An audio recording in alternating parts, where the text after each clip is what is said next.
This is Audible. Blood and Beauty, a Mafia prisoner romance, owned by the Dawn, Book 1. Written by Callie Vincent, narrated by Allison Voller. 1. Esmeralda. The house is dark, but I hear the faint buzz of the television echo quietly onto the porch. As I place my fingers on the door handle, I steady my hand and inhale the cheap metallic smell from the fake plating. I take a deeper breath and prepare myself for what's inside, though my feet stay firmly planted on the ground beneath me. It's like this most times. Every time I decide to come home, whether from a friend's house or college, it's always a preparation, a steady brace for the war that awaits me in the living room. She's there most times as well, although there have been a few occasions where I've picked her up from the bathtub or kitchen floor. It's almost always the cheap blue couch that sits in our tiny living room, television blaring and a cigarette dying in her hand, while I'm left wondering if she's actually dead or not. 20 years of my life have been composed of these moments, these deep breaths and planted feet. I should have taken the chance when I first went away for school to wash my hands clean of this woman. But she is blood, and I'm beginning to think I have a savior complex. I run my nose along the crack of the front door, trying to catch any other scent besides old metal. Maybe weed, maybe the biting fumes of meth, or maybe the silent stench of blow. It's mysterious, this house, much like the woman who owns it. I'd like to say it wasn't always like this. I'd like to say I'm the typical bastard child that had a single mother who gave everything she could to her daughter. But I'd be lying. And if that woman has taught me anything, it's not to be a shitty liar. And she's made me nothing but a bastard child by both her and my absent father. She's made me a single mother since my birth. I catch my reflection in the window. The shades are down, and I stare absently at the woman before me. She is young, but tired.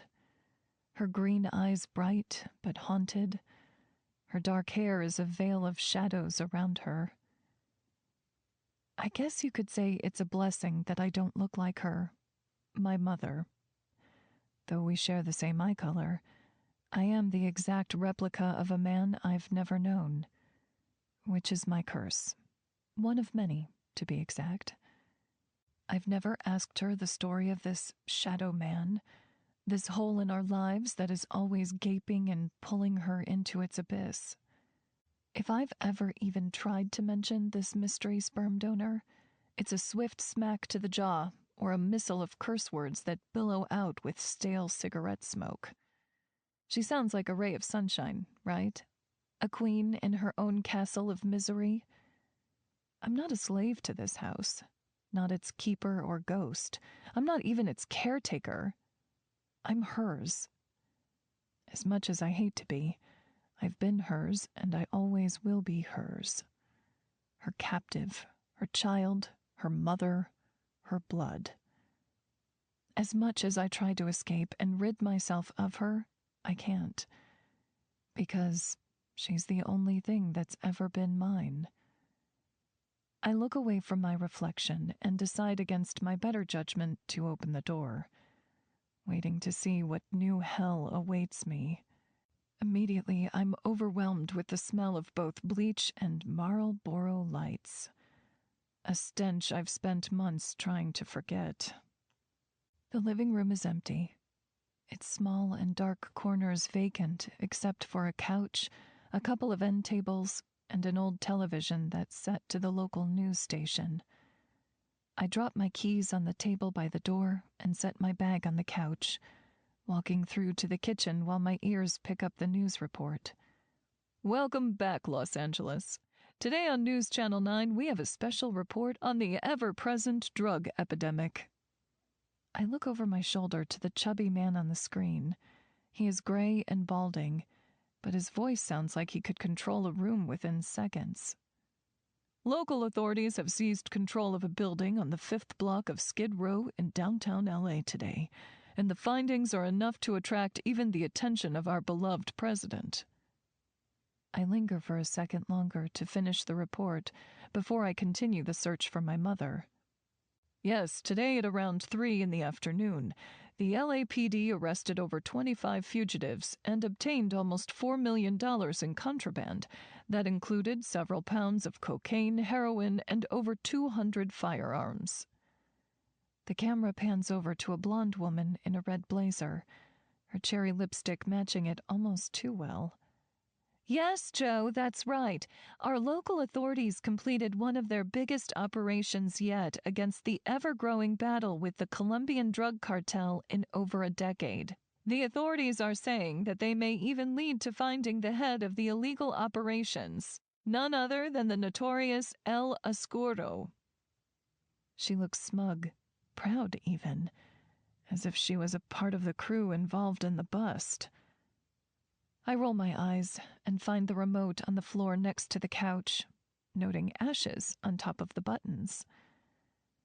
I turn the volume down and set it on the cushion that's filled with both my mom's cigarette burns and my soda stains from when I was a kid. I still feel the sting of her palm on my shoulder from the incident, and it was nearly 10 years ago. I hear the back door slam open and brace myself for the headache that is my mother. Emmy! Her speech is slurred, but her movements to me are quick. I see a flash of red hair, and then I'm being choked by both her clumsy hug and the stench of vodka. She pets my hair and starts humming enthusiastically. For a moment, I let myself fall into her. For a moment, I let myself feel like a normal kid coming home from school to a mother that missed her. For a moment, I let myself lie.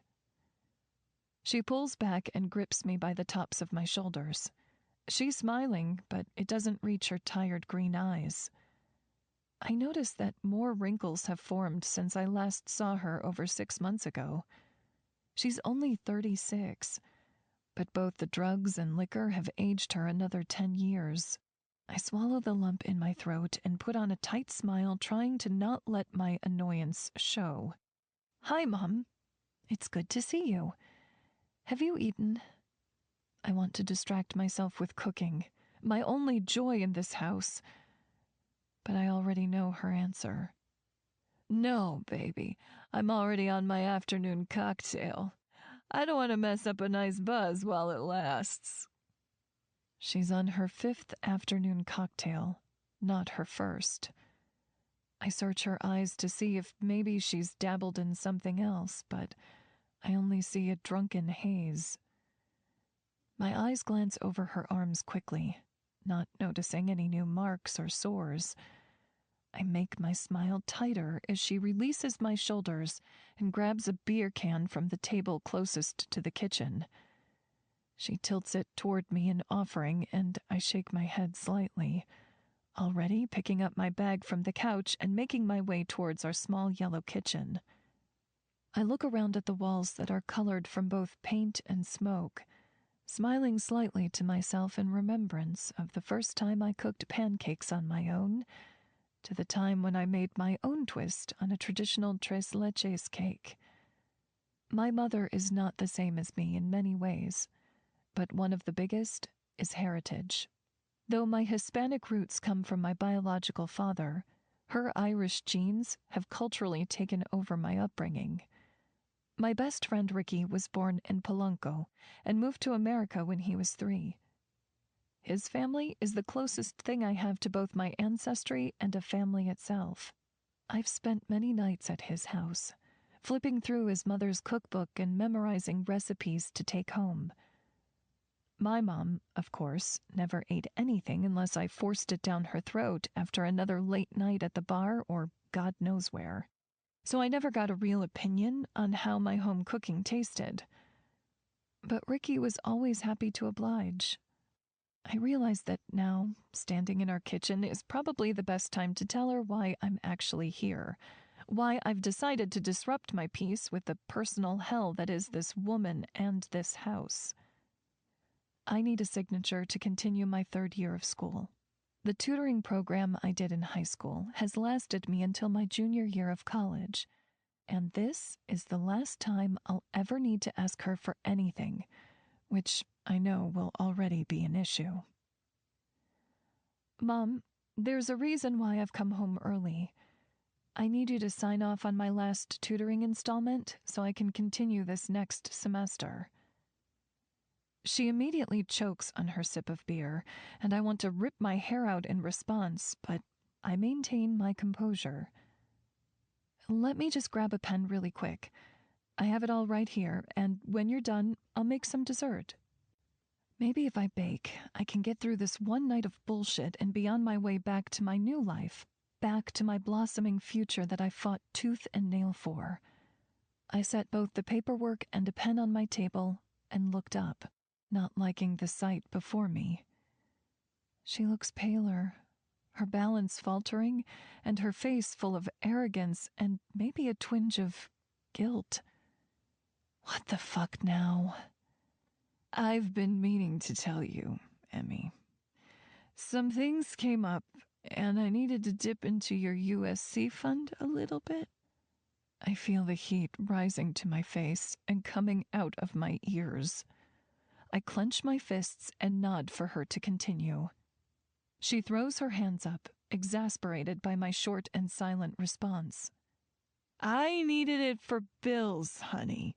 No worries. You'll be fine.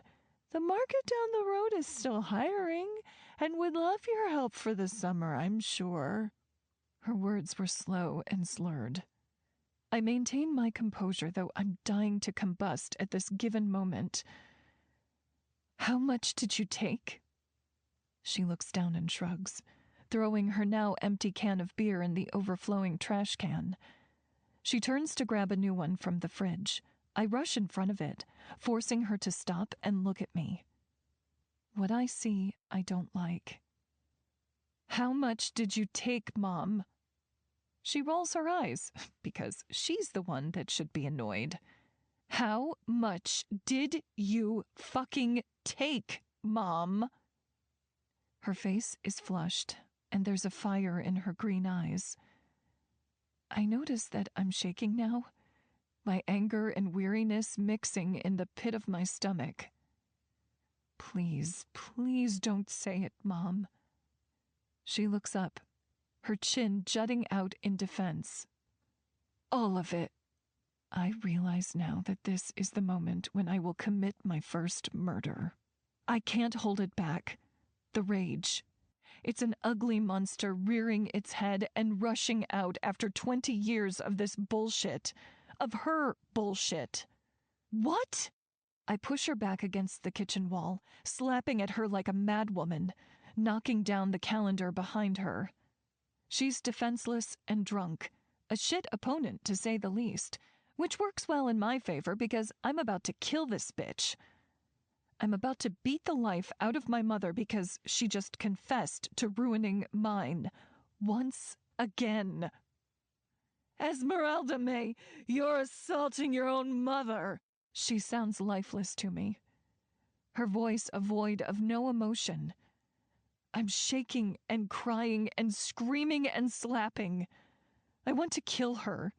I want to die. I want it all. This was my last year. My last trip back home to her. My last stop before I sailed away to a life without her, towards a life with peace. I should have known it was too good. There's no escaping this monster, this plague of a mother that God punished me with. I'm about 30 slaps in when we hear a sudden pounding on the front door, stopping both me from hitting and her from screaming. I release her, and she runs to the door, letting me fall to my knees in despair. I'm about to lay my head into my hands when I hear her scream again. 2 large men in black suits and sunglasses are in the living room, their hands holding my now unconscious mother. I back away slowly, my heels tripping over one another. I'm on a roller coaster of emotions that started with anger and have now led me down the path of fear in its purest form. The men have a powerful air around them. They practically ooze fear itself. And I'm praying to God to both save me and not let me piss myself. I bolt for the back door, but only make it 5 steps before something hits my head and everything goes dark. 2. Esmeralda. My head is throbbing, and my stomach feels full of lead. I can't bring my eyes to open. The pain is too strong, and I think I may vomit. Open your eyes, Esmeralda. I hear a voice, and it feels like chocolate. Can a voice do that? Can a voice even feel smooth? As much pain and confusion as I am in, I want to find the source of the voice. I want to crawl into it and let it wrap around me. It sounds warm and deep, comforting in a time where the last thing I should feel is comfort. I slowly lift my lids and let my eyes adjust to the light and room around me. I'm in a boardroom. A fucking boardroom? There are 2 expensive leather couches seated across from one another in front of a large stone fireplace. The heat of the flames lick my skin, and I shiver. I look around the large room and spot a large, expensive-looking desk. The wood looks rich, and the leather chair behind it looks genuine. I think I can even smell it. It smells deep and spicy, even luxurious. When have I ever smelled luxury before? I hear a grunt to my right and realize my mother is next to me, sitting with her hands tied behind her back. The sight of her makes me aware that we are both fully bound with rope and gagged with cloth. I know better than to scream at this moment. I know we're in trouble. And somehow I know that it's Christina Ellen May, my piece of shit mother's fault. She starts to flail and whine, pissing off the 2 guards that stand before us. I refuse to lift my eyes to theirs, and I sink further into the floor and stare at the burgundy ornate rug beneath me. It is when I decide to shrink into myself that I hear the clicking sounds of leather shoes against the hardwood floor. I see them walking towards us, and they, too, look expensive. The shoes stop right in front of me, and I will my body to not shake in fear or move in any way. I realize now that I am a mouse trapped in a lion's den, and if I make a sudden movement, I could very well die. The shoe creeps toward me, and the tip of it touches my chin, lifting it up to look at the man occupying it. Though I am gagged, I am left speechless. The man before me was like a giant demigod, or I guess in this case, the devil. He was large, much larger than the men behind him, large enough to take up the entire space of a doorway. His shoulders broad, his arms thick, his dark hair slicked back in a sophisticated sort of way, but still curled at the ends around his jawline, which was strong and precise. It looked like a jaw that was hard to break, though I'm sure nobody in their right mind would ever attempt to break this man's jaw. Dark hairs dusted over it, and for some stupid reason my fingers itched to touch his short beard. He leaned down to get a better look at me, and I immediately wanted to cower away from him. But my instinct told me that was probably not a smart decision to make. His eyes were intense, so dark but golden in their own way, almost amber. Is this the devil? Does the devil dress in Armani and smell like sex and whiskey? His scent and presence made me drunk with confusion and fear, yet I was still pulled to him. He was beautiful, in a dark and lethal sort of way. His full lips moved as he spoke his next words, my eyes drifting towards his strong nose that seemed crooked the closer he got. Buenas noches, pequeña. Good evening, little one. My mother may have raised me to be illiterate in my own culture, but my minor is in Spanish. His voice is rich, the source of that chocolate sound I wanted to melt into earlier, the sound that roused me awake in the strangest way. Are you wondering why you're here in my office, pequeña? You may not. I held his eye contact a second longer than I wanted to, the color both confusing me and alluring me all at once. Slowly but surely, I began to nod. His mouth twists into what seems like a ghost of a smile, a sinister one that vanished as soon as it showed. He drops my chin abruptly as he places his foot back on the ground, walking away from me and to my mother. I keep my eyes down, wanting to shut them forever. This can't be happening. This can't be happening. What have you done now, Mom? It seems Mummy Dearest has been stealing from me, Esmeralda. He says my name as if he's trying it out for the first time, as if it fits his lips just right. I almost feel sick again. My mother starts whining and flailing again. I can tell every one of us are annoyed by her attempts now. It only lasts a few seconds before the devil man wraps his hand in her hair and jerks her head back, the movement making the lead in my stomach sink deeper. I'm going to ungag you. You have one chance to be honest about what you've stolen. I'd choose your answer wisely. He removes his hands from my mom's hair and slowly unties the gag and pulls it away from her mouth. Within seconds, she's panicking and pushing out nonsense. I promise it wasn't much. I just needed some cash and some blow to get me by. Everyone at the club was using that stash. I swear I didn't do much wrong at all. I hear the cracking sound of his smack before I see it. Her cheek plants against the floor, and for a second, her weary eyes meet mine. He tips his chin at the men behind him, and they bend down to my mom, one gagging her again, and the other pulling her head back, forcing her to look at the devil in the Armani suit before us. You've stolen almost $3,000 in both money and cocaine, Miss May. I've been watching you since you stole your first bump. Her eyes widen, and I curse silently. Stupid, greedy bitch. When will anything ever be enough? He dusts off his dark blue suit jacket and stands, the fabric of his jacket hugging his arms, as if it was stretching to be free of him. I look down again and hear the click of his leather heels walk towards the direction of the antique wooden desk.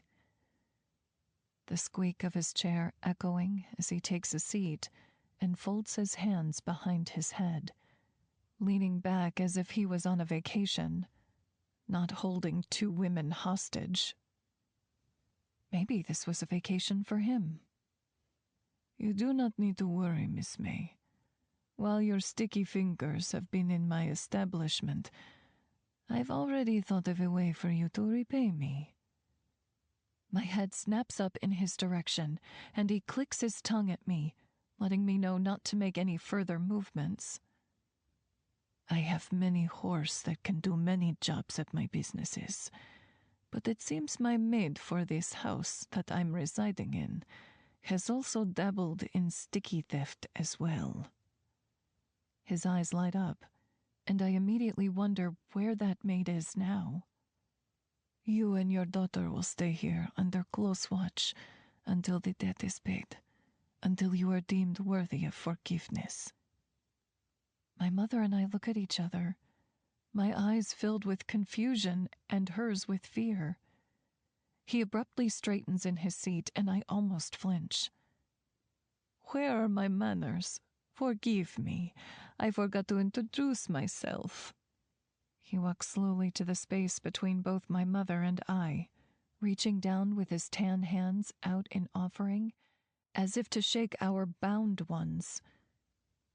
My name is Dante. Many call me El Oscuro. If I were you, I'd just stick with Master. Welcome home, ladies. He winks at me, and my world goes dark once more. 3. Esmeralda. I feel consciousness slowly step forth, and with it comes nausea. My mouth is dry, and I move my lips only to realize that there is no longer a gag there. My tongue moves around, and I am so thirsty that my throat croaks out a noise of despair. Where am I now? My eyes open, and I can see that I am no longer in the boardroom. No. Instead, I am in a chair, my hands still bound, in front of a long dining table set with crystal, linens, and candles. If I didn't have whiplash before, I definitely have it now.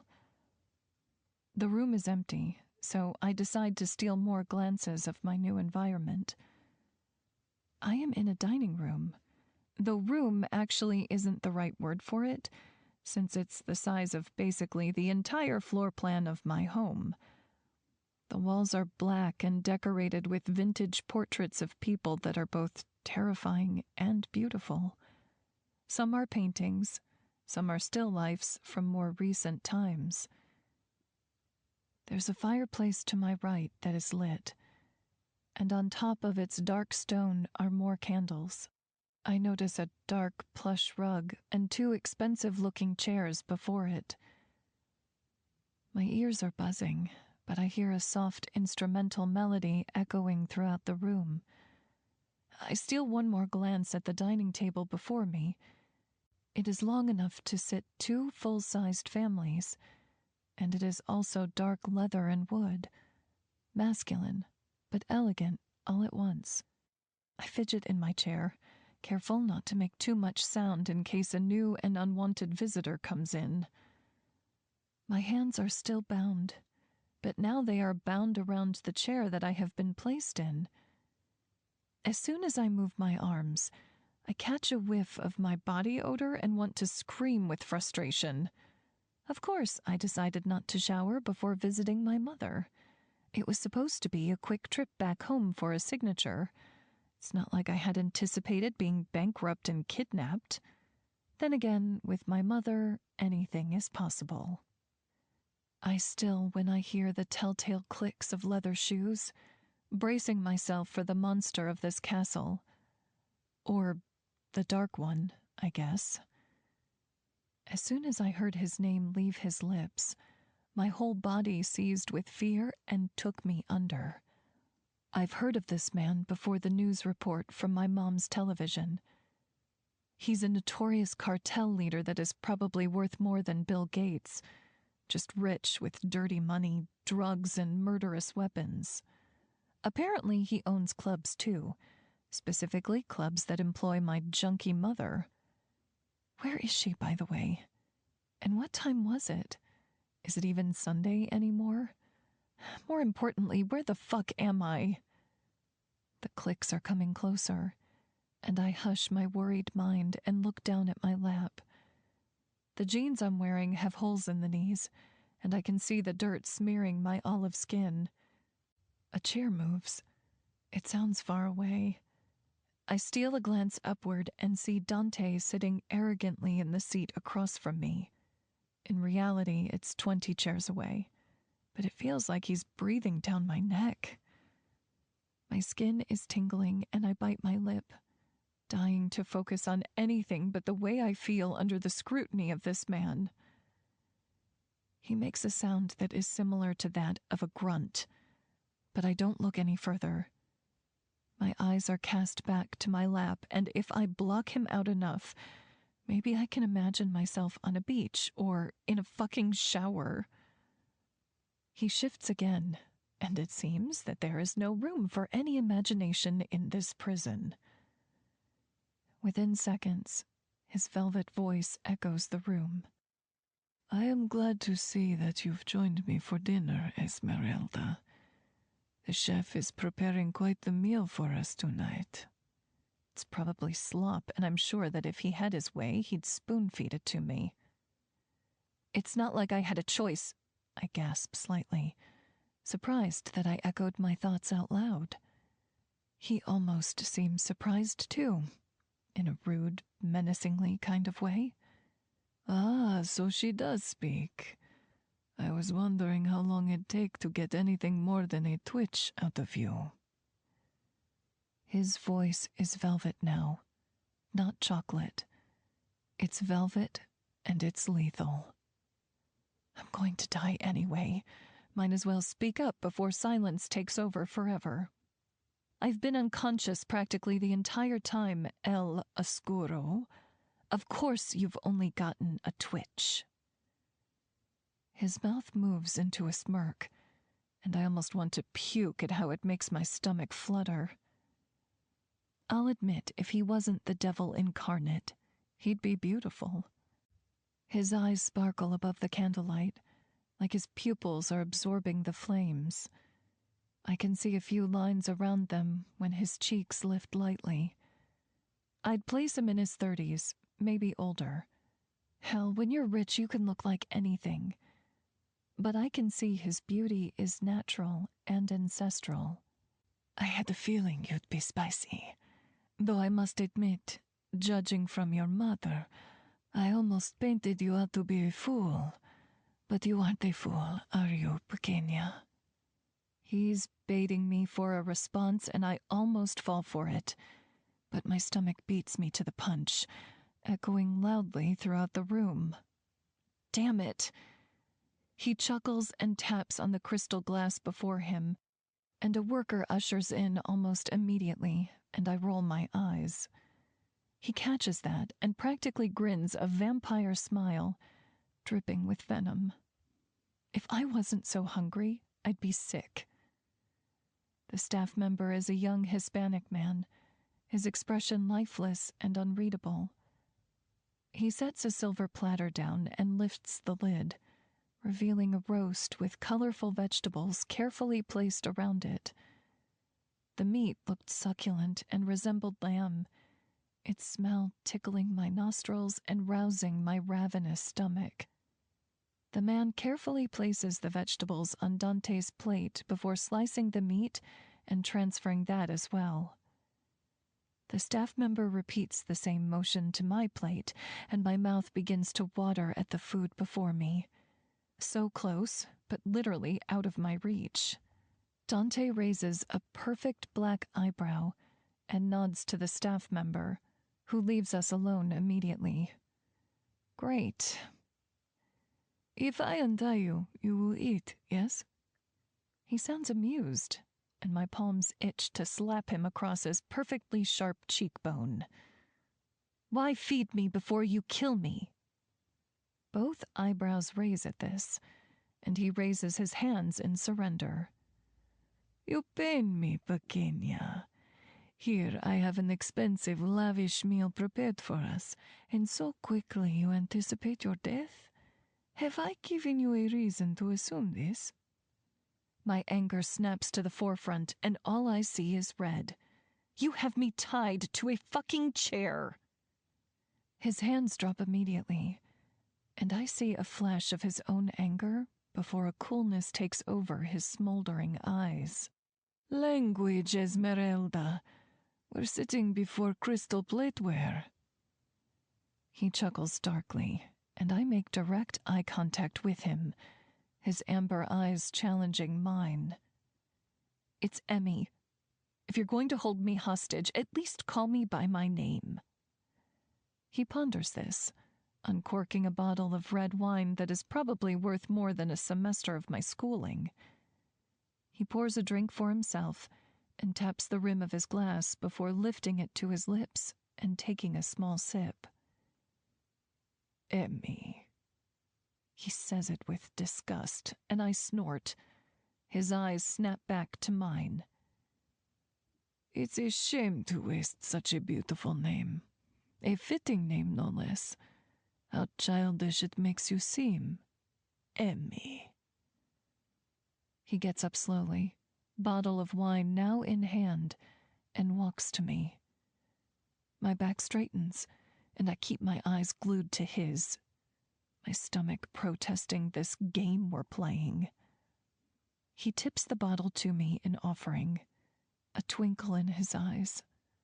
He pours a small amount into the glass before me and rests a hand on the back of my chair after he sets the bottle of wine down. I know you'll be of age to drink this soon. In a matter of months, actually.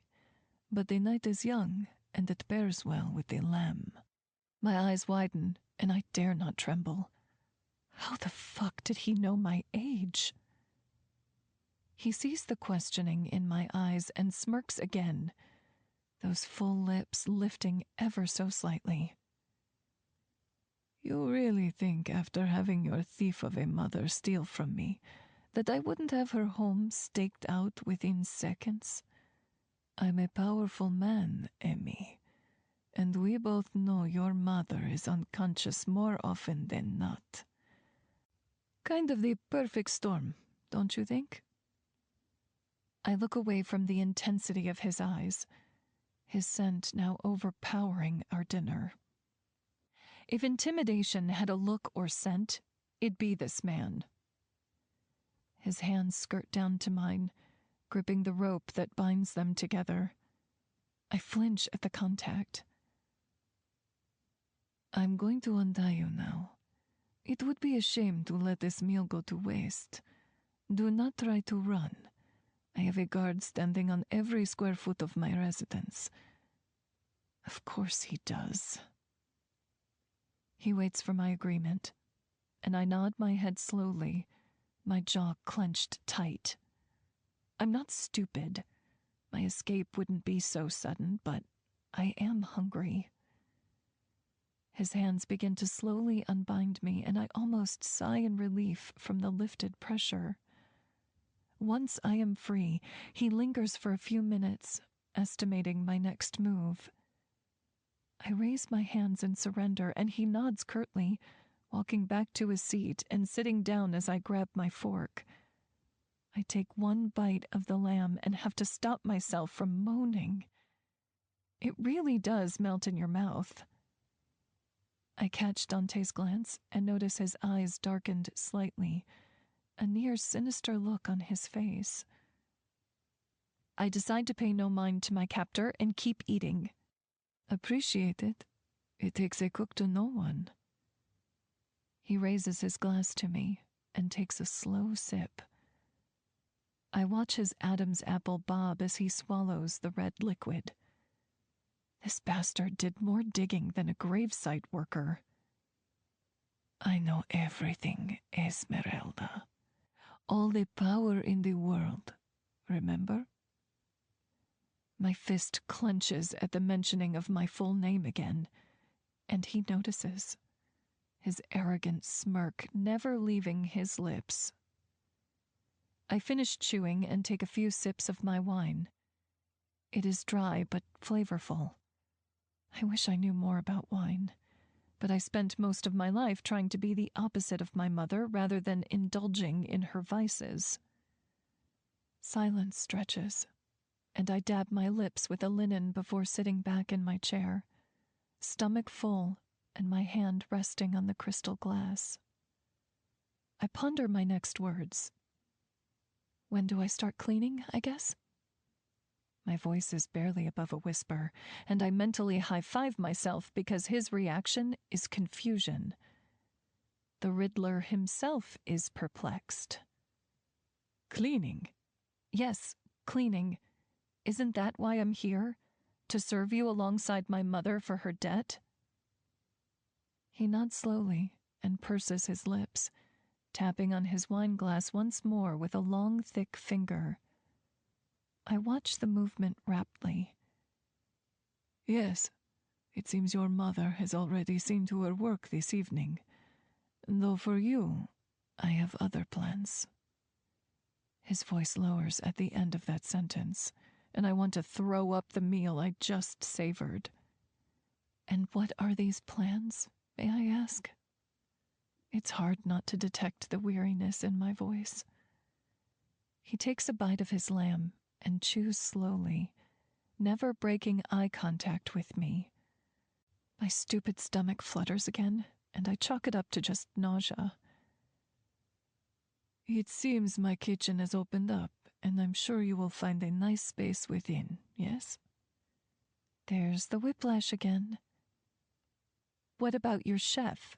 He seems more than capable. He nods and stares at me, his expression dark but hard to read. Yes, Javier does a fine job. Has so for many years. Yet he is shit at baking. I almost chuckle, but catch myself. What makes you think I'm good at baking? He raises a brow and gets up from his chair, walking over to the fireplace and grabbing something from it, his broad shoulders and tall stature blocking my view of whatever he's retrieving. When he turns around and holds the object up for me to see, tears begin to fill my eyes. My cookbook, my only escape from that nightmare of a home I was raised in, was here with me in hell once again. I almost run to him and snatch it out of his hands, but I decide to go with my better judgment. He looks confused by my reaction and walks over to me, setting it down on the dining table. I let my hands reach for it and caress its torn sides. I bought it at a garage sale when I was 10, a $2 gray book that was meant to be a photo album. Instead, I let it capture the memories and history of my best friend's kitchen. It was overstuffed, to say the least, note pages sticking out from the laminated pockets inside. I sniffed back the rest of my tears and looked up at my captor, who was now resting an arm on the fireplace, staring into the flames before him. Maybe they were calling him home. You will start tomorrow morning. Javier is an excellent trainer, as I won't be living just off your sweets and childish cakes. He sounds angry, and I'm immediately hurt. For what reason, I don't know. He's had me bound and gagged for God knows how long, and this is what stings me? His view of my baking? My assistant Sergio will show you to your room. Don't think of anything wise, Esmeralda. I have eyes everywhere. A man steps up beside me, and for once, a presence in this castle of horrors doesn't terrify me. His smile reaches his eyes, and though he is big and scary, I can tell he'd be a teddy bear if he had a different career choice. Pleasure to meet you, Miss May. His accent is thick and warm. I realize why I suddenly like this man. He reminds me of Ricky's dad. He's familiar in my new hell. I grab his hand and shake it before I stand, and let him usher me to the doorway leading out of the dining room. As I near the end, I stop and look back at Dante.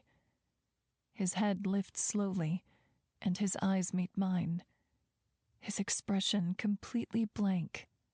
Dante, what about my clothes? His mouth twitches, but it's not a smirk. I can't actually tell what it is. You will find everything you need in your room. And with you, pequeña, I prefer master. I sneer and whisk around, letting Sergio lead me out of the dining room. Dante's dark chuckle echoes behind me. 4.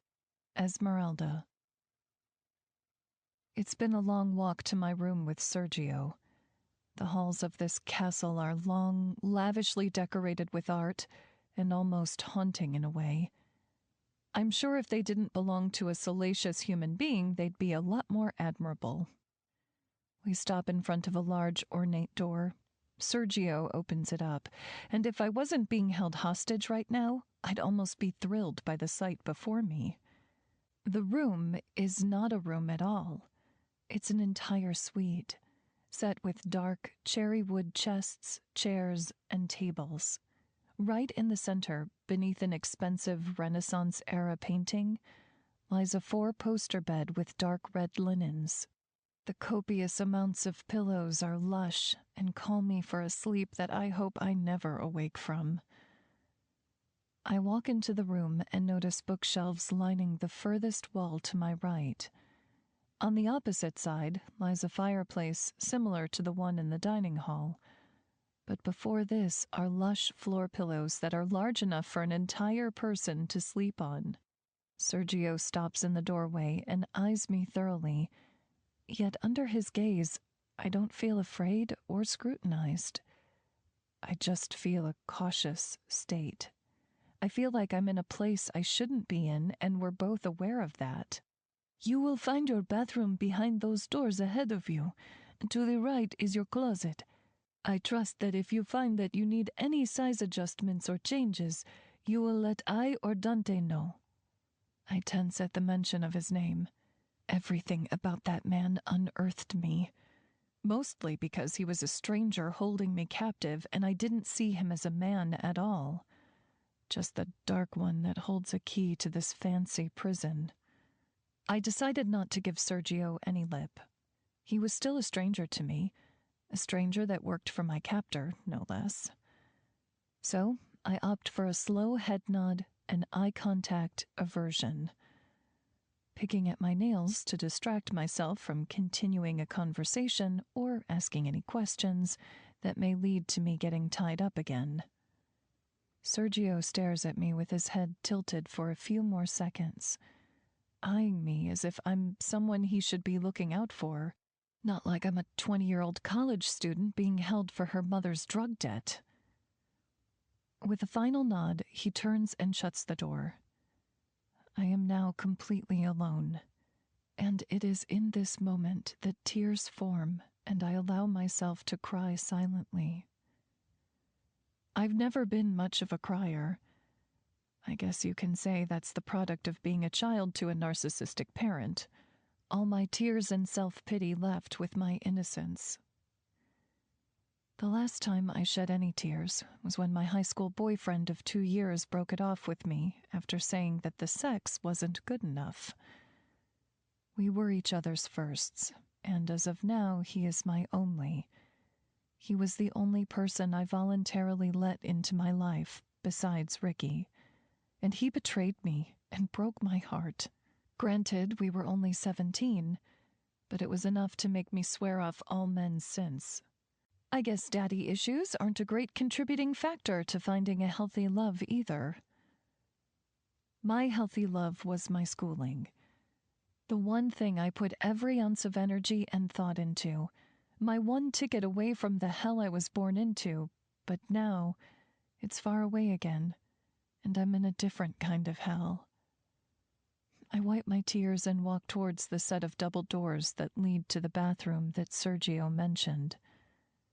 Once revealed, I decide then that if the famous El Oscuro does in fact decide to murder me, then let it be in here.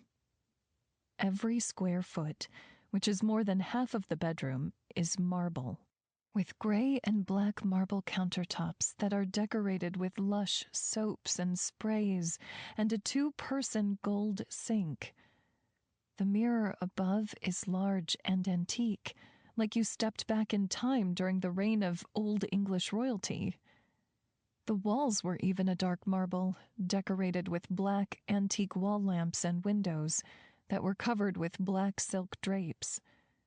The tub is black stone, and it looks like it was made for 2 people, not 1. The thought of that makes me suddenly uncomfortable.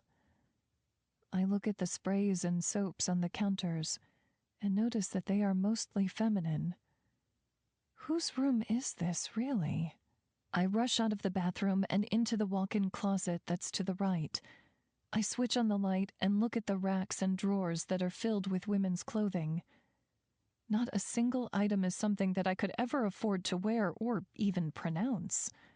Shoes line the top of the wall with organized shelving, and I quickly realize that this is not my room at all. This belonged to some other woman, and she's clearly not here during my captivity. My stomach turns in disgust, and I rummage through the drawers, desperate to find any normal underwear in between the silk and lace lingerie. I finally find a drawer that holds sportswear. I snatch a black sports bra and matching panties before I set off to find something normal to sleep in. After several minutes of digging and pulling through drawers, I find a pair of leggings and a white V-neck, both of which are obviously meant to be undergarments for outfits in the winter months. But I just want to sleep comfortably before I become a slave to the Colombian kingpin. I head back into the bathroom and look at the tub longingly. Now is not the time for a bubble bath. I can't imagine relaxing in a drug lord's ex-lover's tub. The wall to the left of the countertops holds a massive walk-in shower that has jets on every single surface. Jackpot. I grab a couple of soaps and notice that they are unopened. Maybe he holds many women captive, and this last one didn't last long enough for a shower. I smack myself inwardly for the thought and sigh. Just shower and search the medicine cabinet for sleeping pills. He obviously has sedatives. I set my clothes down on the table next to the bidet. Yes, bidet. And I quickly strip out of my sweaty-smelling clothes. My long brown hair catches on my bra and I yelp. It's in desperate need of brushing. Once in the showers, I turn on the knobs and sigh as soon as the warm jets come to life.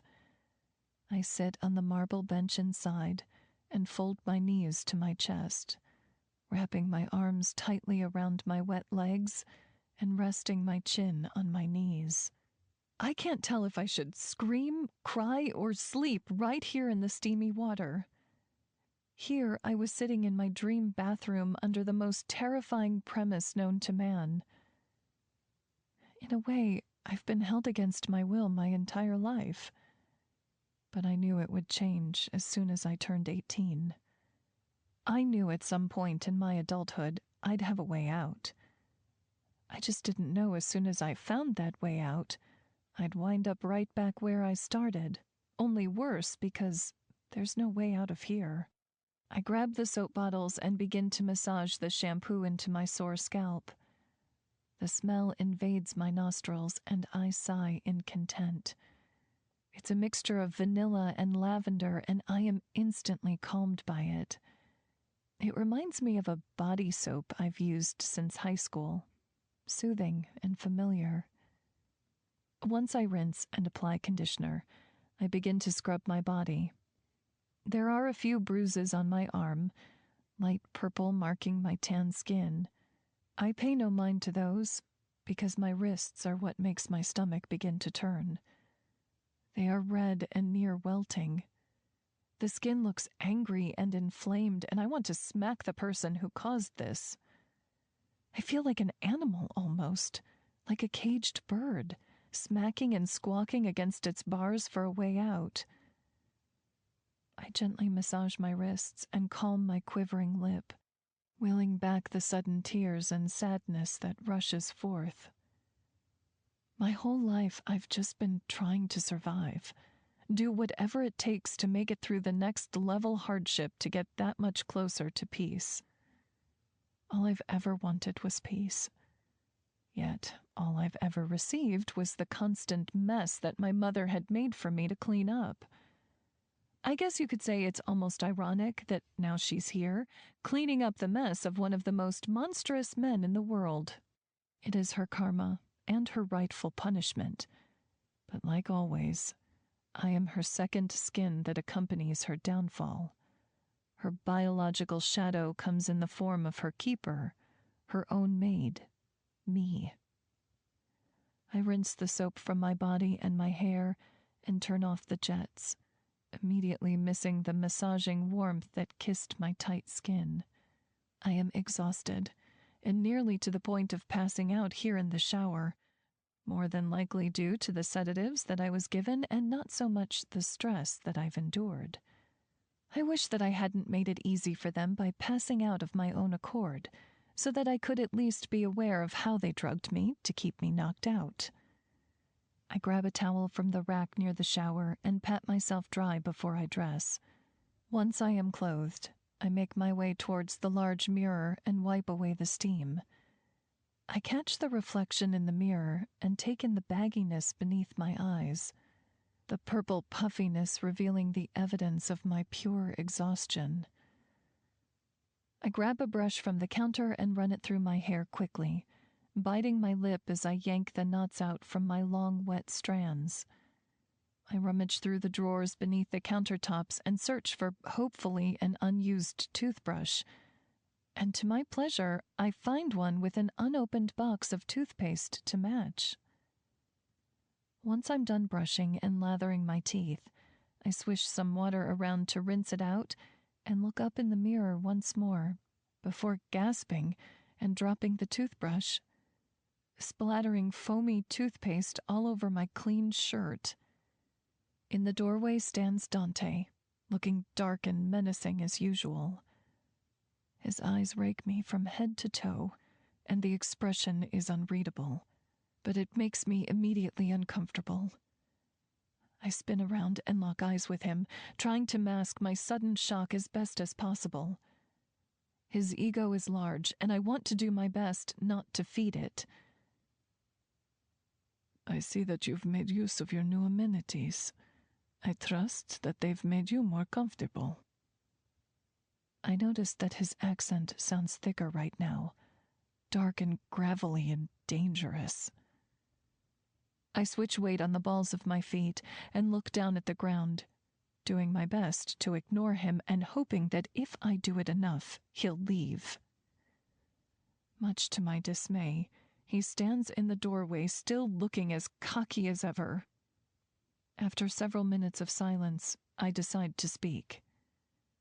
Yes, thank you, Master, but it seems that I'm not really in the mood for small talk right now. If you don't mind, I'll be going to bed. I make my way to the doorway and stop, eyeing him, hoping he will move out of the way. Instead, he stands there and crosses his arms, leaning a broad shoulder up against the doorway, still staring at me raptly. I allow myself to look at him more thoroughly.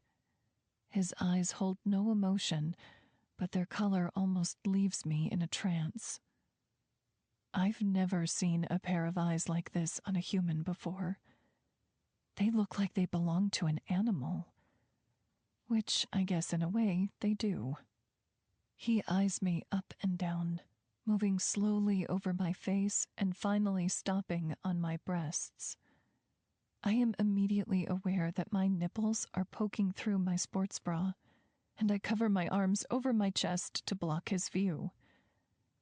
I want to be disgusted, yet, once again, that familiar fluttering begins in the pit of my stomach. He smirks at my sudden movement and backs away, leaving a small bit of room for me to pass through.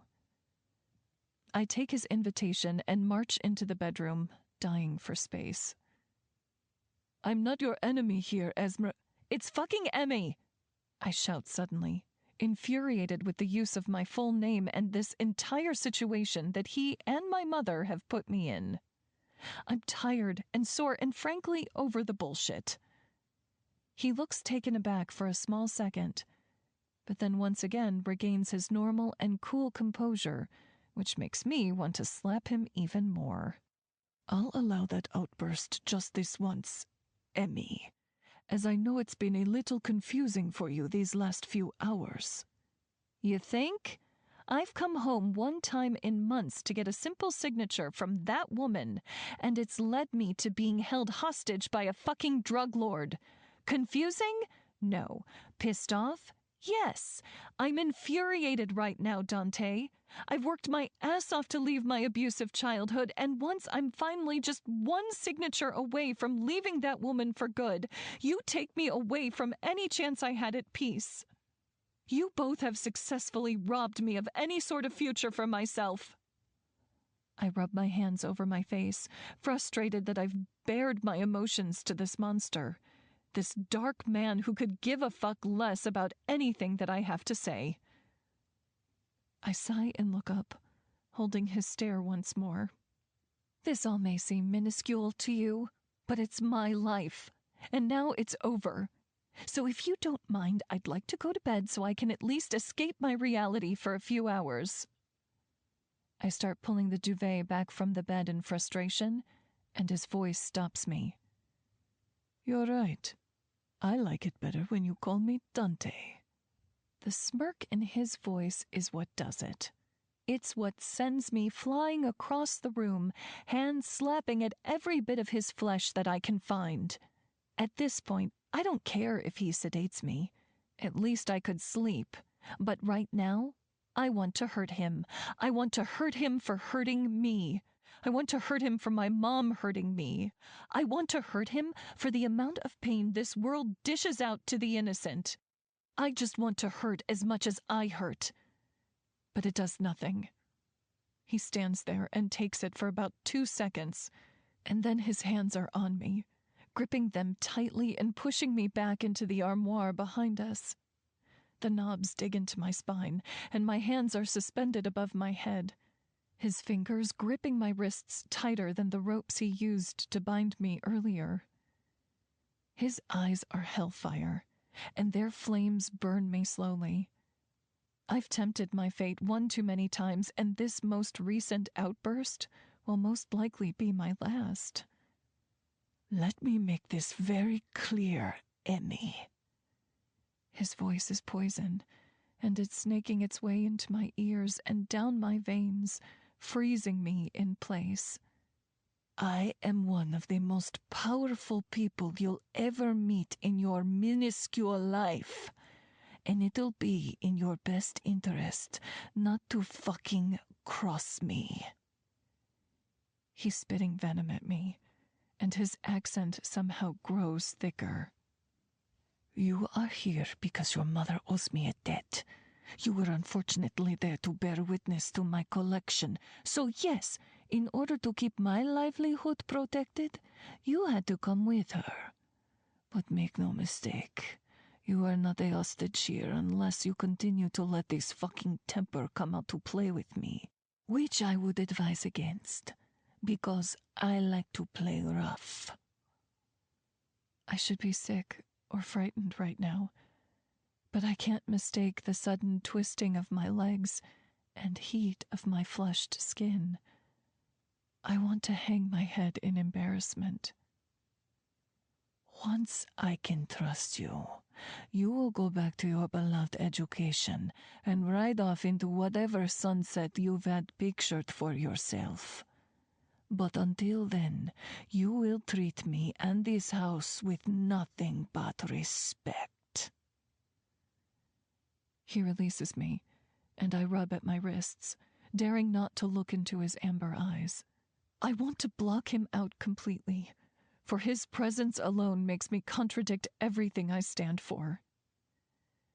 The effect he has on my body is almost as disgusting as the effect he has on my temper. I've always been a calm and collected girl, smart and calculated and never daring to cross another.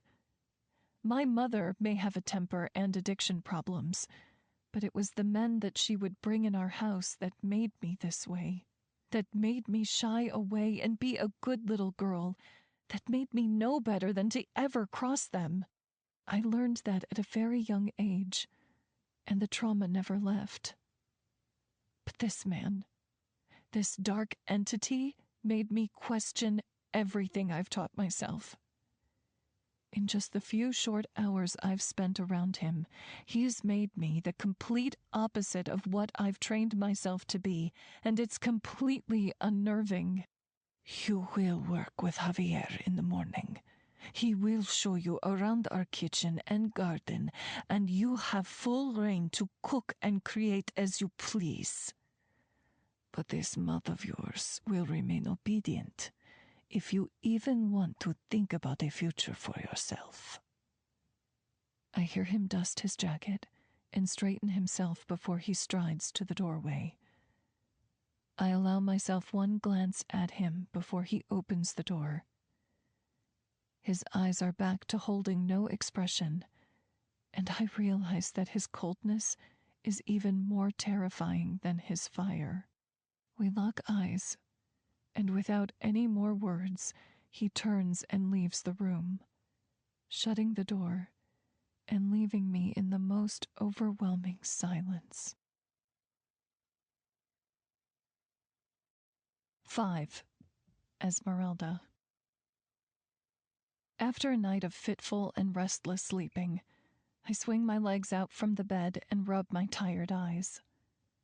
I look at the clock on the bedside table, and it reads a sharp 7 a.m. Though I don't want to leave this room any time soon, my stomach disagrees with its persistent grumbling. I make my way to the closet and find a pair of sneakers on the top shelf, bewildered that somehow everything I touch in this room is in fact my size.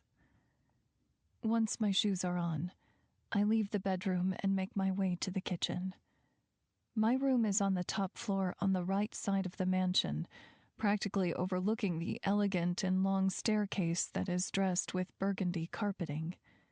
I peek around the halls for any sign of life and whisper my thanks to the heavens for the emptiness. As I make my way down the stairs, I realize that the only rooms I know of in this house are my own and the dining hall. I begin to wander aimlessly, taking in the long halls that seem to twist and turn for millennia. It is when I pass a fourth set of ornate doors that my nose is invaded with the wondrous smell of vanilla. I follow the scent and met a large archway which opened up to a kitchen that was larger than even my dreams could conjure up. Granite countertops were lined with expensive-looking appliances, creating a giant U-shaped bar. In the center lies a grand table that holds bowls of vibrant-looking fruit. My stomach rumbles once more, and I urge it to keep quiet. As I step further into the kitchen, I notice it is filled with natural light from the big bay windows that take up almost all the walls. To the left of the countertops are 2 industrial-sized refrigerators, 2 electric and expensive-looking stoves, and an entire coffee station that holds an espresso bar, coffee machines, and a few tea kettles. So there is a heaven inside of hell. Hola, señorita. Me alegro de que finalmente pudieras unirte a mí. Hello, miss. Glad you could finally join me. I jump at the sudden voice and look to my right. A small but jovial man that looks to be in his early 30s peeks up from behind the granite countertops, where he is retrieving a few pots and pans from the sliding cabinet doors.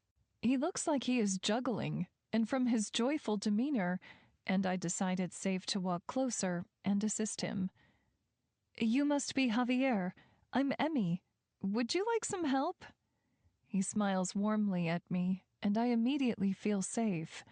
His eyes are genuine, and his presence alone makes me feel okay to speak freely.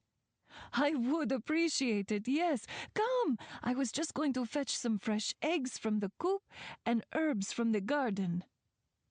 Of course, the dark one has a chicken coop and herb garden. Javier's accent is thicker than both Dante and his assistant, and I smile because he seems more human than anyone I've come across this far in my stay here. He sets the pots and pans down and ushers me to the back door.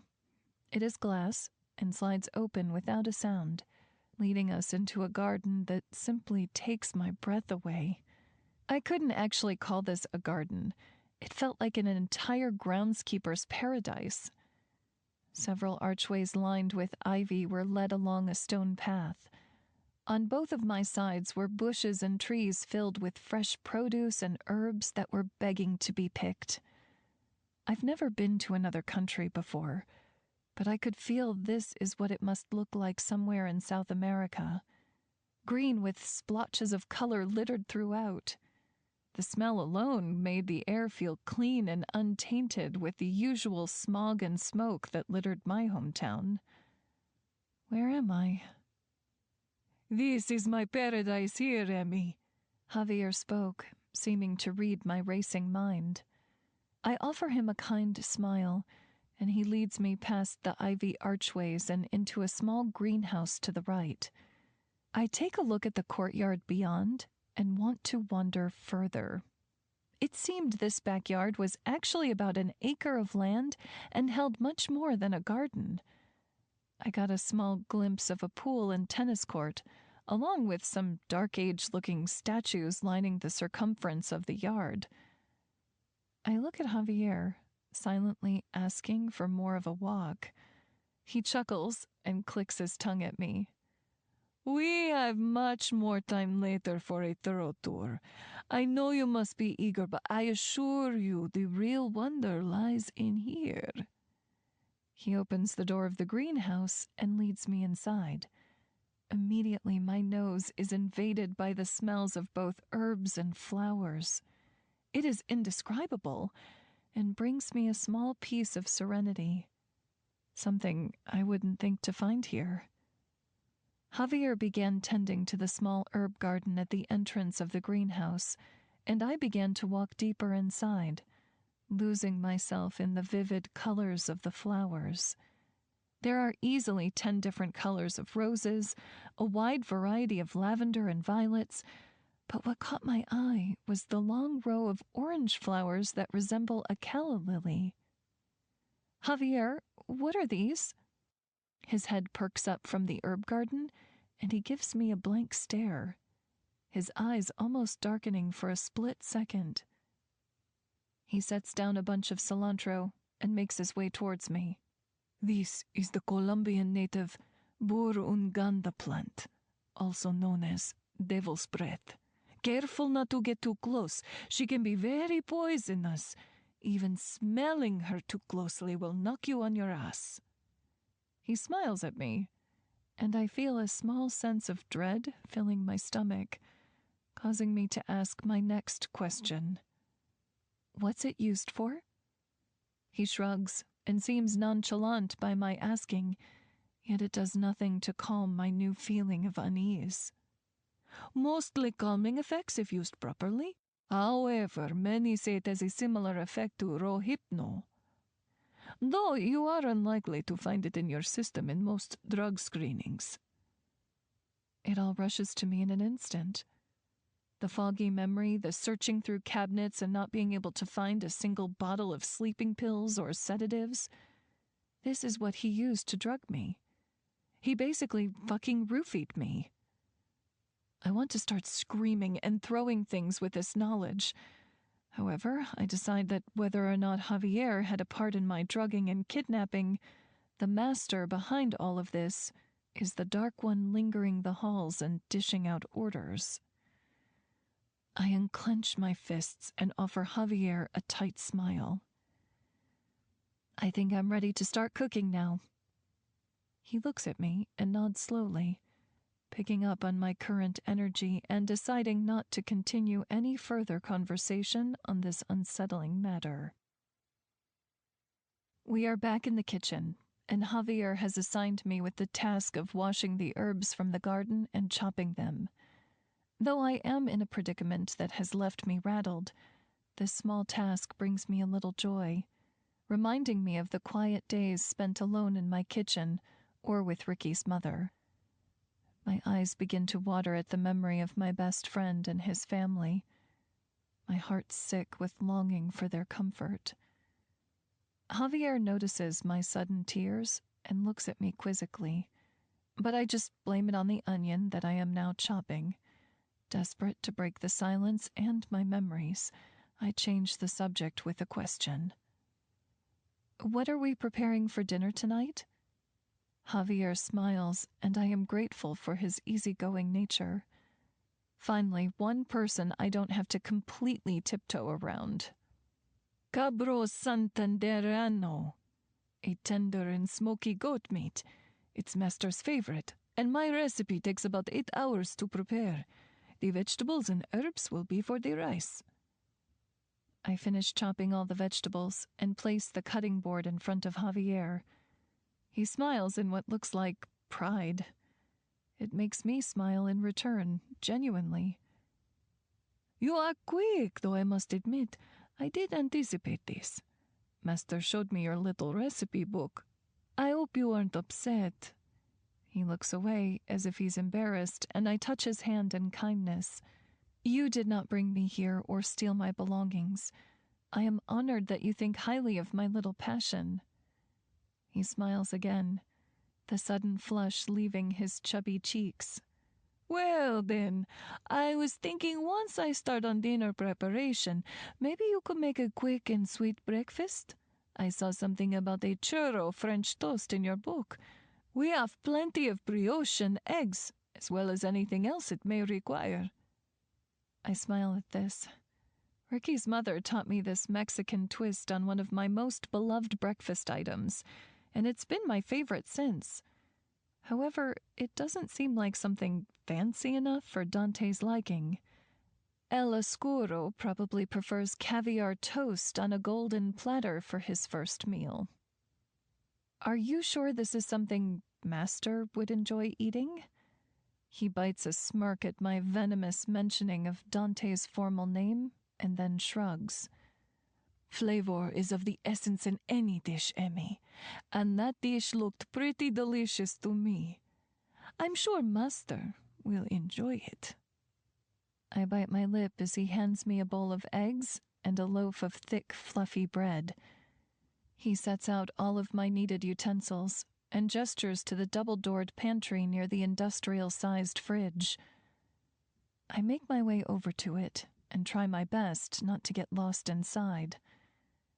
This pantry was half of the walk-in closet in my quarters upstairs, and it was every professional chef's dream. I found the shelving of spices and searched for cinnamon, nutmeg, and sugar. Once the spices were gathered, I opened the fridge to grab some heavy cream and lemon juice. I began to crack the eggs into the bowl when Dante's voice stopped me in my tracks, a shell falling into my yellow and goopy mixture. I assume breakfast will be ready shortly, Javier? I don't miss the bite in his tone, but Javier seems to pay no mind, and he responds with an enthusiastic, "Yes, sir."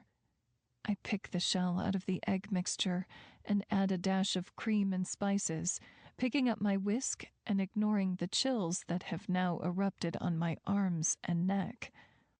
I could feel this man stare from a mile away. Prey being spotted by its predator. I begin whisking, and after a minute of silence, I hear the telltale echo of his leather shoes walking away. Once the bread is soaked into the egg mixture, I line the baking dish with numerous slices and sprinkle the cinnamon sugar mix over each slice, my mouth watering at the sight. Once I pop the dish into the oven, I heat up the stove and place 2 cups of sugar and some lemon juice in a pan. Javier looks at me over his shoulder and raises an eyebrow. It's my homemade caramel sauce, an additive I've created in my most recent years of making this dish. It tastes so much better than maple syrup. He smiles a bold and cheeky smile, making me giggle. The sound is almost foreign to me. My own laugh. I told you flavor is of the essence, and here you are bringing more flavor to my kitchen than I have in quite some time. I blush and shrug him off, his praise making me shy. It's just French toast. I'm not the one making a 5-star meal. Agree to disagree, Emmy. I think you and I have a lot to learn from one another.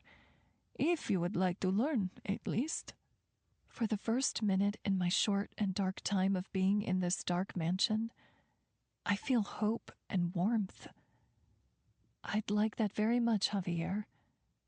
He smiles and continues rubbing the goat meat before him with a marinade. Once my caramel sauce is done, I pour it into a syrup dish and pull the French toast from the oven. Javier puts the goat meat into the refrigerator to marinate and begins setting the serving trays with fruits and the French toast. I follow him into the dining hall with the syrup and a glass pitcher of freshly squeezed orange juice. Dante is sitting in the same spot as he was last night for dinner. His outfit today less intimidating than the suit he wore yesterday. His dark gray suit pants fit every thick muscle in his legs, stretching over his bulk as he crosses one leg over his knee. His shoes are black and shiny. He wore a crisp white dress shirt with the sleeves rolled up, exposing his thick and tan forearms that made my eyes wander a little longer than they should. The top few buttons of his shirt were undone, revealing a glimpse of the tan flesh of his chest that was lightly dusted with dark hair. Around his neck hung a gold medallion, though I wasn't standing close enough to make out exactly what it was.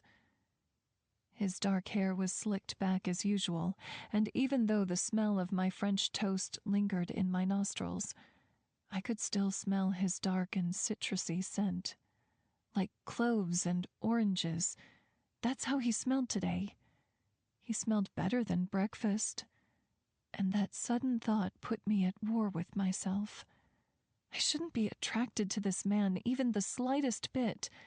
It's the textbook definition of Stockholm Syndrome, and I refuse to be a victim of such a thing.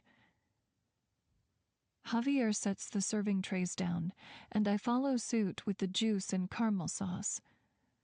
Once all is laid out before this dark king, Javier begins to walk back to the kitchen, and I begin to follow him before Dante's voice stops me. Please, sit, Emmy. This breakfast is more than enough for two. I look at Javier, and he smiles at me, silently urging me to sit with a nod of his head. I look at Dante and hold his amber gaze for just a second, not wanting to be held under it for too long. What about Javier has already eaten and has a job to do.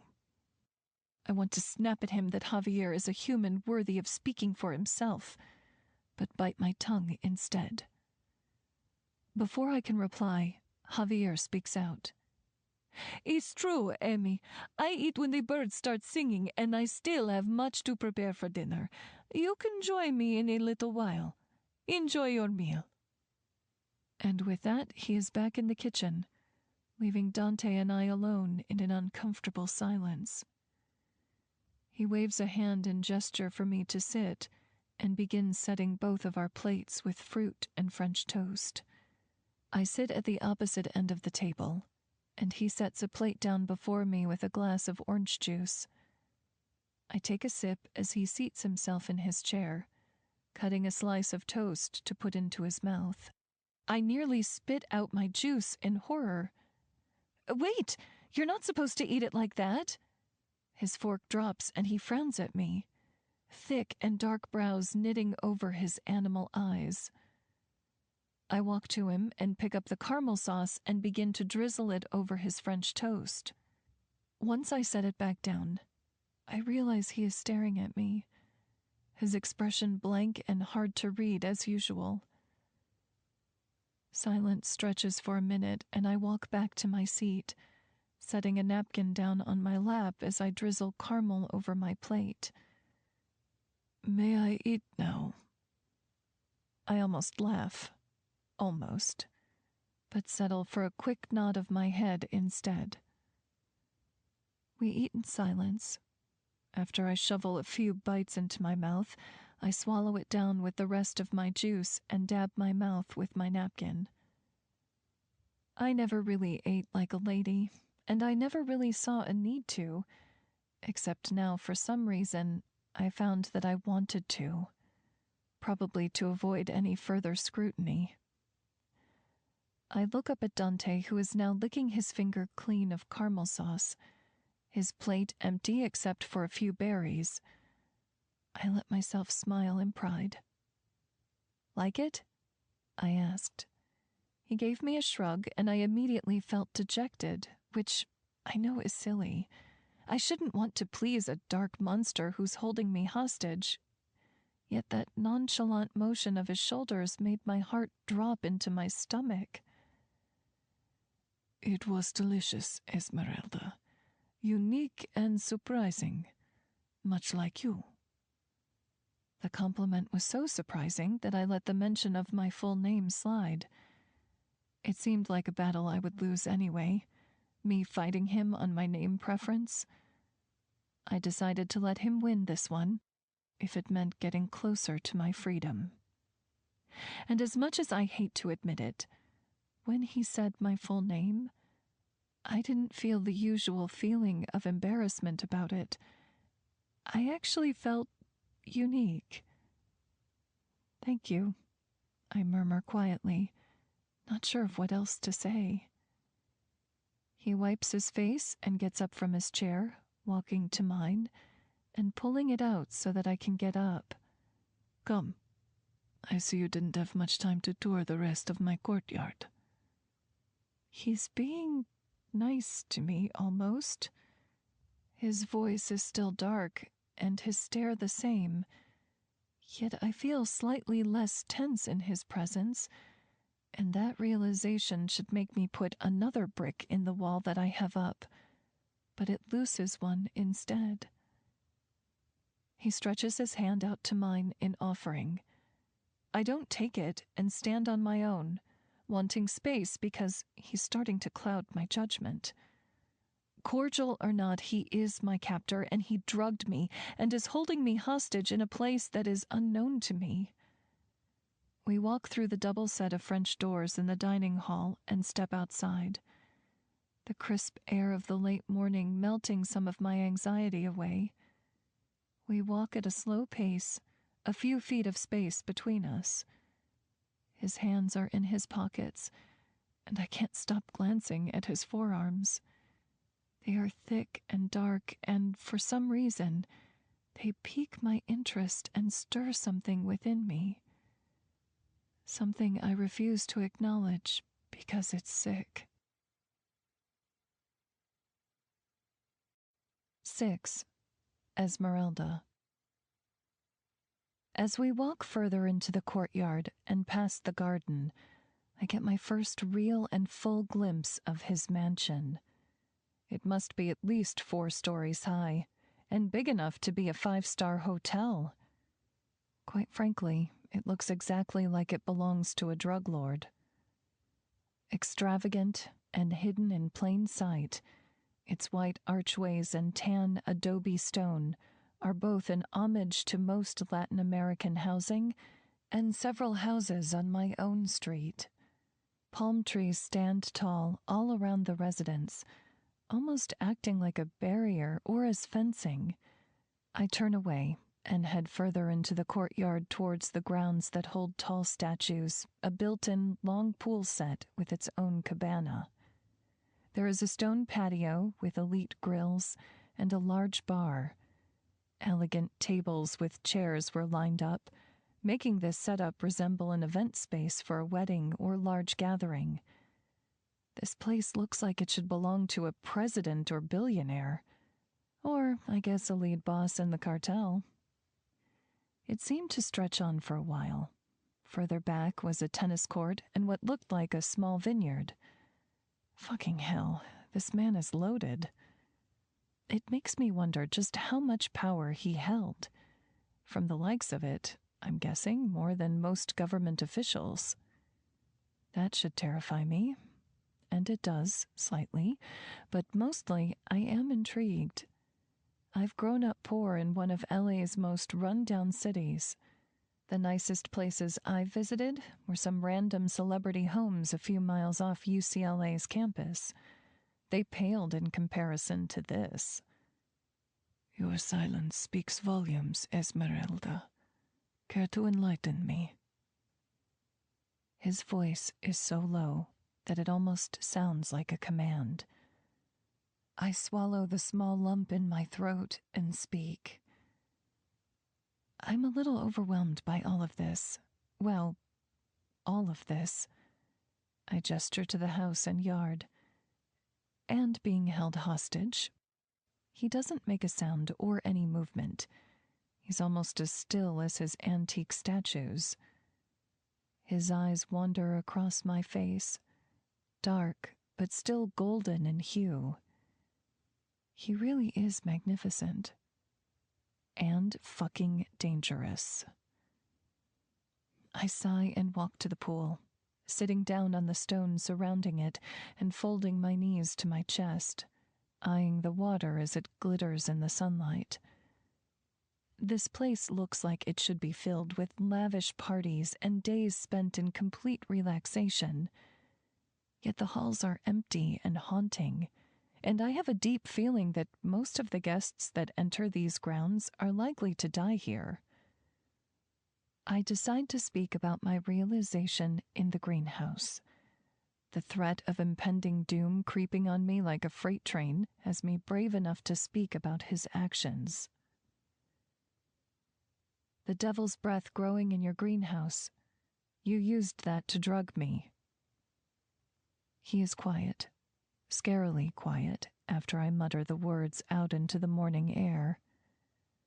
His stillness causing the hairs to stand on the back of my neck again. I am a mouse in his lion's den again, and once more, I am pushing boundaries that could get me killed. I hear his heels click against the stone and feel him stand right beside me. The space that was once between us now non-existent. He doesn't sit, just stares at me as I look up at him in question. I see a ghost of a smirk on his lips, and my hand itches to slap him, but I resist. You're so quick to assume the worst of me, though I can't say that I blame you, but I will tell you this.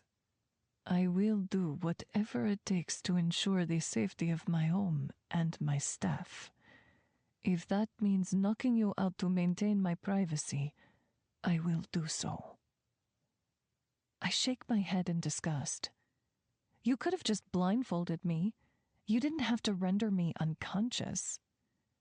He twists the gold watch on his wrist before placing his hands back in his pockets. His stance casual and unbothered. You would have kicked and screamed the whole way, and I couldn't take that chance. As much as I like a fight, I favor submission much more. His eyes darken, and he looks like a wild cat. I swallow the lump in my throat and rest my head on my knees, no longer wanting to talk about this. It was like beating a dead horse, and even though he is still a stranger to me, he exhausts me. I've heard a lot of talk about your schooling and your mother. May I ask what your major is? The sudden change in topic has me near tears. I miss school so much, and I was just one semester away from graduating. Just one. I sniff back my tears and speak up. Business. I know it sounds basic, but I didn't want to go to school for cooking. I was scared that it'd ruin my passion. I've wanted to open up my own restaurant since I was little, so business seemed like the best way to go. He looks at me in silence, a glimmer of confusion twisting his features for a quick moment. There is nothing basic about you, Esmeralda. I'm sure if you've made it this far, you've obviously done a good job in your academics. It sounds like a compliment, and I want to rip out my stomach for the way it's beginning to flutter. Damn this man. Damn him for every confusing and strange emotion he elicits in my brain and body. Well, I was, but she took all of my money, and now I'm stuck here, so... He pulls out a chair from the table behind us, sitting a few feet away from me, staring out at the pool. I feel some tension lift from my shoulders, now that his attention isn't fixated solely on me. Your mother has a debt to pay in many ways, excluding myself. Her messiness has brought you here on these grounds, which has caused a hindrance in my work. I assure you, if you cooperate, you will go back to finish your degree. I want to question him about how, but I decide to question something bigger. What exactly is your work, Dante? His eyes snap to me in an instant, holding my gaze with an intensity that makes me want to shrink away. I think you know not to ask questions that you already have the answer to. He's treating me like a child, and the fire is back in my chest. Fuck him. I'm trapped in a place that I have no idea where it is. I deserve something, not just scraps. So you can drug me, tie me up, and hold me hostage, but expect me not to question anything in return? You took away my life. I deserve something. Your mother took that away from you, not me. I'm just here to collect. Do not cross me, Emmy. I'm the last person in your little life that you want to test. He snarled this at me, making me flinch in response. I get up and dusted my pants off, ready to leave both this conversation and his overwhelmingly frustrating presence. I think I'm done here. Thank you for the tour. I'm going to go shower and finish helping Javier. I start to walk away, but he grabs my wrist, pulling me so that our faces are inches apart. From here, I can see a few wrinkles around his eyes, his beauty unable to mask his age completely. It makes me wonder. You will not be here forever. Make the time useful and learn something from Javier. But most importantly, don't get in my way or push me to a place that I do not want to go with you, Esmeralda. I narrow my eyes at him, biting my tongue to the point of tasting blood. I look at his face a little longer, taking in his features. How old are you, Dante? He smiles slightly, pausing for a moment before he answers. 30. It's short and curt and complete bullshit. I scoff and march away, shrugging off the negative emotions he's so good at bringing out in me. Fuck him. I'm about 5 feet away from the door to my current bedroom when my mother spots me in the hall. She rushes over, her pale and small appearance looking less haunted than usual, probably because she's had no access to any drugs. To be honest, I can't remember the last time she wasn't high. Emmy, thank God you're okay. She pulls me into a hug, but my arms stay at my side. It is awkward and unlike her, and I feel out of place. Since when did she give a fuck if I was okay or not? I've been nothing but a check to her my entire life, whether it was from the state or my school loans. I'm fine, Mom. Where have you been? I try to sound like I care, but I'm growing more annoyed by the second. That son of a bitch has me scrubbing toilets. Toilets, Emmy! Can you fucking believe it? I pull back from her, my face red with anger caused both by her and our captor. I've been scrubbing our toilets since I was little. I'm so over the sense of entitlement. You stole all of my college money and probably several thousands of dollars from one of the top leaders of the Colombian cartel, Mother. I more than believe it. I'm surprised he doesn't have you doing it with your toothbrush. The shock on her face is unmistakable. I've never really spoken out to her because I didn't want her wrath after doing so. But now, all bets are off. You're supposed to be on my side here, Esmeralda. We're being held hostage right now by a very dangerous man. You think I don't know that? I snap. My voice is dripping with venom. I'm not the one who stole from him. I'm not the one who only gives a fuck about her next fix. I'm not the one who successfully sabotaged her daughter's entire future. So yeah, scrub some fucking toilets. Matter of fact, you can tend to mine when I'm done with my shower. I walk past her to my door, and my hand is resting on the handle when she speaks again. You think I'm not ashamed of my actions, Emmy? You think I don't care about a single thing I've done to hurt you? I'm a fuck-up, okay? I've only done what it takes to keep us both alive. I bark out a harsh laugh and take one look at her before I open my door. Her small hands are knotted in front of her, and her eyes are large with fear. This woman is a class act. I'll give her that.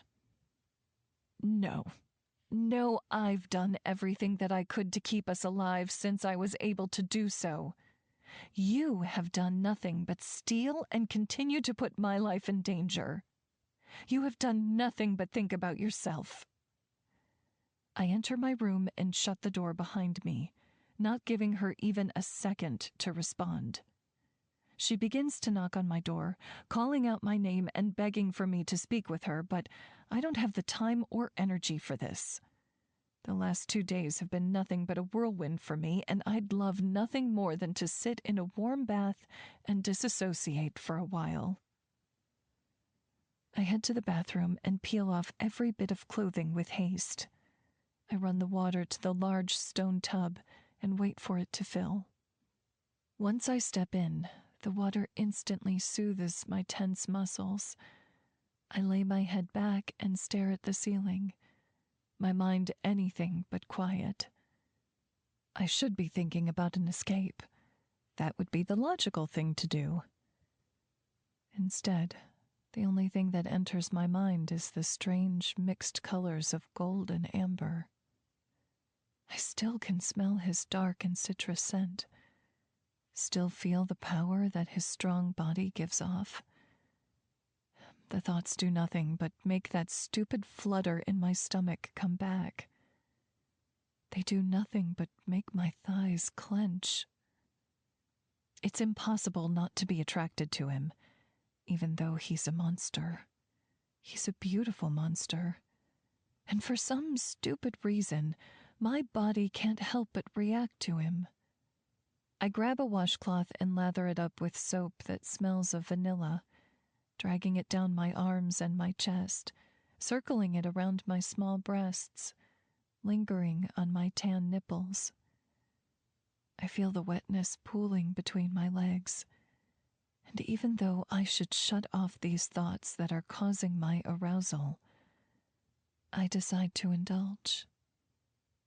It's been a while since I've had sex, pretty much all of college, but I've always been in tune with my body and its needs. I've always felt liberated in self-exploration and pleasure. It's not like I've had the time for it recently, but maybe it can take some of the edge off. I bring my hand down to my sex, slowly massaging my clitoris in the warm water. My hips rise and fall, and my heart starts to race. I can't stop thinking about his arms, the strong and thick bulk of him, the way his pants stretch tightly over his legs, as if his muscles are trying to rip free. I work my fingers faster, and I feel the peak of my orgasm near the surface, my soft moans only loud enough for me to hear. Little whispers of sick and demented longing. His strong jaw covered with dark whiskers. Moan. His hair that curls slightly at the ends. Moan. The way his animal eyes linger on my body. Moan. The way his hand felt gripping my wrist. Moan. The way he says my name, my full and unusual name. Moan. Within seconds, I'm coming. My hand clasps over my mouth and I ride out the strange and molten waves coursing through my body. Moaning one last time, the sound foreign and exciting. Dante. I open my eyes and stare back up at the ceiling, waiting for the confusion or disgust to come. But it doesn't. In its place comes acceptance. If he really means that staying out of his way and keeping the peace will grant me my freedom, then I'll be a good girl. I'll prepare his meals and indulge in his frustrating conversations. I'll do whatever I can to escape this prison that's already changing me into a person that I don't like, into a person that I never wanted to be, an angry person with sick desires that will only destroy her. I refuse to be like my mother. I refuse to be a junkie to something that will kill me. I'm not this person. I'm a smart and kind girl. So I will keep my distance and my peace, counting down the minutes until I can escape this once and for all. 7. Esmeralda. It took me almost an hour to pick out a sensible outfit from the closet. All of the clothes are designer, even the jeans. I decided on a form-fitting pair of dark skinny jeans and a black Dolce & Gabbana long-sleeve top with a sweetheart cut. It made my breasts stand out a little too much for my liking, but it was better than some of these other ridiculous shirts with silk and ruffles and baffling designs. I slip on a pair of lace flats by the same designer, the crystal logo sparkling on my toes. Ricky would die for this closet. He's a fashion major and has always dressed to express himself, something I never understood. I prefer comfort. I never really wanted to stand out, so I dressed accordingly. Except now, since it is damn near impossible to do so. The clothes feel new, which is confusing. I brush my hair in the vanity mirror and try not to let my thoughts wander about who this bedroom belongs or belonged to. My stomach rumbles in hunger and I sigh. I've managed to escape for about 3 hours now.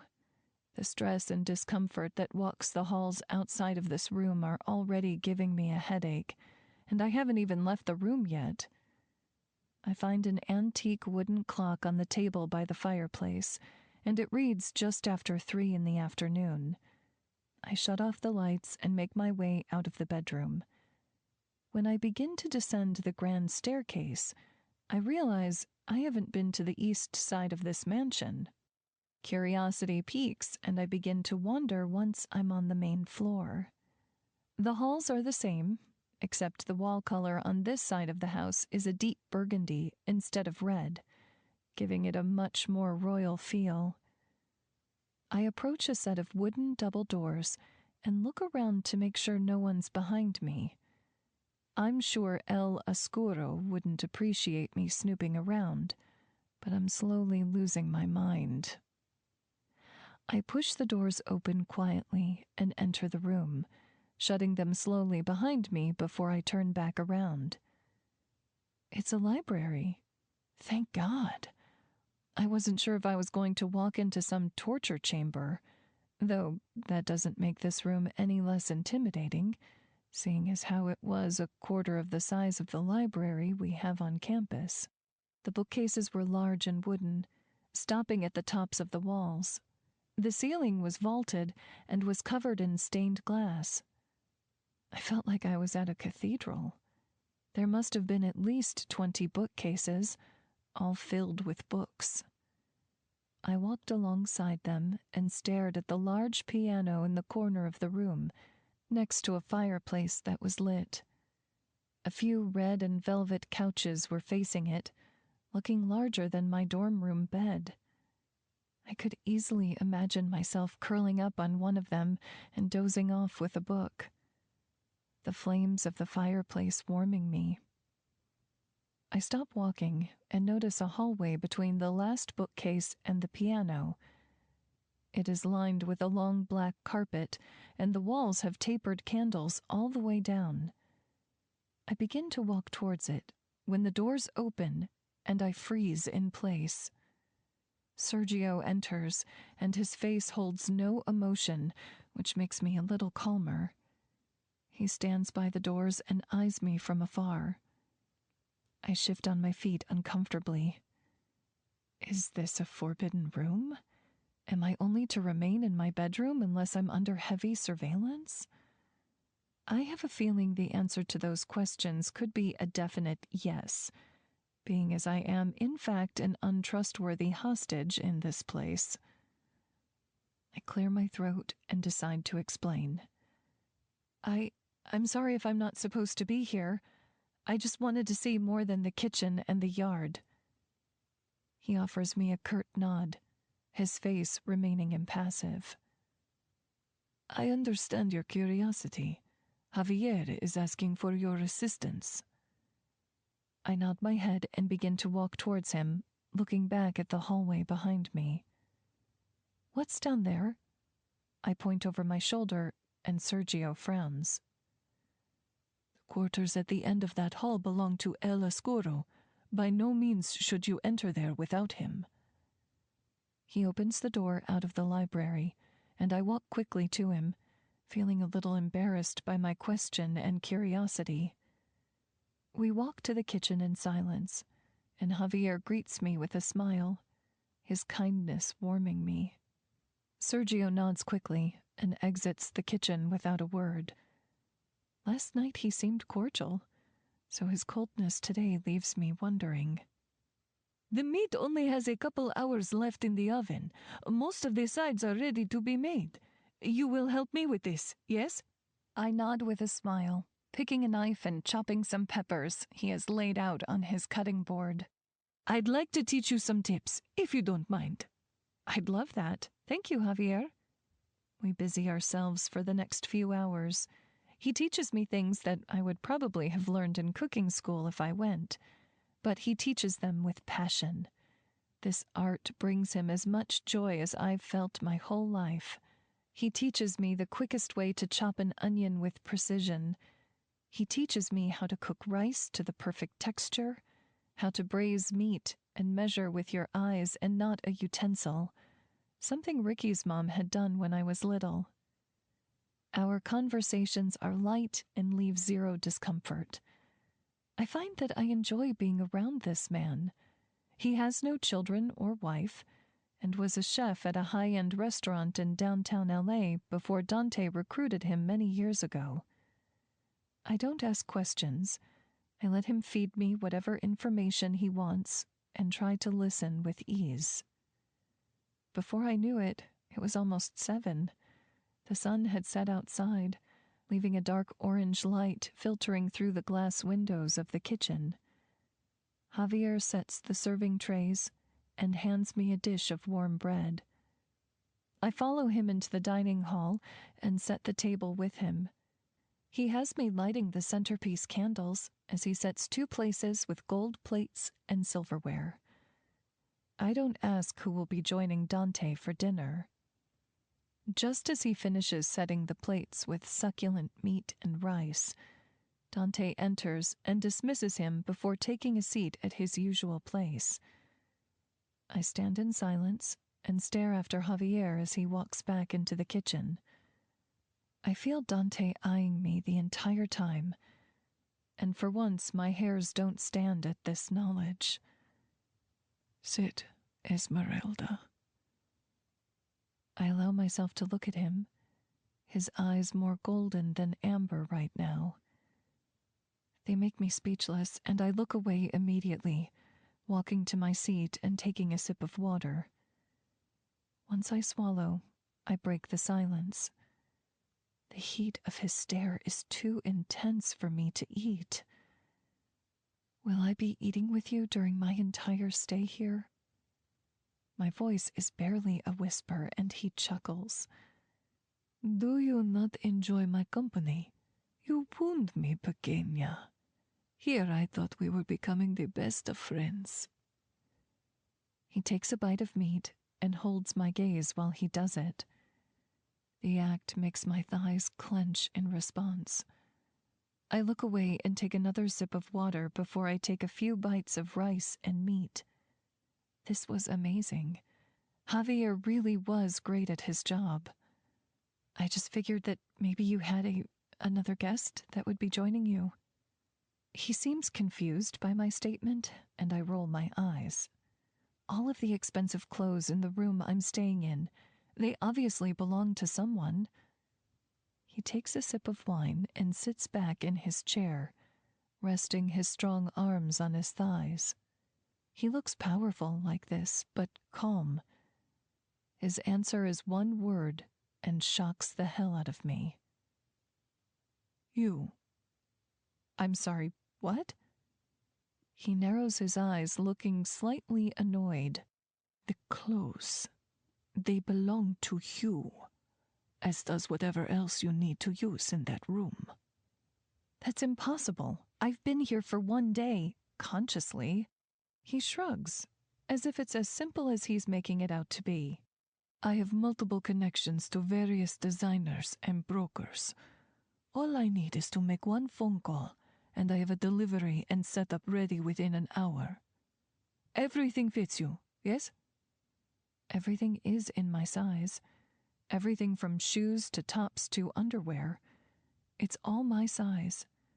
And that knowledge suddenly makes me very uncomfortable. How does everything fit me? How the fuck do you know what bra size I wear? My voice is rising, and I can't control it. I feel more invaded than ever. I feel completely taken advantage of and degraded. I've told you once before that both your mother and your house have been under heavy surveillance for quite some time now. Why do you ask questions you already have the answers to? He continues eating, and I'm baffled. You've been going through my fucking underwear drawers? I have men do my dirty work for me, as I have bigger matters to attend to than learning your size in undergarments. He takes another bite, and I throw my napkin onto my plate before pushing my chair away from the table to stand, the squeak of the chair legs echoing on the hardwood. I am no longer hungry. If you'll excuse me, I'll be heading to my room now. He shrugs, unbothered, and it pisses me off even more. Suit yourself. It's a great meal you're missing out on. He takes another bite, and I walk away in haste, dying to separate myself from him as soon as possible.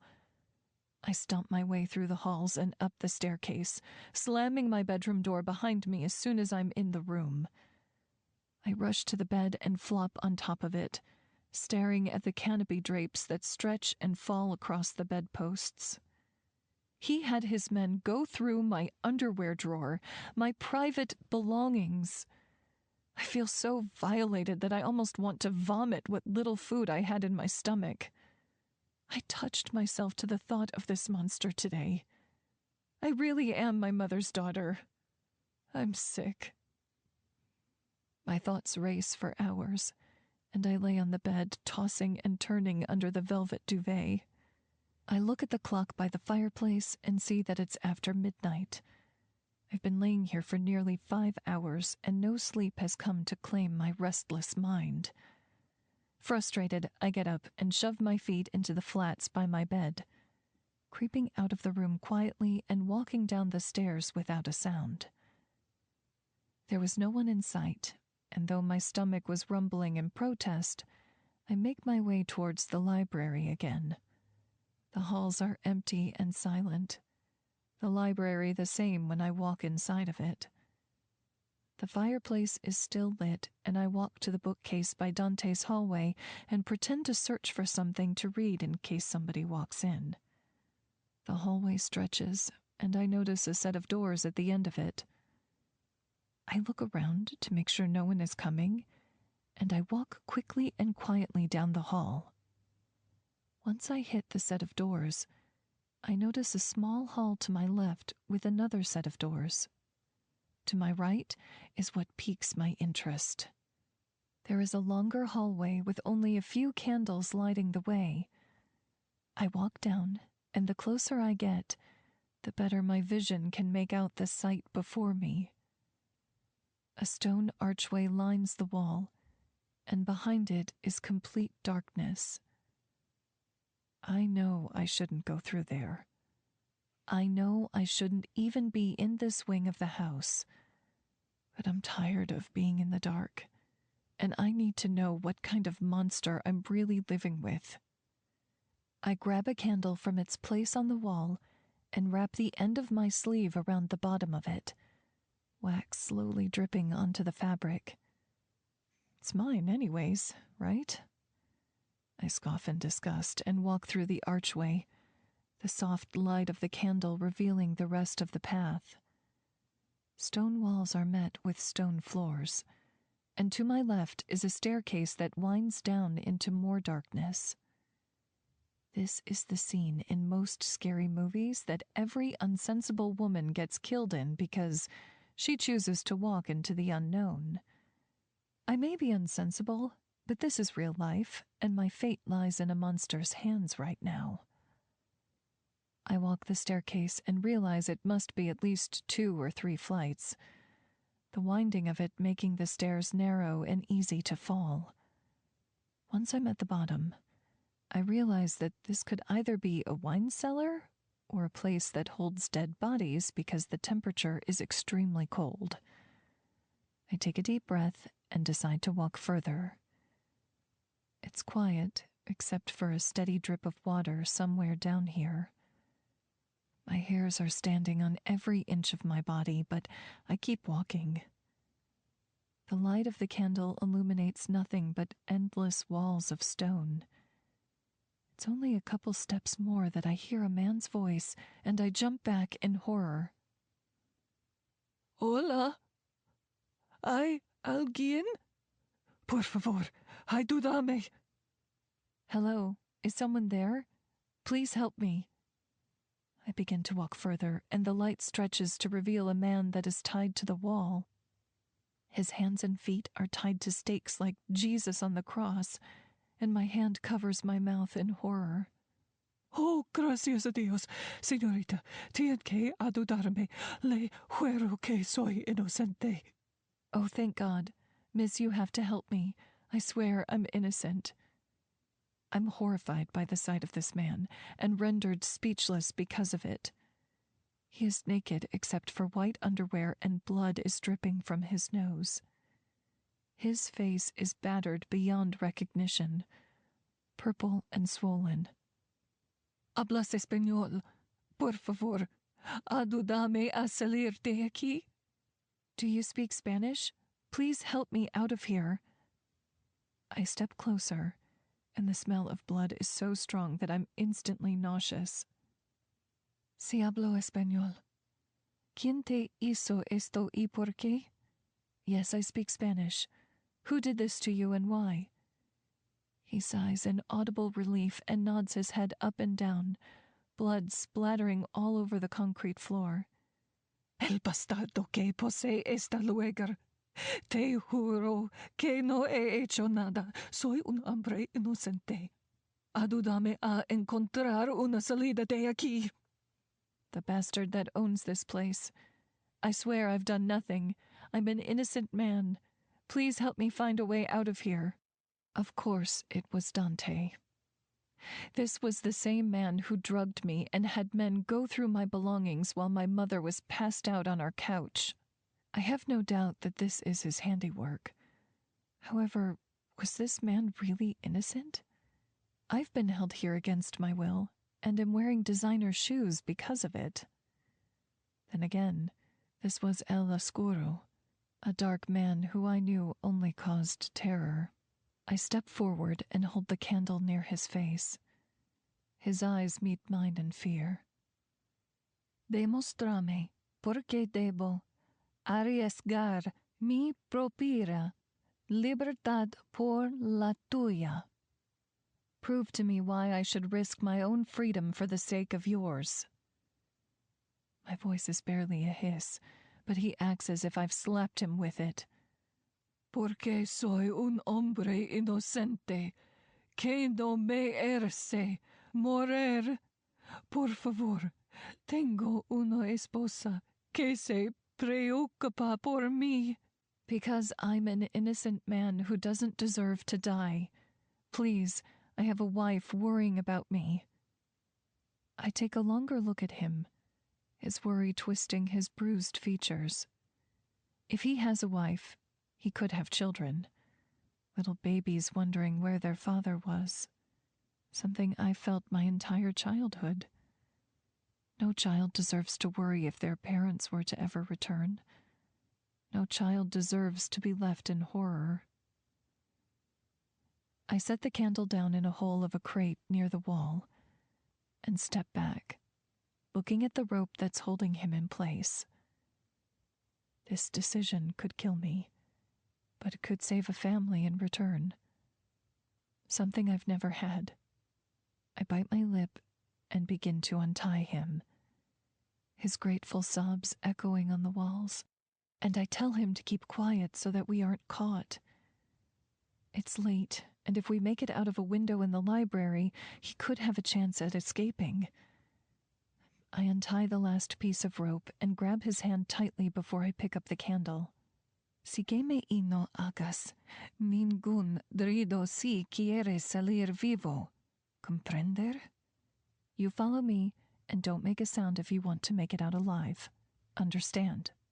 He nods urgently, and we walk quickly through the stone hall of the cellar, rushing up the stairs as quietly as possible.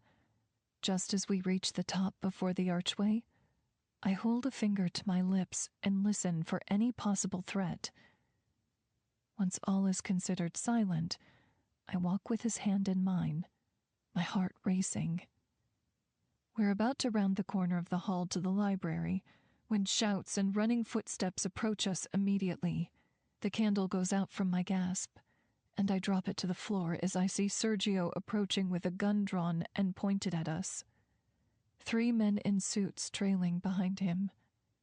My heart stops in my chest, and I prepare myself for the worst.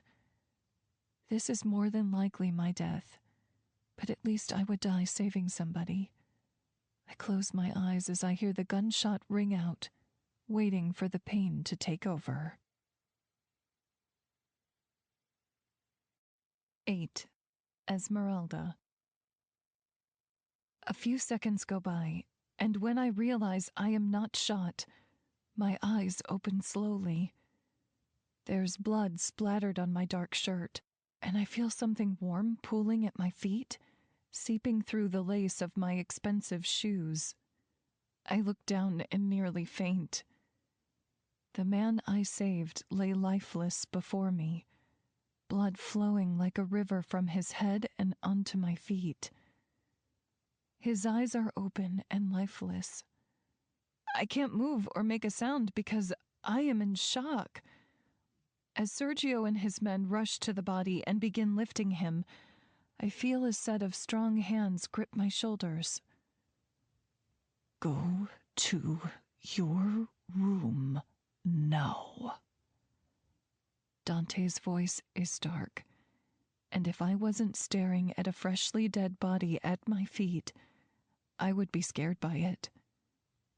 My feet are frozen in place, and I begin to shake. I said no, Esmeralda! He bellows, and it's enough to make me jump and run. My feet are slipping in my blood-soaked shoes, and I ditch them in the library before booking out the doors and towards my room. Once I'm upstairs and in my room, I rush to the bathroom and stand before the mirror. Blood is splattered across my chest and has soaked through my shirt. I look down at my feet and see that they are red and stained. I rush to the toilet and wait for the vomit to come, but it doesn't.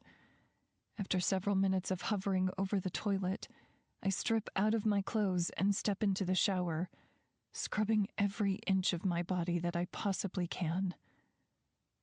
The water runs red, and I stand still in it, watching it snake past my feet and down the drain.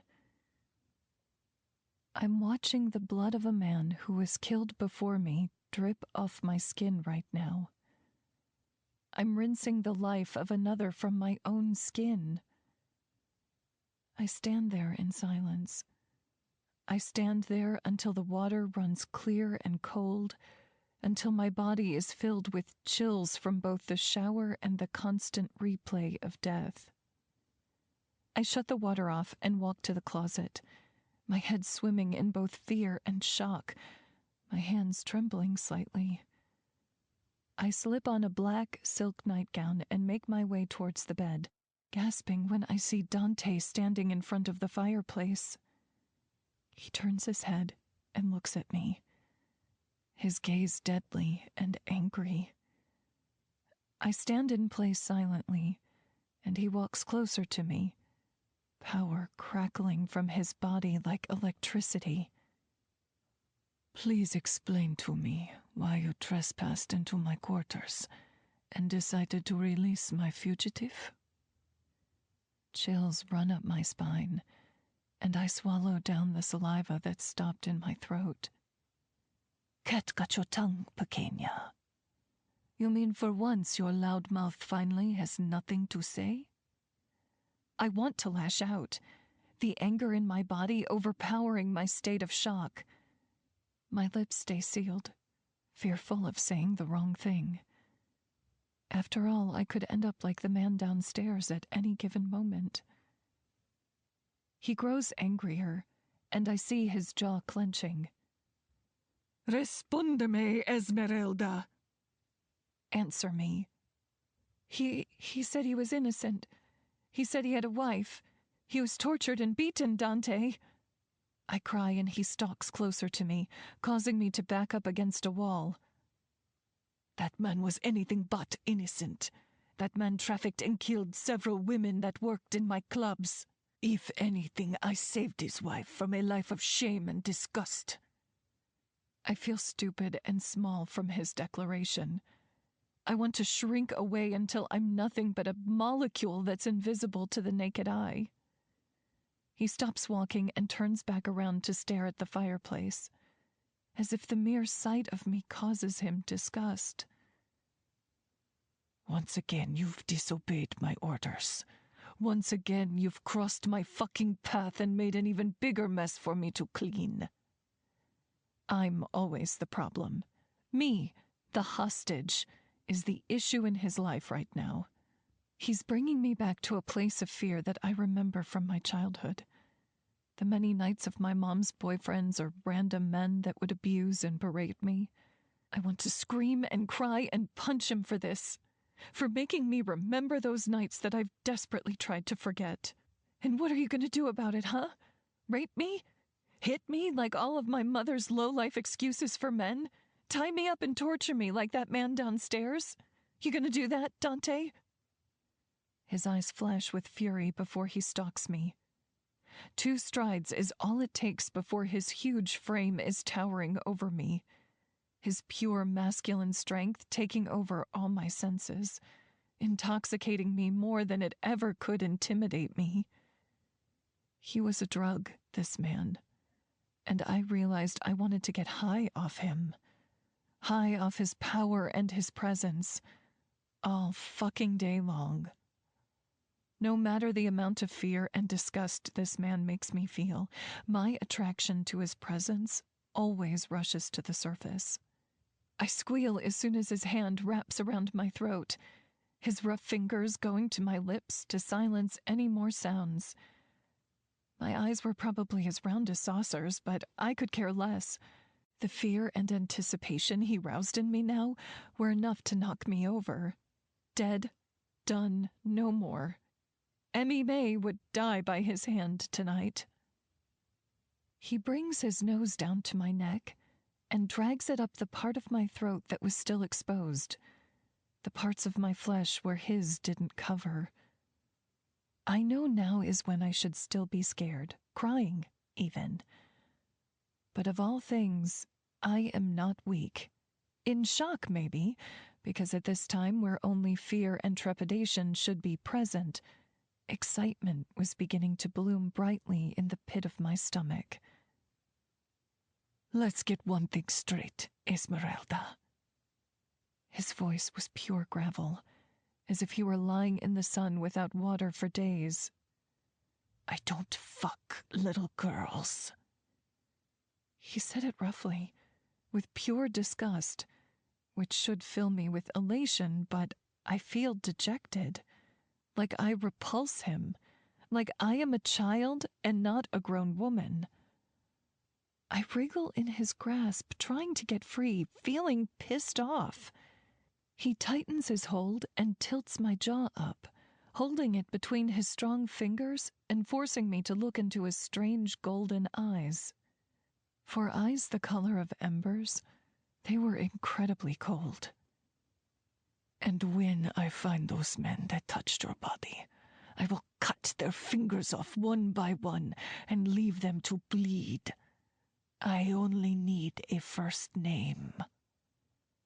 He inhales deeply again, like my scent was a life source, his life source, like he thrived off of it. The scent of my fear and helplessness? He is so confusing, this man. He's a walking contradiction. And the more he treats me like a submissive child, the more I want to act out against him. I wriggle again, only to have him shove me back, his thumb pressing against my pulse, sliding down to the base of my throat, damn near mimicking a caress, but that wasn't possible. This man wasn't capable of such tenderness. Don't underestimate my power anymore, Esmeralda. I'm a very important man, one many should fear, especially you. So maybe you should bite your tongue and don't cross my fucking path, especially when I'm running a goddamn business. You're a fucking monster, I spit at him. He lets go of me quickly, backing away as if I had burned him, as if I was the acid.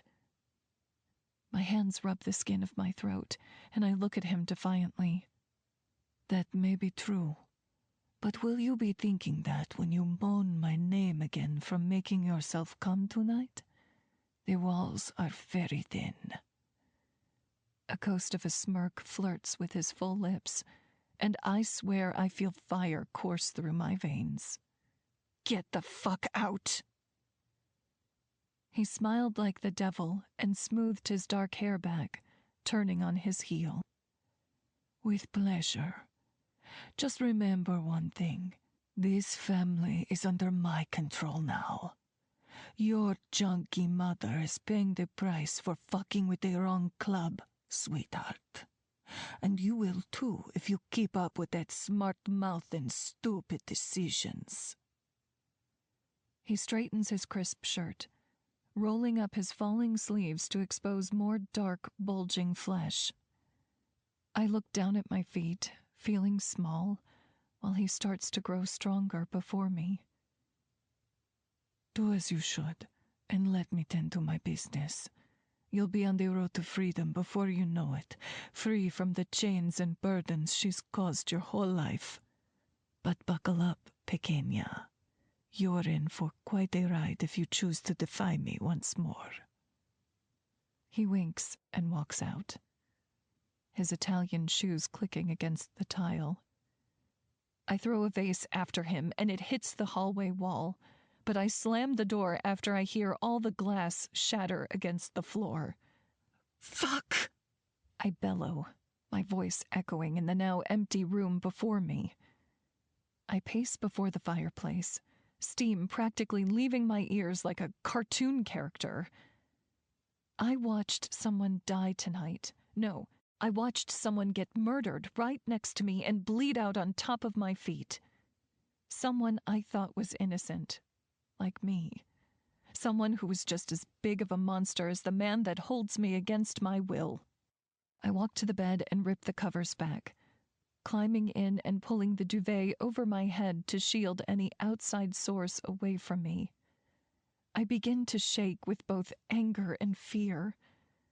My whole life has been flipped upside down in a matter of days, and there was absolutely nothing I could do to stop it. All I've ever wanted was a life of peace, a life that I build and could live in contentment. A restaurant to call my own, a place that I could call home. Maybe a husband and a couple babies later on. Now, everything was completely obsolete. Any dream or goal I had worked for before has become nothing but a wish now. I wish I had Ricky right now. I wish I had a loving and familiar shoulder to cry on.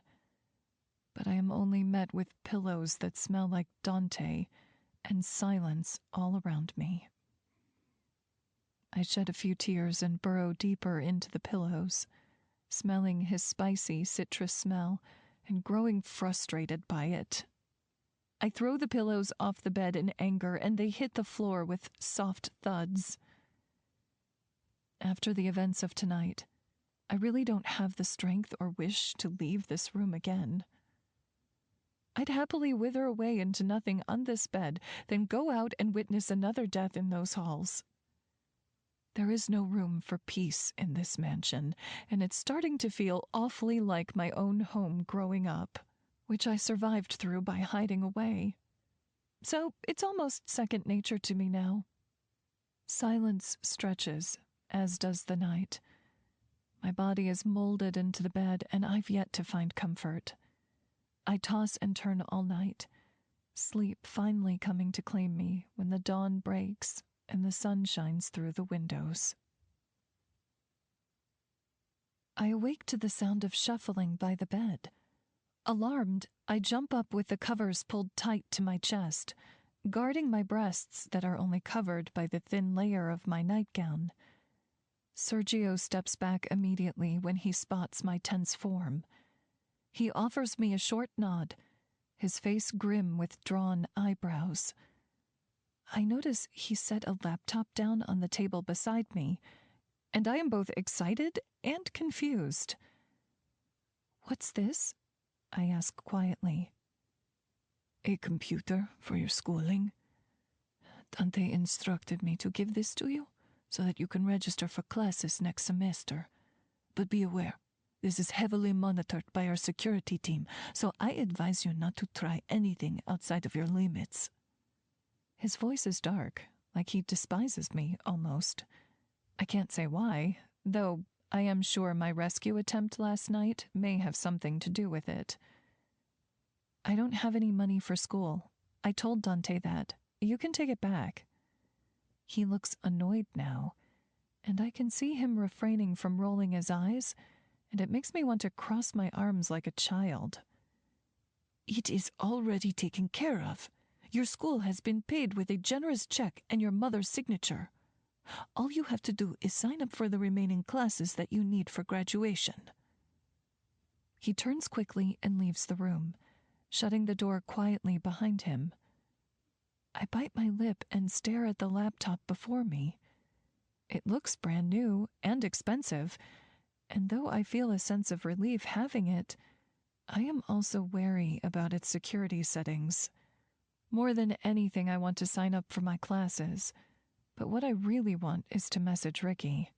At least let him know that I'm not dead. I have a feeling that would be out of bounds, and I don't want to risk my ticket out of this hellhole. I power the computer up and am greeted with an internet tab open with my school portal and university email. I smile with glee when I see the balance tab set to paid at the top corner of the screen. It's the least he could fucking do. I begin searching through the course catalog and select the remaining classes needed for my degree, as well as a class on restaurant management. Once my schedule is full, all of my start dates are set to 2 weeks from now. I glance at the calendar and notice it reads the 1st of August. I've been here for almost a week, and my birthday is only 4 days from now. I've been the youngest in all of my classes, having started a year early when I was little. I'm 4 days shy of 21, and I'm about to be a college graduate. The thought should excite me, However, being held hostage by a drug lord and witnessing a murder takes a little of that excitement away. I shut the laptop and stretch. I could have stayed on there longer, but after last night's horrific events, I'm deciding to remain obedient in hopes of getting out of here as soon as fucking possible. My stomach rumbles and I stare angrily at it, willing it to stop so that I don't have to leave this room for even something as important as food. I opt for a quick shower and a change into a pair of jeans and a cashmere sweater. I am warm and tired, and even though my stomach is growling at me in protest, I decide to grab a book from the bookshelf by the fireplace, scouring its contents and deciding on Les Miserables, deeming it fit for my current situation. I sit down on the bed and read as much as I can before my eyes shut and I fall asleep once more. I awake slowly and look at the clock to realize that I've slept most of the day. It is just after 9 at night, and the sky is already black with a few stars. My stomach is roaring, and though I fear the outside of this room, I can deny my hunger no longer. I slip out of bed and tiptoe to the door, taking a deep breath before opening it and looking around the hallways. Once I am greeted with emptiness and silence, I walk quietly and make a silent rush to the kitchen. The kitchen is dark with no sign of Javier, Dante, or any staff member. I rush to the fridge and grab water, berries, and a bowl of yogurt. The protein should keep me full until tomorrow, so that I will not need another trip outside of my quarters anytime soon. Contents in hand, I make my way back to my room and snag a banana on the way out of the kitchen. I am almost halfway out of the room when I hear a crash outside of the back door. Frowning, I set my food down on the counter and crouch down to the floor, waiting for an imminent threat to appear before me. After a few minutes of silence, I get up and walk towards the back door. I can see the light from the greenhouse shining through its open door. Although I know it is best for me to mind my business, my stomach was suddenly nauseous and my skin was crawling.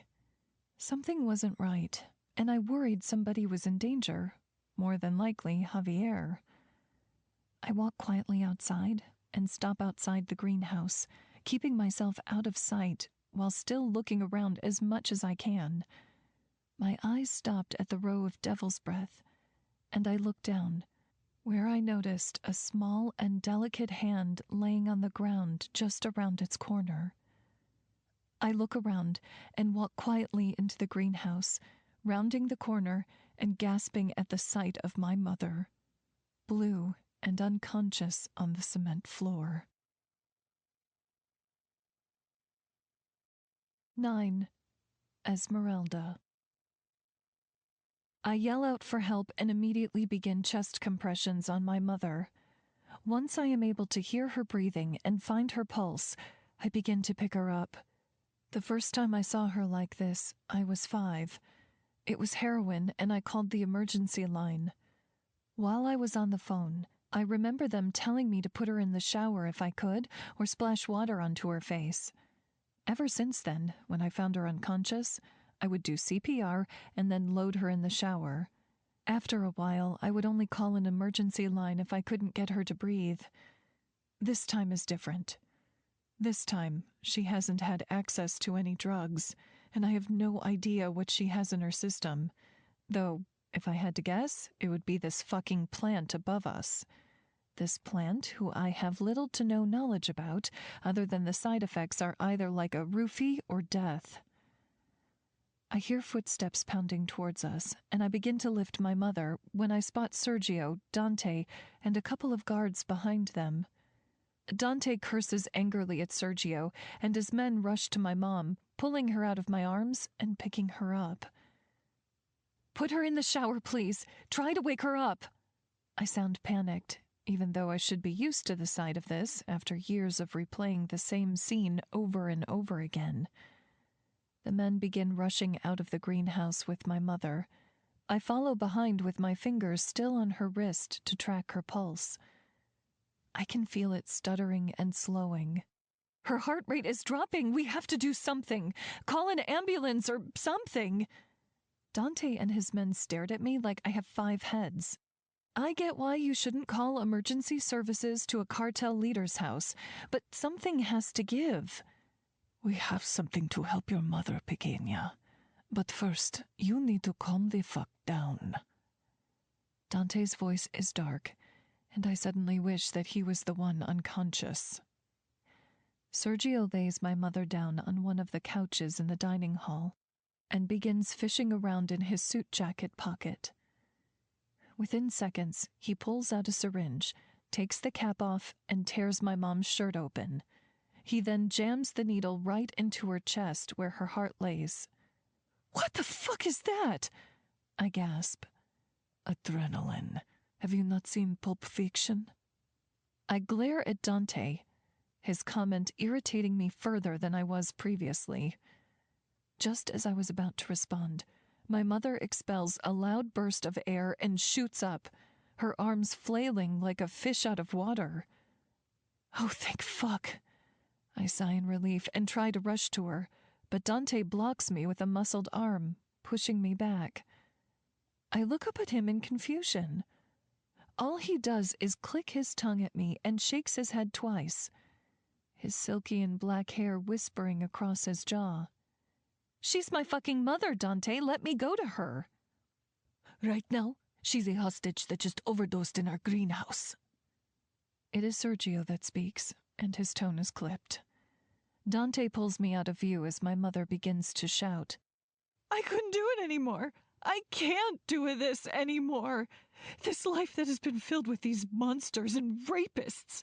For years I have dealt with this, and I just can't. Emmy, you need to get out of here. You need to run far from all of them." She's shouting and flailing as I begin to slowly back away, my eyes on Dante, wide with horror. "Adrian, escort Esmeralda to a room now," Dante barks out, turning away from me and walking towards my mother as a guard steps forward and grabs my arm. I yank it away and march to my room, the guard and my mother's screams both following me. I've been pacing my bedroom floor for about an hour when I hear a knock on my door and see Sergio enter, his expression neutral. "Your mother is stable and resting in the room next to here. You may visit her if you would like." I begin walking towards the door when his voice stops me. "I will advise you that she's been given a Xanax to calm her hysteria.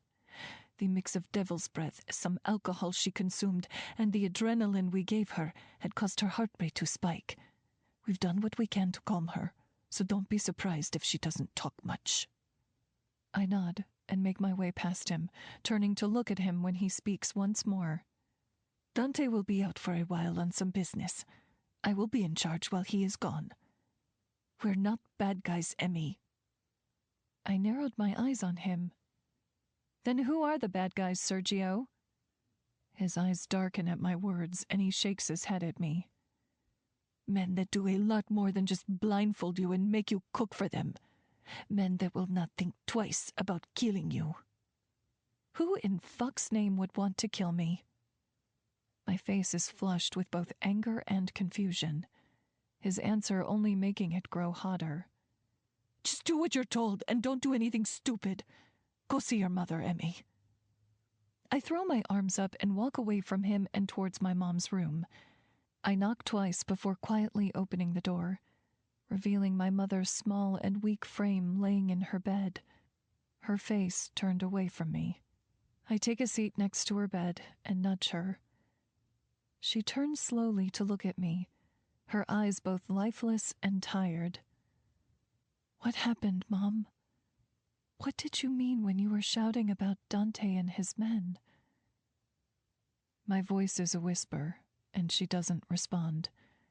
She doesn't even make a facial expression or an audible sigh, which is more than unlike her. I raise my eyebrows and wait for a response. Yet I am only met with an uncomfortable silence. Mom, have you anything to say? I can't be kept in the dark, especially not by my own mother. She looks at me for a few seconds and turns her head away to continue staring at the wall away from me. I sigh and fold my hands in my lap, my eyes staring at them for what felt like an eternity. It must have been at least 10 minutes before she finally spoke. They'll kill me if I tell you, but I've felt dead for years now. At least if they put a bullet in me, I'd feel peace. She sighs, and my stomach drops, but I stay silent, willing her to continue. I've never told you about your father because I don't view him as your father. He was a monstrous man that I hadn't met before. I only knew him for an hour. The way she says this makes my stomach turn and my spine chill. What did he do to you, Mom? She looks at me, her eyes sunken and filled with sadness. I've never seen her like this before. This woman before me is a stranger who is terrifying me more than the drug addict I've taken care of since childhood. She stays silent as her eyes look at her hands. She rubs her stomach absently, and a light bulb goes off in my head. Is the rapist you were screaming about, did my father rape you and create me? I want to scream and cry with anger and sadness. I knew he was an absent piece of shit, but not a monster capable of doing such horrid things. I worked at a club at the time. I was only 19 and had just been kicked out of my parents' house for almost failing my first semester of college. They cut off all my funding and tossed me out like I was nothing. I hitchhiked from Southern California to Los Angeles. I met a dancer who got me a job at the club she worked at. I waited tables and stayed on her couch for a few weeks. She's never given me this much detail about her past. She's never spoken about her parents or even mentioned that she went to college. I never even knew if she graduated high school or not. I decide to rest my hand on her arm, rubbing small and gentle circles into her cold skin. She sighs in comfort and closes her eyes as she begins to talk more. It was a late shift that night. A group of what I thought were businessmen came in and ordered at least $1,000 worth of food and drinks. My friend was the only dancer left on the floor, but a couple of men requested a dance from me in the back room. Her hands start to tremble, and I pat her arm reassuringly, trying to hold my composure so she would feel comfortable enough to continue speaking. I'd never danced before. They hired me to wait tables, but I needed the money and I figured they'd pay well. My friend had to stay on stage, so the manager gave me the okay to give private dances, saying the money would be more than worth it. She's crying silently, and for once in my almost 21 years of living, I see genuine emotion in my mom, and it absolutely wrecks my heart. It was just two guys that went back. One said he was just there to make sure I didn't try anything funny with the man who was going to be paying for my dance. That should have been enough to warn me. But I needed the money so badly. I would do anything to get a place of my own.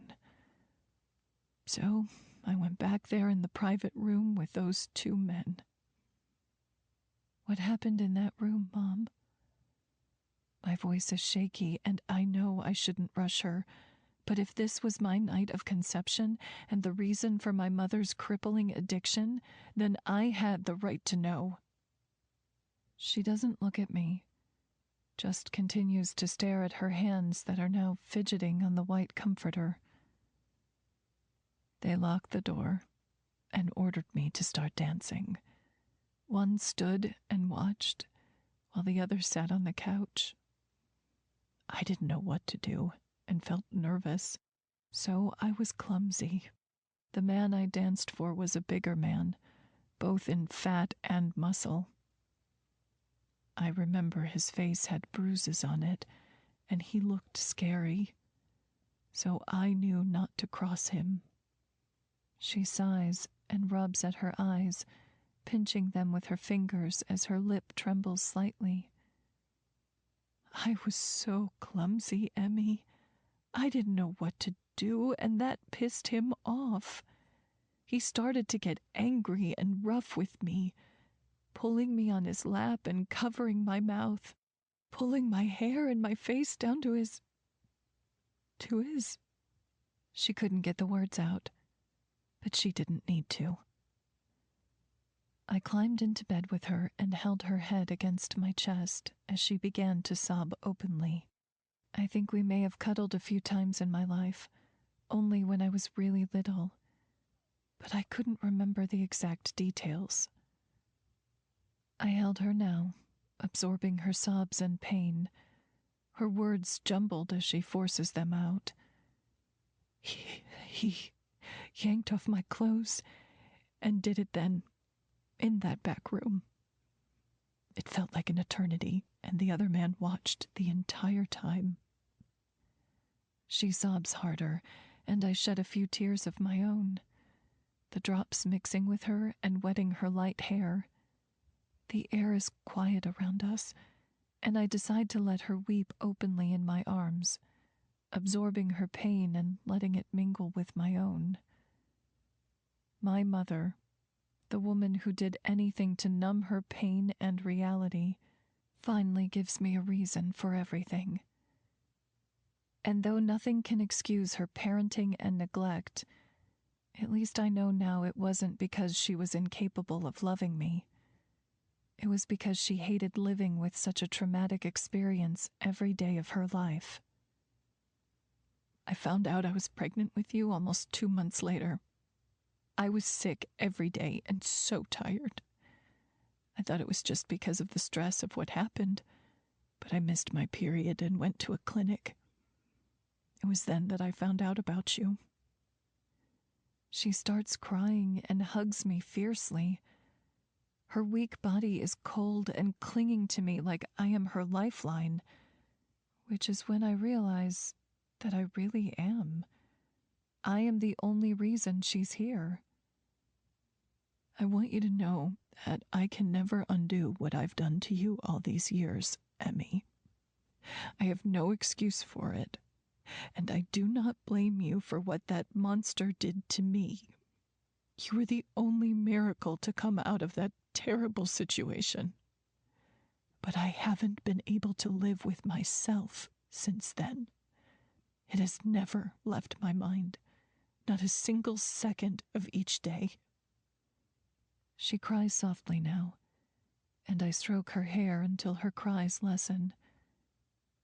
I decide to change the topic for a second in hopes that it would calm her tears. You're Irish. Why would you name me Esmeralda? She chuckles, and I am grateful for the sound of it. Hercules was playing on the hospital TV while I fed you for the first time. It just felt right. I laugh at her response and let the comfortable silence stretch. She cries off and on, and I hold her the entire time. This is a first for us. A first for bearing emotions, a first for hugging each other closely, a first genuine experience between a mother and her daughter. She trembles fiercely, and I wait until her tears subside when I ask my next question. What happened after he abused you, Mom? She wipes her tears aggressively and sniffs the rest back, sitting up as she searches for a response. The men left, and as I gathered my clothes, I heard gunshots and screaming. My friend came to the room minutes after, and we ran out of the club together, and all the men were gone. There was glass everywhere, and a couple of bodies lay dead on the floor. We were just at the doorway when I saw a man with blood pouring from his head. Few other men were gathered around him, but I noticed a young man holding him and roaring out with anger. She's shaking profusely now, and for some reason I decide to ask who that man was. She is silent for a while before looking at me, her eyes wide with fear, and it makes my stomach drop. He looked so much younger then, like he was just becoming a man. Who, Mom? Who looked younger then? Her answer is a bomb, dropped and detonating all around us in this bedroom. Dante. The man holding the body was Dante, holding his dead father. They owned the club that was ambushed by another cartel that night. Chills spread throughout my body, and I stare at her in both silence and immense confusion. What does this mean, Mom? Her lip trembles and she starts crying again, her pain a weight now borne by us both.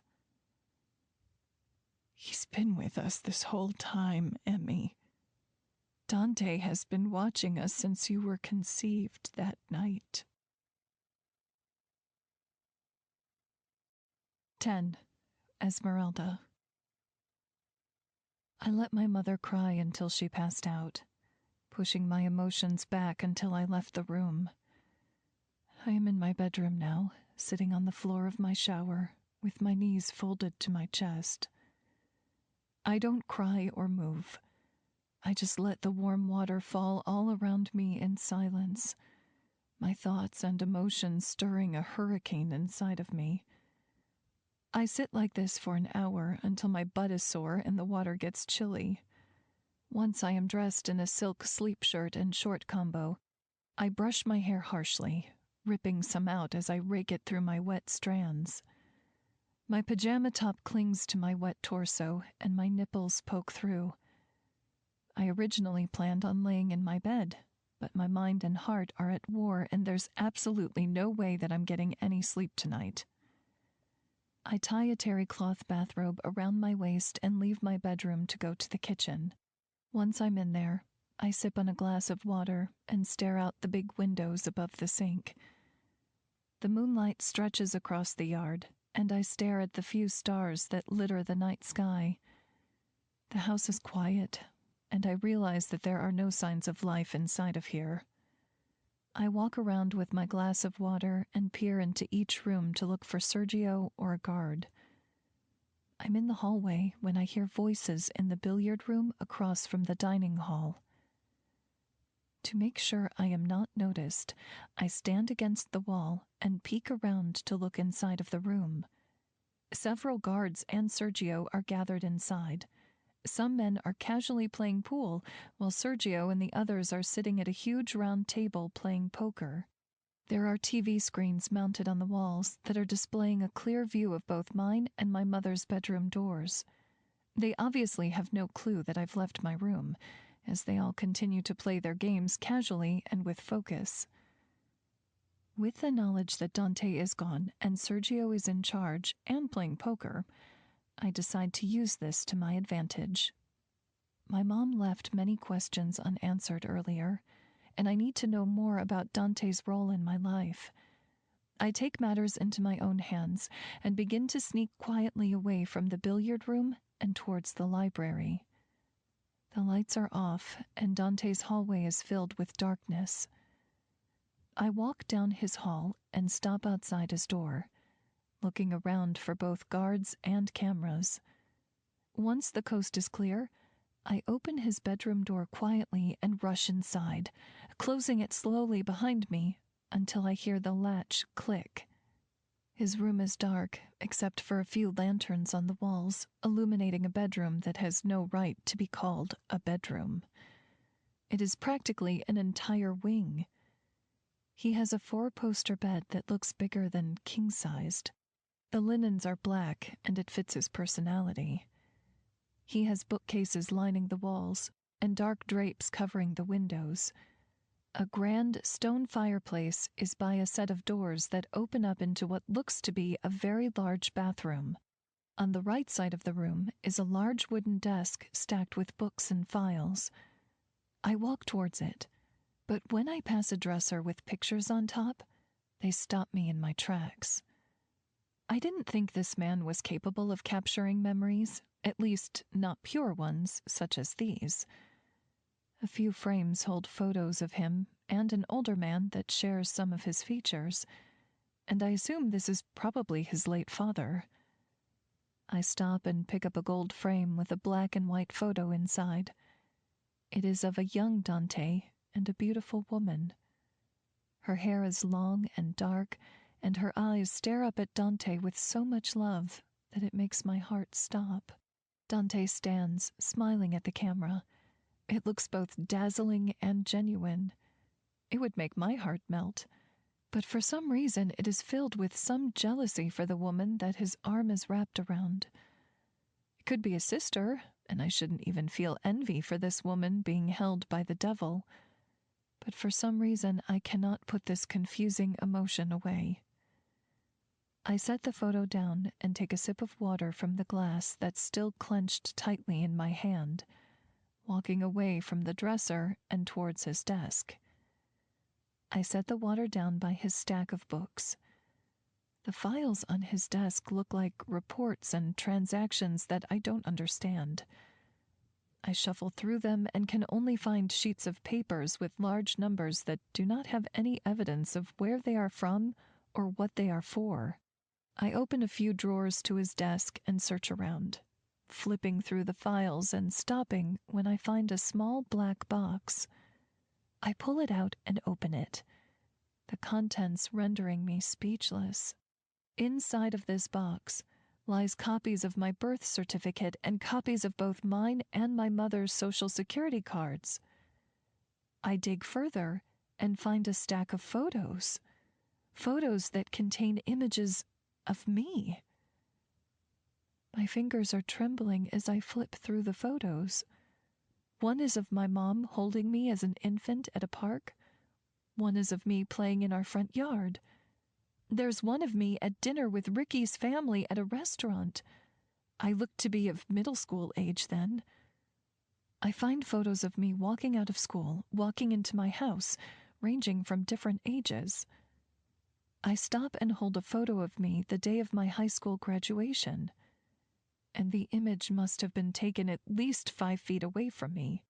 I am smiling at Ricky, and we are fixing each other's graduation caps.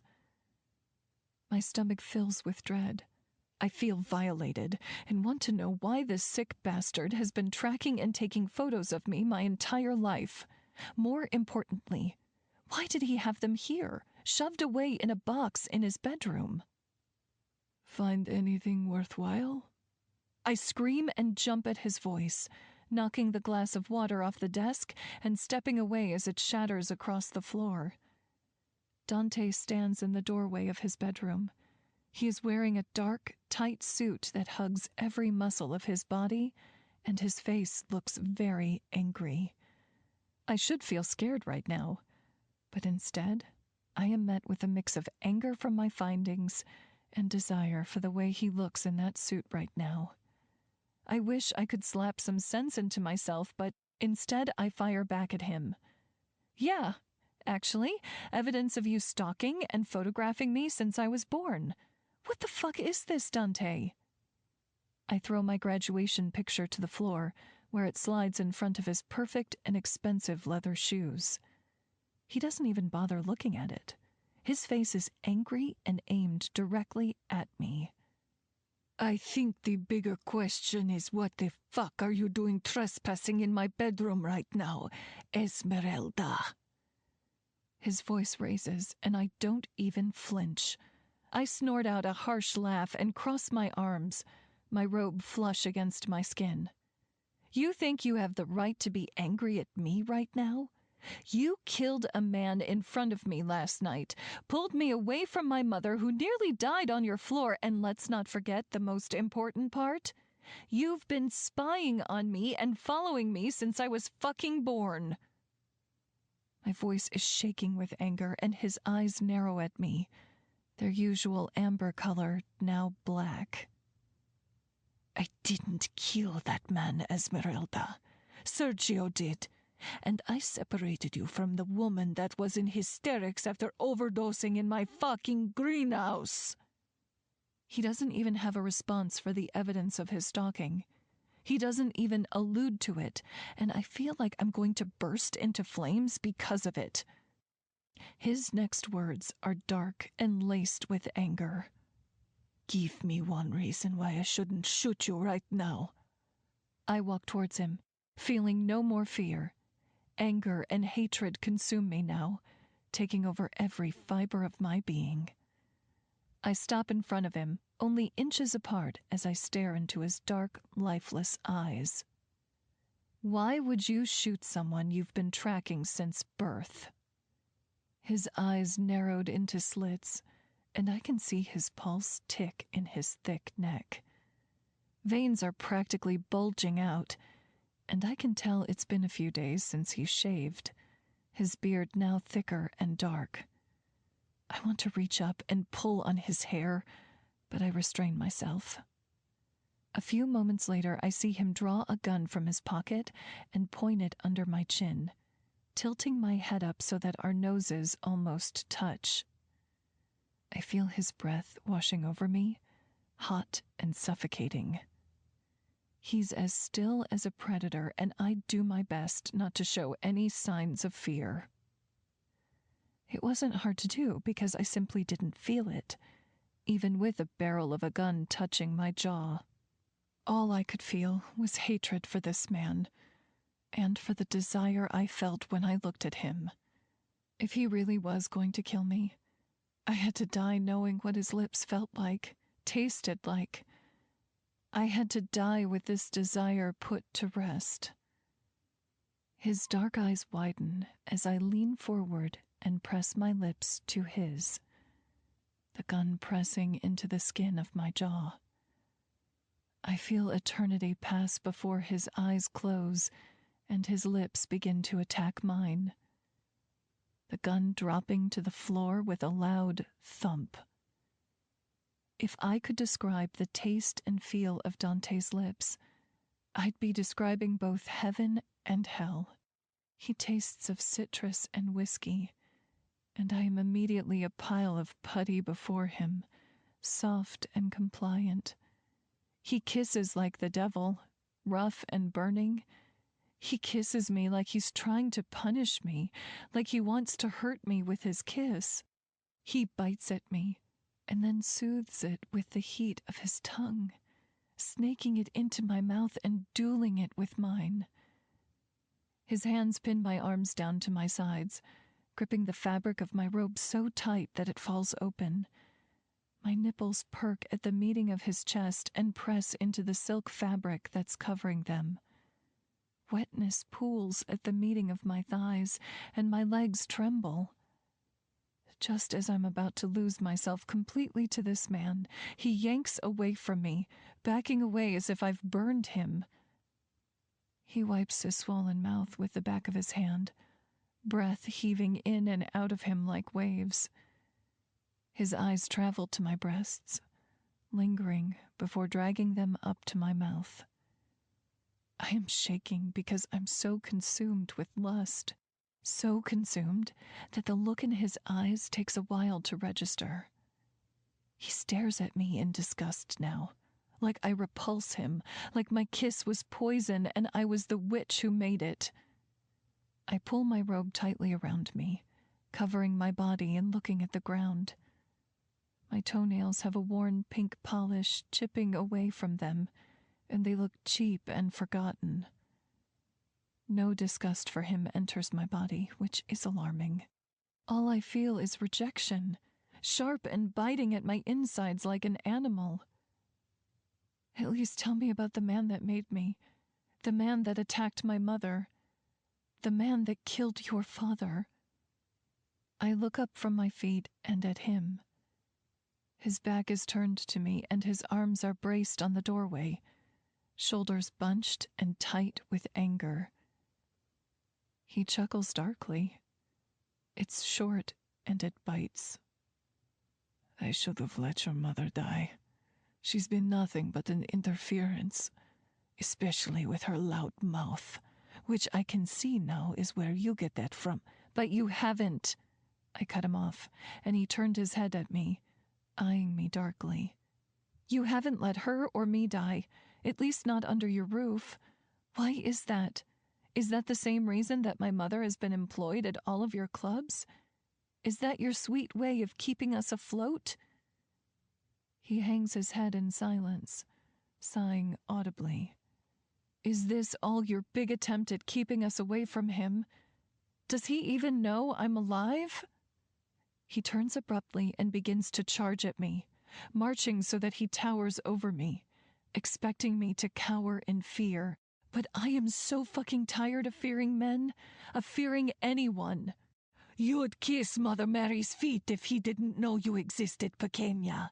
You have no reason to know of him or even mention him in this house. This is the loudest that he's yelled at me. He's trying to intimidate me, dominate me, and drag me away from this topic, but I am not backing down so easily.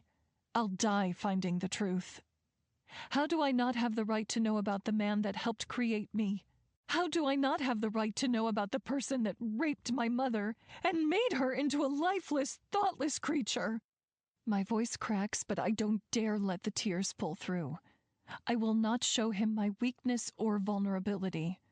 I can cry when I'm alone later, when I don't have to fucking prove myself to know about the details of my own existence. He backs away from me again, opening up the door and leaving room for me to walk through, his hand gesturing for me to do so. I stand my ground and cross my arms like a spoiled child. He scoffs, and I see his hands ball into fists at his sides, acting like a spoiled child himself. I pick up the graduation photo and walk back to the desk with it, stuffing it into the box it came from. I put the lid on top and grabbed the box. I walk to Dante and shove it into his stomach, his arm rushing to grasp it. You can hide and withhold all the information you want, El Oscuro, but I won't give up on finding the truth, especially if my life depends on it. I walk past him and into the dark hallway before me, turning around to murmur my last words before I leave him standing in the doorway. I won't be kept in the dark anymore. Not after all I've been through, not after knowing how I came into this world. As I near my bedroom, I stop and stare at my mother's open door. Walking up to it so that I can close it for her, I hear her soft sobs echoing from the bed. I whisper into the room only loud enough for her to hear. We're going to get out of this, Mom, you and I, and then we're going to move on. I shut the door quietly and walk into my bedroom. After shrugging off my plush robe and letting it fall to the floor, I climb into bed and lay on top of the thick duvet, my mind racing a mile a minute. I replay every minute of today's events in my head, surprised that a single tear doesn't rush to the surface. I am officially numb, except for burning curiosity and lingering desire. I think of every time that I found my mother passed out on the floor, every time she looked at me in hatred, every time she shoved down her own nightmare to face me continuously. I know I am not at fault, but I am a reminder, a daily reliving of a horror film to her. I think of her secret and even Dante's secret, his private vengeance that has somehow seeped into my entire existence. I think of his silence and his anger, of his lust and his denial. I think of the way that he looked at me in disgust, the rejection I should feel being replaced by hatred. Hatred for the desire he stirs in me, for how good it felt for him to kiss me like he did. I think of the way he gripped my arms, the way he attacked my mouth like I was a meal he starved for his whole life. I think of the way his eyes looked when he stared at my breasts, the way they traveled and landed on my lips, chest heaving with both lust and restraint. I close my eyes and memorize every line around his small amber eyes. Memorize the way his hair curls slightly at the ends, the way it looks wild and disheveled after he runs his hands through it with frustration. I memorize the feel of his unshaven beard against the soft skin of my cheeks, the way his whiskers scratch and rub at the tender flesh. I think of the way the cold metal of his gun felt pressed against my jaw and rubbed my hand down my throat while the other pressed down on the lower half of my stomach. I feel a desire pooling thick in my womb as the memory of him burns bright in my mind's eye. I dip my fingers into my sleep shorts and stroke my wet and heated flesh, moaning his name as I near a quick release. When I come down off my high, the desire for him is still present, but my hatred for him burns brighter. He's kept me away from the true knowledge of my life. He's watched me grow from the sidelines and did nothing to stop the turmoil that both my mother and I went through. He watched a victim raise a child in one of the poorest parts of America and only showed his face by kidnapping us and holding us hostage. All the while still denying me my right to know about my sperm donor, about the monster that made me. Maybe that's why I don't feel sick about wanting him. Only a monster could love a monster. If I came from the body of an abuser and a murderer, then I must have some sickness in me too. I walk to the bathroom and wash my hands off, brushing my teeth before making my way back to the bed. I yank the covers off and slip underneath them. The room is dark now, but I notice a small strip of light stretching out of my doorway. I look up and am met with dark amber eyes staring at me like an animal in the night. Dante has been watching me silently from my door, and instead of feeling embarrassed or angry, I turn over and face the windows, ignoring him until I hear the small click of my door closing and my eyes shut away the night. 11. Esmeralda. I'm in the kitchen cooking eggs while Javier busies himself with frying bacon. He told me it's fresh, and I didn't want to ask how fresh it was, fearing I wouldn't want to eat the pig I just learned was slaughtered to feed me. I meant the eggs! The eggs are fresh, Emmy! Javier laughs at me, and I blush in stupidity. I tossed and turned all night last night, barely even sleeping. My eyes were bloodshot and puffy this morning. I had to pile on concealer to tone them down. Once breakfast is cooked, Javier runs and sets everything up in the dining hall. I stay behind and wash dishes, refusing to even be in the same room as Dante right now. If he wants to be an arrogant dick that treats me like a little woman, he can just kiss and berate. Then I'll pass on that. I made it abundantly clear last night that I'll go to my own lengths to sort my life out. I'm munching on a piece of bacon and wiping the countertop down when Javier comes back in and looks at me wearily. I raise an eyebrow in question, and he speaks quietly. Dante wants you to eat with him at the table. I bark out a laugh and realize that Javier is hiding a smirk as well. God bless this man. You can tell Master that I'm not hungry and have cleaning to do. I practically shout this so that Dante can hear it from the dining room. I hear the screech of his chair as I finish wiping down the counter, ignoring his presence as he enters the kitchen.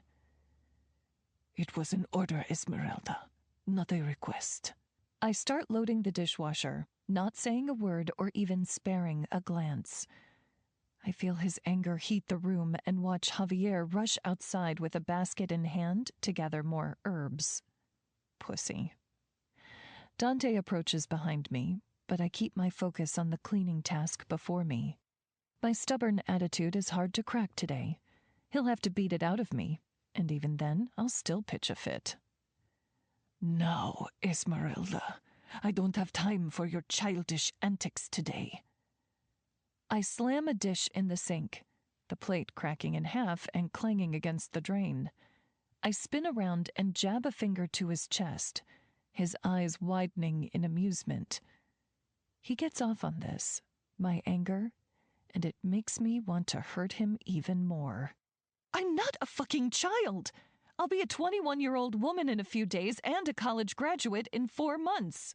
Most importantly, I'm a full-fledged adult capable of making her own decisions without being bossed around by a sinister gangster.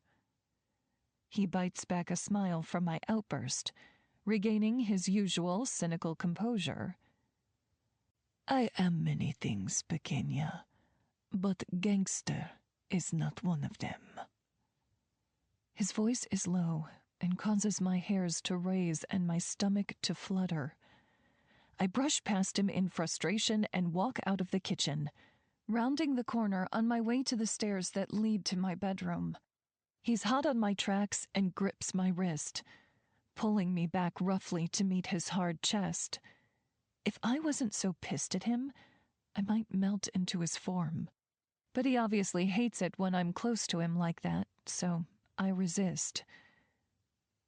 You can stomp around and throw fits like a stubborn child all you want, but yes, you are a grown woman.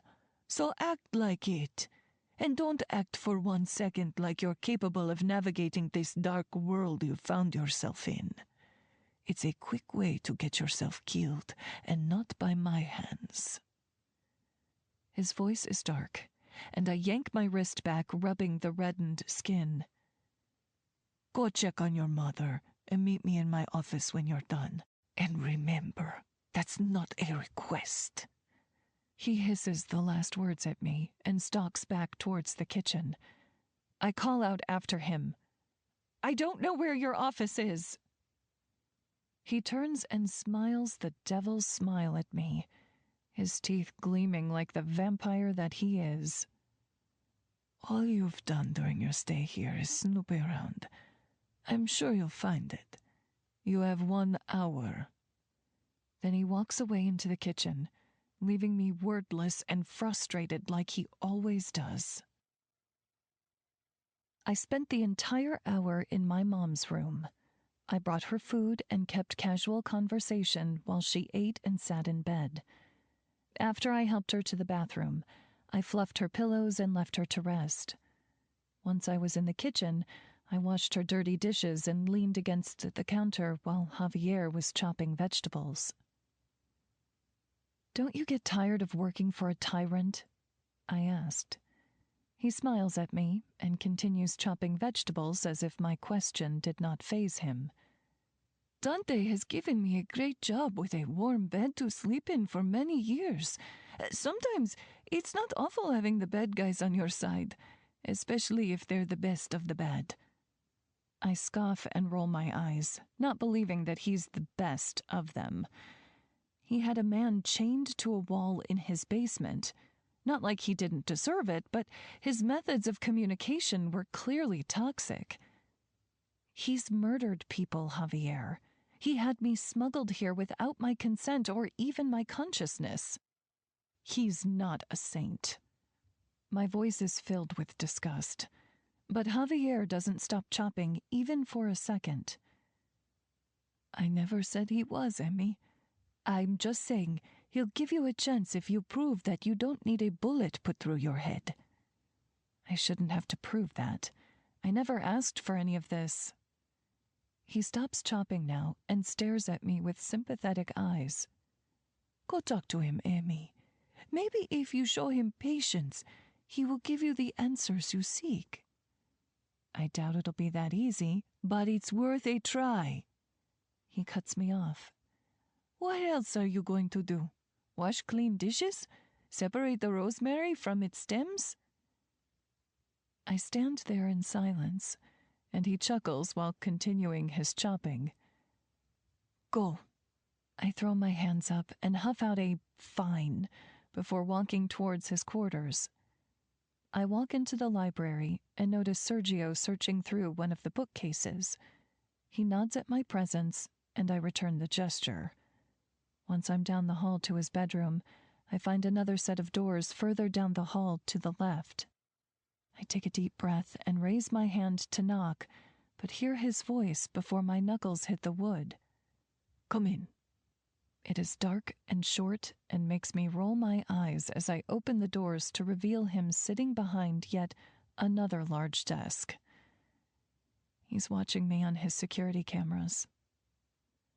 Are you going to track my every move forever? I ask sharply as I shut his office doors behind me. It takes a minute for me to register that I am in his boardroom. My frustration starts to fuel my anger. That depends. Are you going to continue disobeying the simple things I ask of you? His voice holds no humor, but I shrug as I sit down in one of the plush chairs facing his grand desk.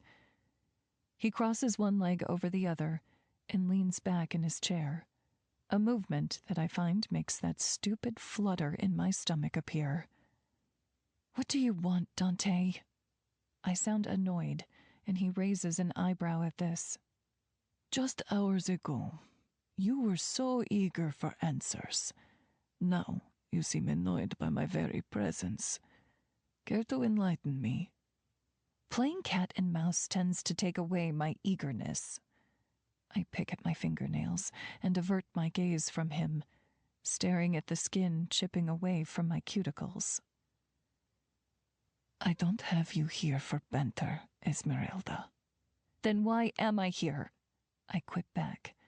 He gets up from his desk and retrieves a manila folder from his desk, slapping it on the glass coffee table before me. I open it up and am greeted with both headshots and security footage of a short and chubby man. His face is round, his head bald, but he has a thick black mustache above a set of full lips that looked a lot like mine. His name is Juan Carlos. Obviously, an odd name for a man of his nature. The traditional meaning in his Mexican heritage translates to, God is gracious. He is not God, nor is he gracious. But he is the man that created you. I think we both know he's also undeserving of the name Father. Dante is staring out of the window behind his desk. It overlooks the entire back portion of his estate. I run my fingers along the photos in my hand and stare at the man who helped create me. He is angry looking, and I can feel his wrath through the photos. I look more like my mother, but I have a few of his features and all of his coloring. I really don't look like him at all, something that I am grateful for. My mother said your club was shot up the night of my conception. She said she saw you holding a man before she left. That was your father, yes? He is quiet for a long moment, staring out the window with his back turned to me. I noticed the tensing of his shoulders at the mentioning of his late father, the silent twitch answering my question for me. He took much more than my blood from me that night. I was 20 years old when he took my father. Just a boy when he declared a war that I fought my entire adulthood. I knew he was older, but definitely not twice my age. He looks young enough to fool anyone, but I could see the tired lines around his eyes since I've known him. You said Mexican heritage? Is he not in the same business as you? He chuckles at my word choice and sits back down in his desk chair, staring at me as I set the photos back down on the coffee table. His hand rubs along his jaw, roughing up his beard hair that I noticed he trimmed down. Same business, yes, but a different sector. He's a head leader in the Sinaloa cartel. Fucking hell. I really was built from the blood of a monster. I swallow the lump in my throat before I ask my next question. What sector are you in, then? He stares at me in silence, mulling over his answer in his head as I eye the subtle tick in his jaw. I was born and raised in Colombia. I don't need to give you any more detail. I'm not very well educated on cartels. I can tell you about business analysis and proper ways to manage both a company and its finances, but I know nothing about the illegal undergrounds of our world. This is something I can tell I'll be Googling when I head back to college. That thought stops me. You said I would be grateful if he didn't know that I existed. Why is that? Is he tracking me or something? He is quiet, deathly quiet, and it makes me straighten quickly, my spine shivering with a new set of chills at his eerie silence. He's been watching you since your mother left the hospital after birthing you. He's the main source of all her drug use. Everything she's bought has come from his men. Until she stole from me, that is. My stomach turns at this knowledge. Did she know who she was buying them from? You think a junkie does their research before finding their next fix? They'll take it from the paws of a sewer rat if it were available. I let the bite of his comment slide. He wasn't exactly wrong. Then why didn't you do anything to stop it? Because your mother isn't my responsibility. She's just a hindrance in my operation. I can't just interject and cause bloodshed because she wants a dime bag. His comment angers me, and I stand up suddenly. His eyes travel from my legs to my lips, but I narrow mine in anger. You knew she had a baby. You watched me grow up from the sidelines, and you knew the environment that I was in. Yet you did nothing to stop it or even find a better solution for me. An innocent person in all of this. He seems unfazed by my outburst, and my palm does that itching thing when it wants to slap him. You were alive and fed. I saw the family you grew up with around the corner. I made sure they were trustworthy people. If you were ever in real danger, I would have found a way to see you out of it. He sounds calm and casual, like I had the perfect childhood. Makes me want to roar in anger. I was starved and abused, and you watched it all through a fucking camera lens. I slam my hand on the coffee table, and he shoots up from his chair, marching towards me and grabbing my chin roughly, tilting it up so sharply that all I could see was the wild amber of his eyes. I never said I was a fucking saint. I've been seeking my vengeance, and you and your mother have been nothing but a fucking hindrance for me. He sounds so angry, and it makes fire burn up my throat, acid practically dripping from my lips. So that's all I am to you, huh? A hindrance? A piece of trash that you want nothing more than to throw away? So do it then. Get rid of me. He grips my chin tighter, pulling my face closer to his, so that all I can taste and smell is him. Trust me, Pequeña. That's all I've been trying to do. But you've made it damn near impossible. I want to ask him what he means by that, but before I know it, his lips seal over mine, stealing any thoughts or words I had prepared for him.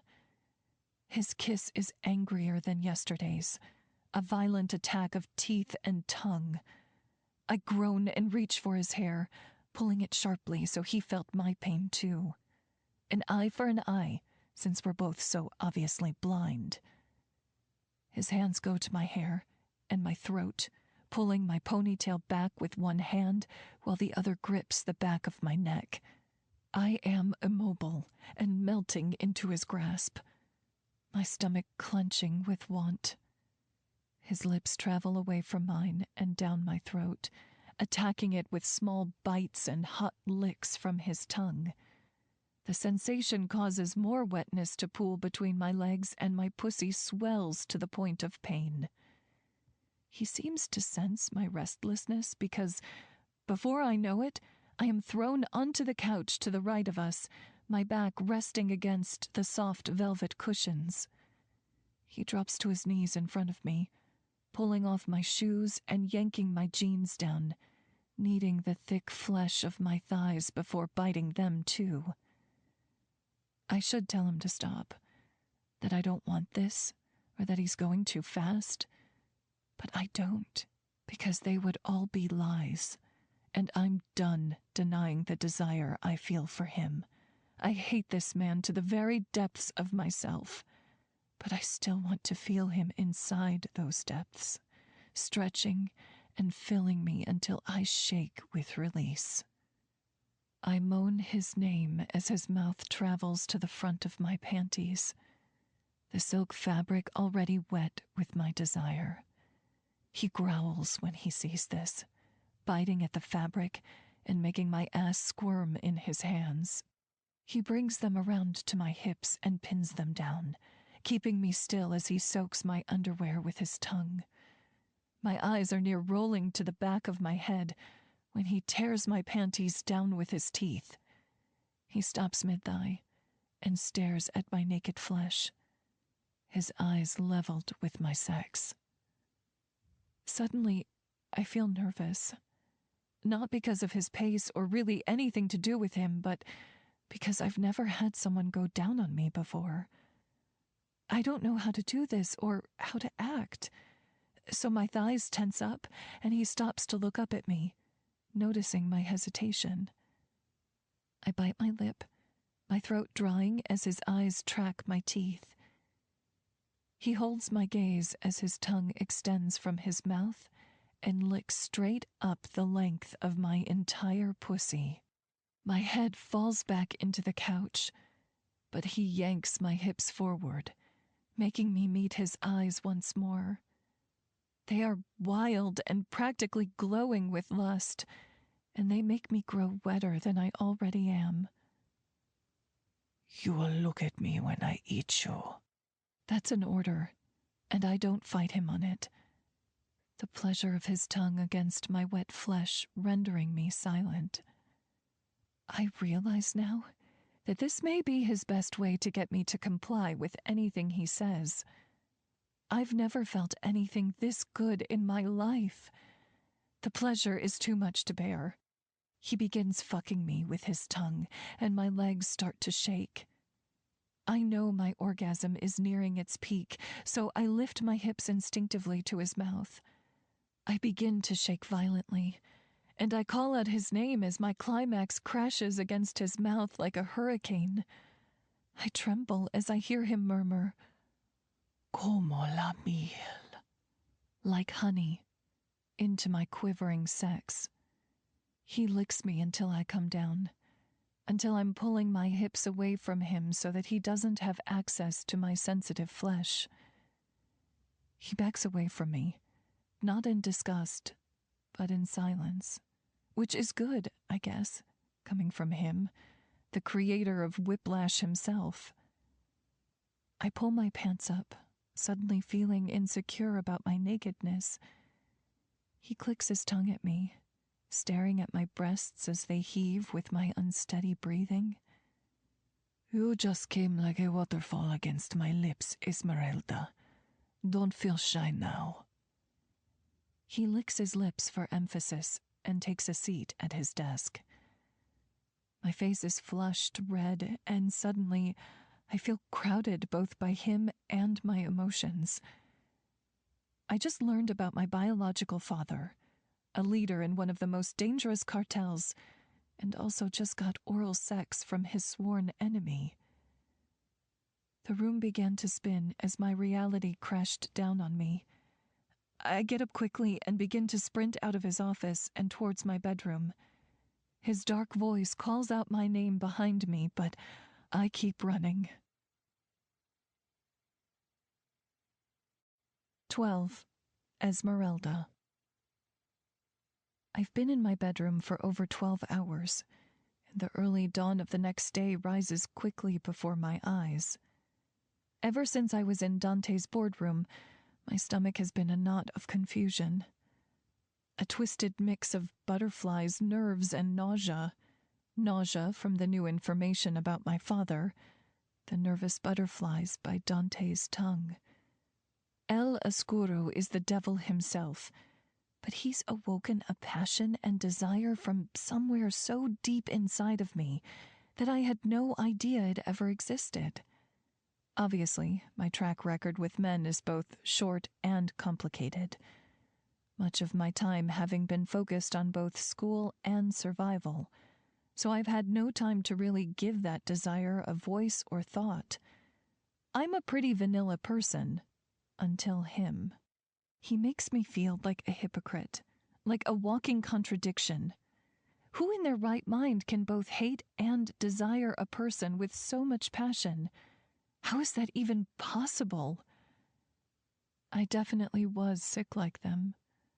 Like my mother, like my sperm donor, like Dante. I've spent my whole life skating by thinking I was one of the innocent ones.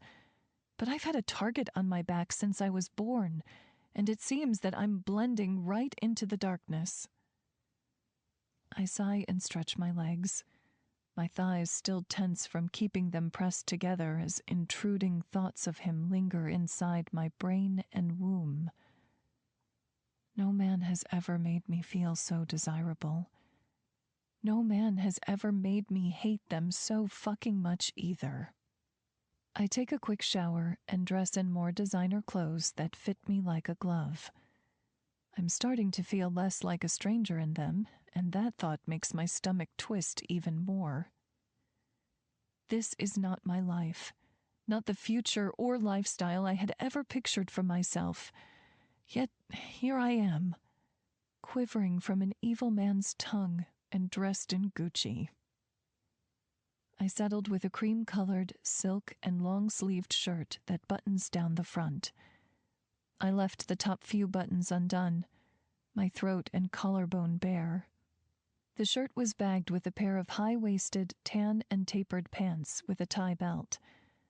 I slid them on and was amazed by the material and how they fit perfectly against my legs. Slipping on a pair of nude flats, I admired myself in the mirror. Never in a million years did I think I'd be dressed in Gucci and walking the halls of a mansion. For the first time in my life, I actually felt sort of beautiful, not average-looking in worn and used clothes.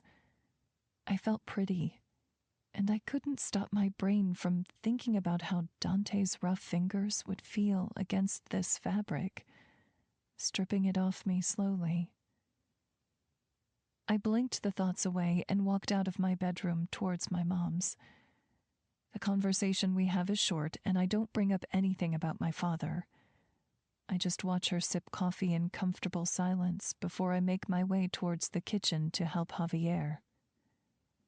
The room is quiet, and I look at the chalkboard calendar on the fridge. My birthday is tomorrow. Not just my birthday, but my 21st birthday. Ricky and I have been talking about this day since we were teens. He's a month older than me, so in solidarity, we vowed to go out and drink at a bar for the first time on my birthday. I wonder if he's kept that vow in my absence. Javier is stirring some spicy-smelling broth while I munch on an apple. It is a comfortable silence until Sergio walks in, face stern and solid as usual. This man is all business, no play, and I can't help but wonder if he's ever had an ounce of fun in his life. Maybe killing people was his source of fun. Dante's out for the day, and he should arrive late this evening.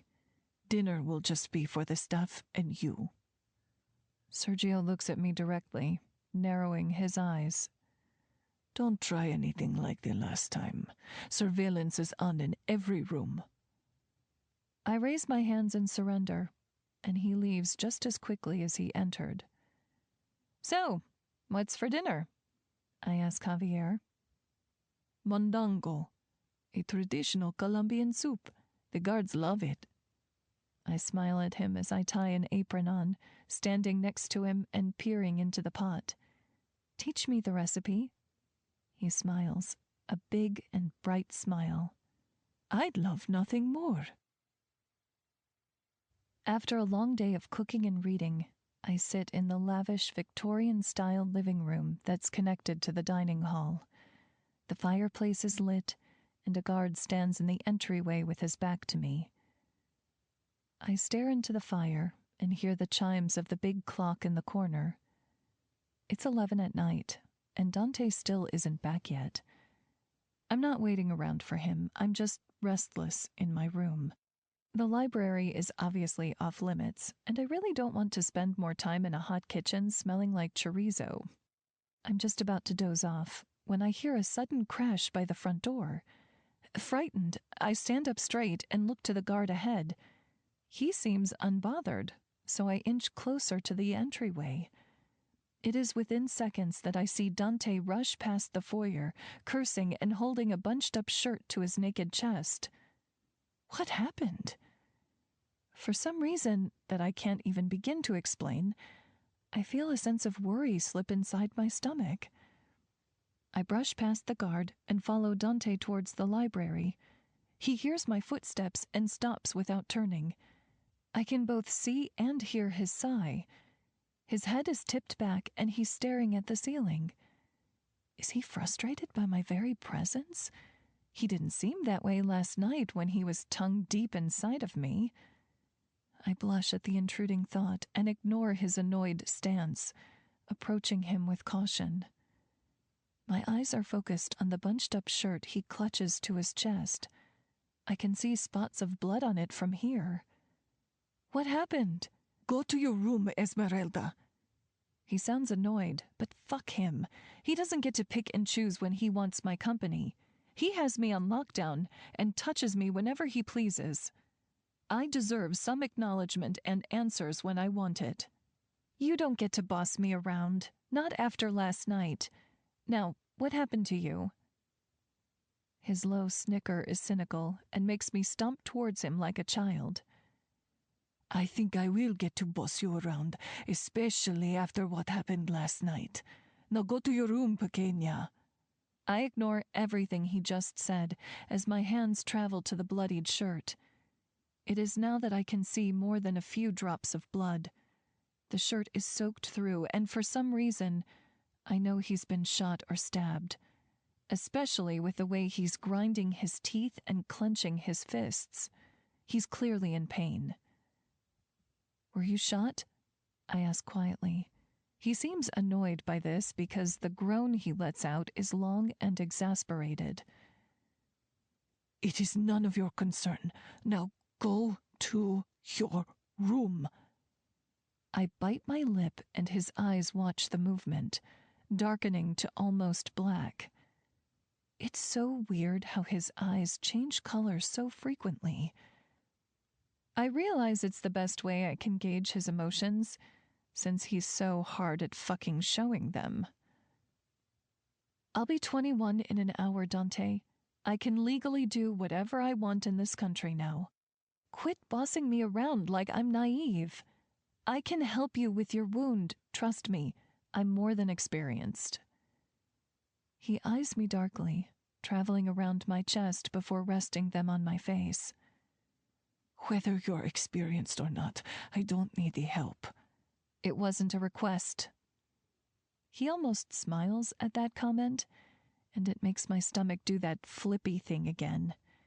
Even when he's an arrogant prick, I find that I actually kind of like our banter. I really am a masochist. A few minutes of silence stretch, and we're just staring at each other, almost like we're trying to figure one another out, trying to see if there's an ulterior motive lurking beneath our surfaces. He finally nods slowly and walks towards his bedroom, and I follow suit. Once inside, he leads us to his bathroom. I never got a chance to look at it, but as soon as he turns the light on, I'm mesmerized. It's all black and gold. The color scheme and structure give a modern but Victorian theme. The walls are black stone. The whole left side of the room has a shower with sliding glass doors and shelves that hold candles. The floating sinks and fancy mirrors are all framed with gold plating, but it's the tub that holds my interest. Set in the middle of the large stone room was a 3-step platform that held a square and stone tub as large as the kitchen island. It was beautiful. This bathroom was designed for a king, an illegal and intimidating king at that. He sits down on a gold stool to the right of the sink, gently peeling away the blood-soaked shirt and dropping it to the floor. I look at the wound, a perfect circle the size of my fingertip, oozing fresh blood. Definitely a gunshot. I got the bullet out. It was more of a graze, but I need it stitched. I stitched my mom's hand once, a butterfly stitch. I can tell this requires a lot more than that. I start to feel intimidated, but I don't show it. I don't even ask how he got it. I know I'd get a limited and evasive response anyway. He pulls out a small first aid kit from a drawer and grabs a needle from it. My eyes widen and he cocks a dark eyebrow at me. You're not squeamish already, are you? I'm fine. I just can't thread it. He smiles and holds the needle up to me as I walk to him, my thighs resting in between his legs. This shouldn't feel comfortable. I'm about to stitch a gunshot wound on the man who's been holding me hostage. No part of this should feel comfortable. But it does. It's already threaded. I nod and he grabs alcohol and swabs from the drawer. I press a swab in the solution and stop a few inches away from the wound. This will hurt. Hang on to the sink. He nods and grips the sink, his face only wincing slightly when I press the swab to his wound so I can clean it. As soon as I pull it away, I look to him to see if he's ready for the needle. He raises an eyebrow again, and I narrow my eyes before pressing the needle into his skin and begin stitching the wound. He lets out a short growl, and I smile widely. Enjoying yourself? I nod in response. Maybe you should get shot more often. I like this as my revenge. He narrows his eyes on my lip as I bite it in concentration. Once the wound is sealed, I cut the thread and clean the needle in the sink. I tape a bandage to the stitched wound to cover it, give him an awkward thumbs up, and begin to walk away. I'm in the doorway when he speaks to me. It's almost midnight. Meet me in the dining hall, and we'll have a glass of whiskey for your celebration.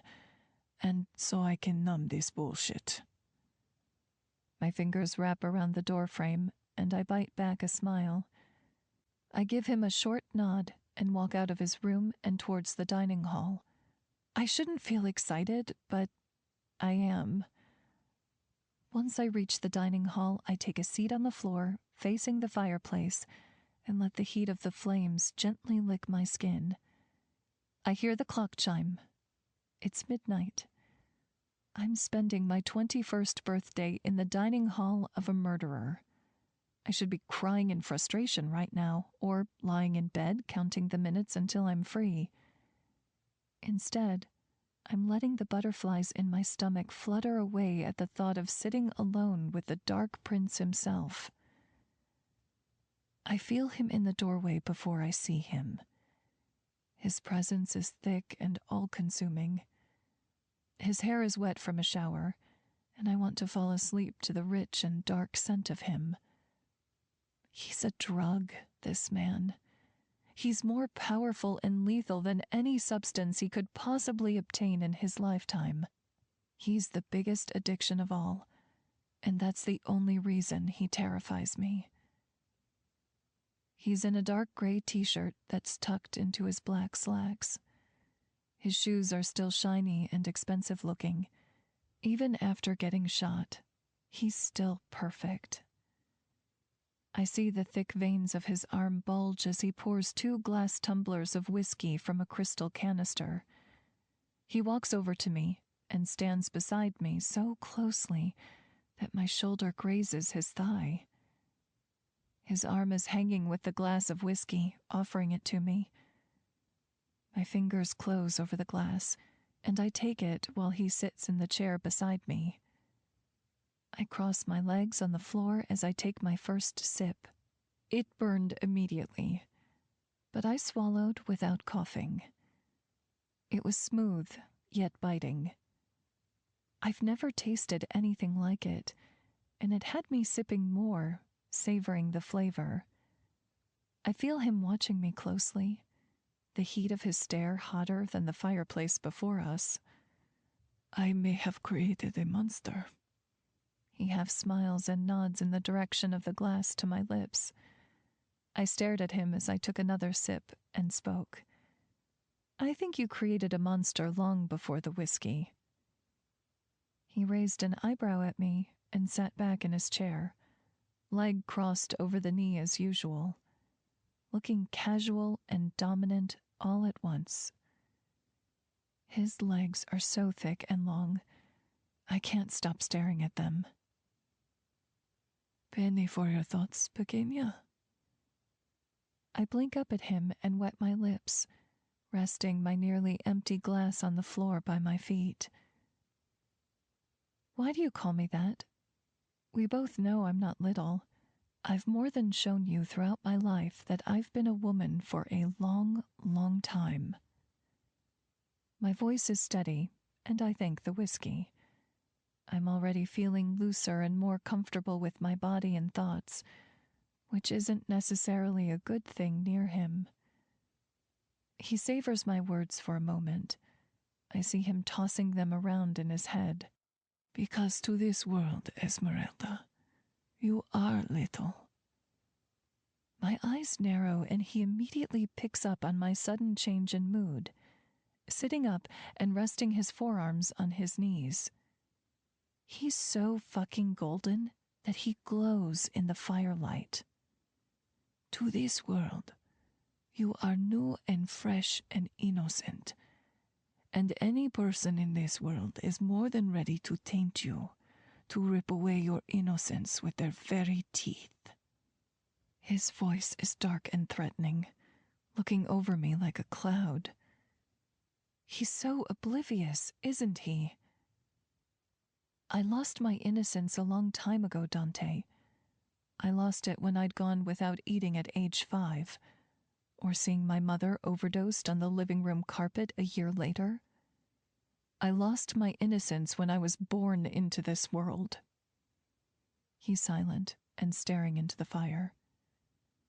I take another sip of whiskey and keep going. And if we're being honest, you're the first one to rip at me with your teeth. His eyes snap to mine, and I hold them with confidence. They're reflecting off the fire, and I melt inside. He's so alluring, a true predator to his natural environment. I think that's enough whiskey for you. He grabs my empty glass and walks to the table. But I already feel brazen, too brazen to hold my tongue or my thoughts. Aren't you going to wish me a happy birthday? My voice is a whisper, and his jaw twitches. My eyes travel down, and I can't stop staring at his forearms. He says nothing, and it allows me to get lost in his magnificence even more. Minutes must have passed by before he spoke again, his voice like charcoal. Your semester starts soon. You should be ready to go back to your dorm shortly. But there will be some changes you must welcome to this transition. I swallow, my throat growing dry. His skin is stretching so tightly over his muscles that it looks like they're trying to break free. He's so dark and tall, crowding the room like a thick fog. I look up at him with hazy eyes, desire pooling between my legs. My time is limited, right? Might as well get something out of it. Scratch this annoying fucking itch that is Dante. Aren't you going to ask me what I want for my birthday? his massive hands clenched into fists. What do you want, Esmeralda? I swallow again, licking my lips to wet them. I want this man so much it hurts. I think it hurts so much because I hate him. Hate him even more because of the desire for him. I want you to make love to me. He immediately starts walking towards me. 13. Esmeralda.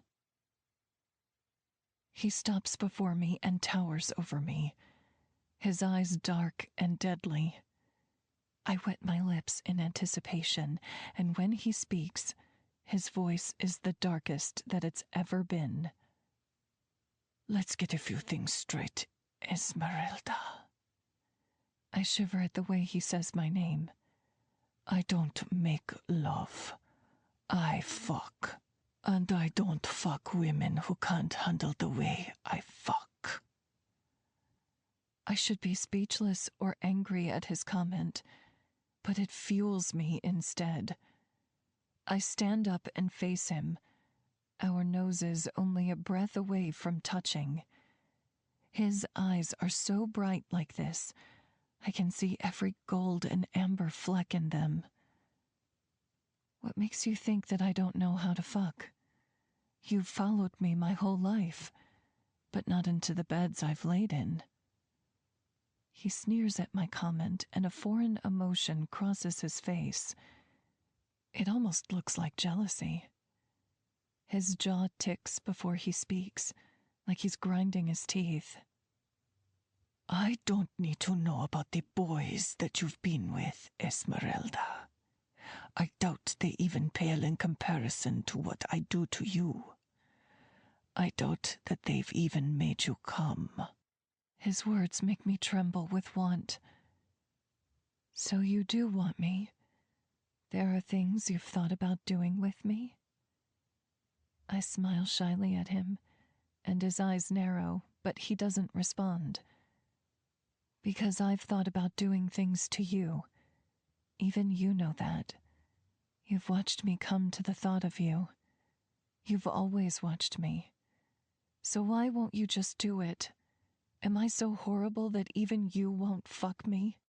His large hand wraps around my throat in a second, his thumb pressing lightly against my pulse. It enthralls me, and it makes me want him more. Isn't that fucked up? You want a monster to fuck you? Is that it? You want to be tainted with darkness so badly that you'll stoop to the level of a fucking monster? I say nothing, and his hand grips my throat tighter, still allowing me to breathe.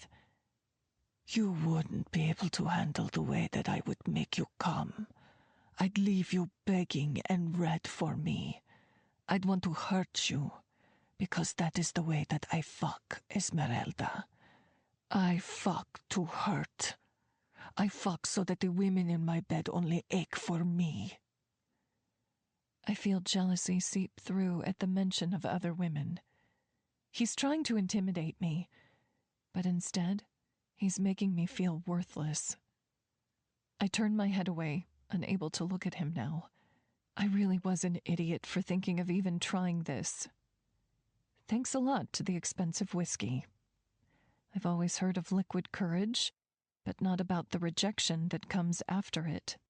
I try to pull away from his grasp, but he doesn't let up. This man is so confusing. If I'm not good enough to be in his bed, then why does he touch me? Why did he hold me down and lick me till I shook? Why does he keep fucking baiting me, then leaving me like a fish out of water?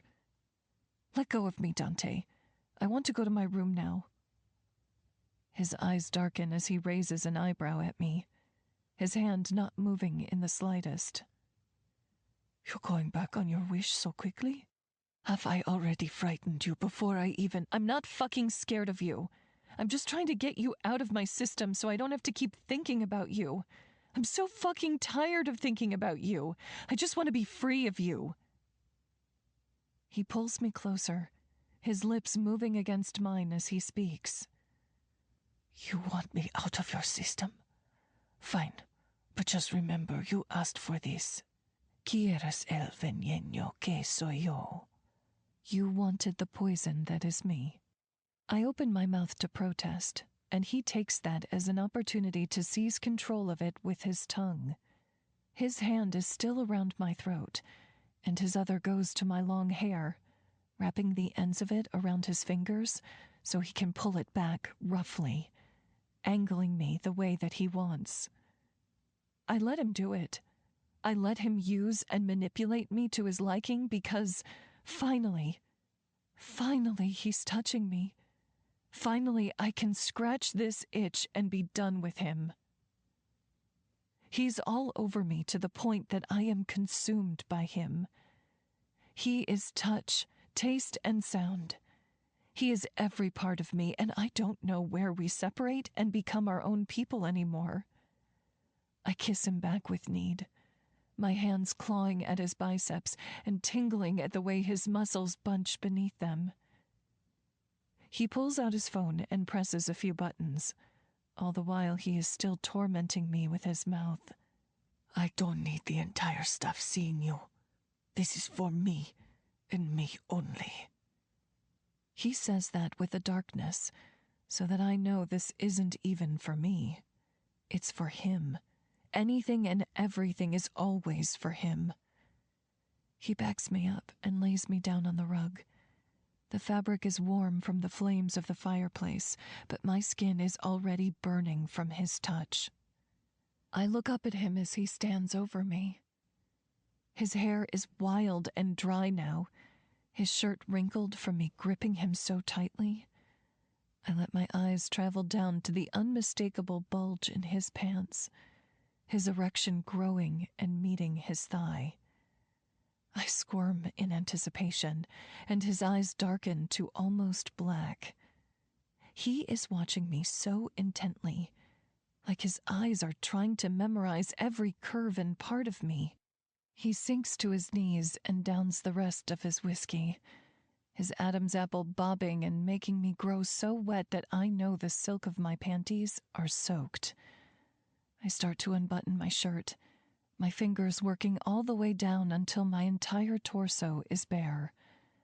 I can feel my nipples poking through the fabric of my nude silk bra. Thank God I wore a somewhat sexy set of lingerie. He licks his lips as I raise my hips to take off my pants, the fabric sliding down my long legs and pooling at my ankles. His hands begin taking my shoes and my bunched pants off, sliding up the length of my thighs when he's done. I shiver at the roughness of his palms against the softness of my flesh, liking the contrast a little too much. His fingers bypass my underwear, and I whimper in protest, the sound making his jaw tick. His hands rise to my breasts, hovering over them, and making my nipples pucker in anticipation. He looks me dead in the eye as he tears the bra open from the front, baring my breasts and leaving the scraps to rest against my arms with my opened shirt. Exquisita. Exquisite. I begin to reach for him, but he stops my hands in an instant, shaking his head slowly and clicking his tongue at me. I frown in confusion. I think I like you best in silk. With that, he rips my panties down from my legs and pulls my hands above my head, tying my panties around them, creating a tight bind. He tests them to make sure they're secured.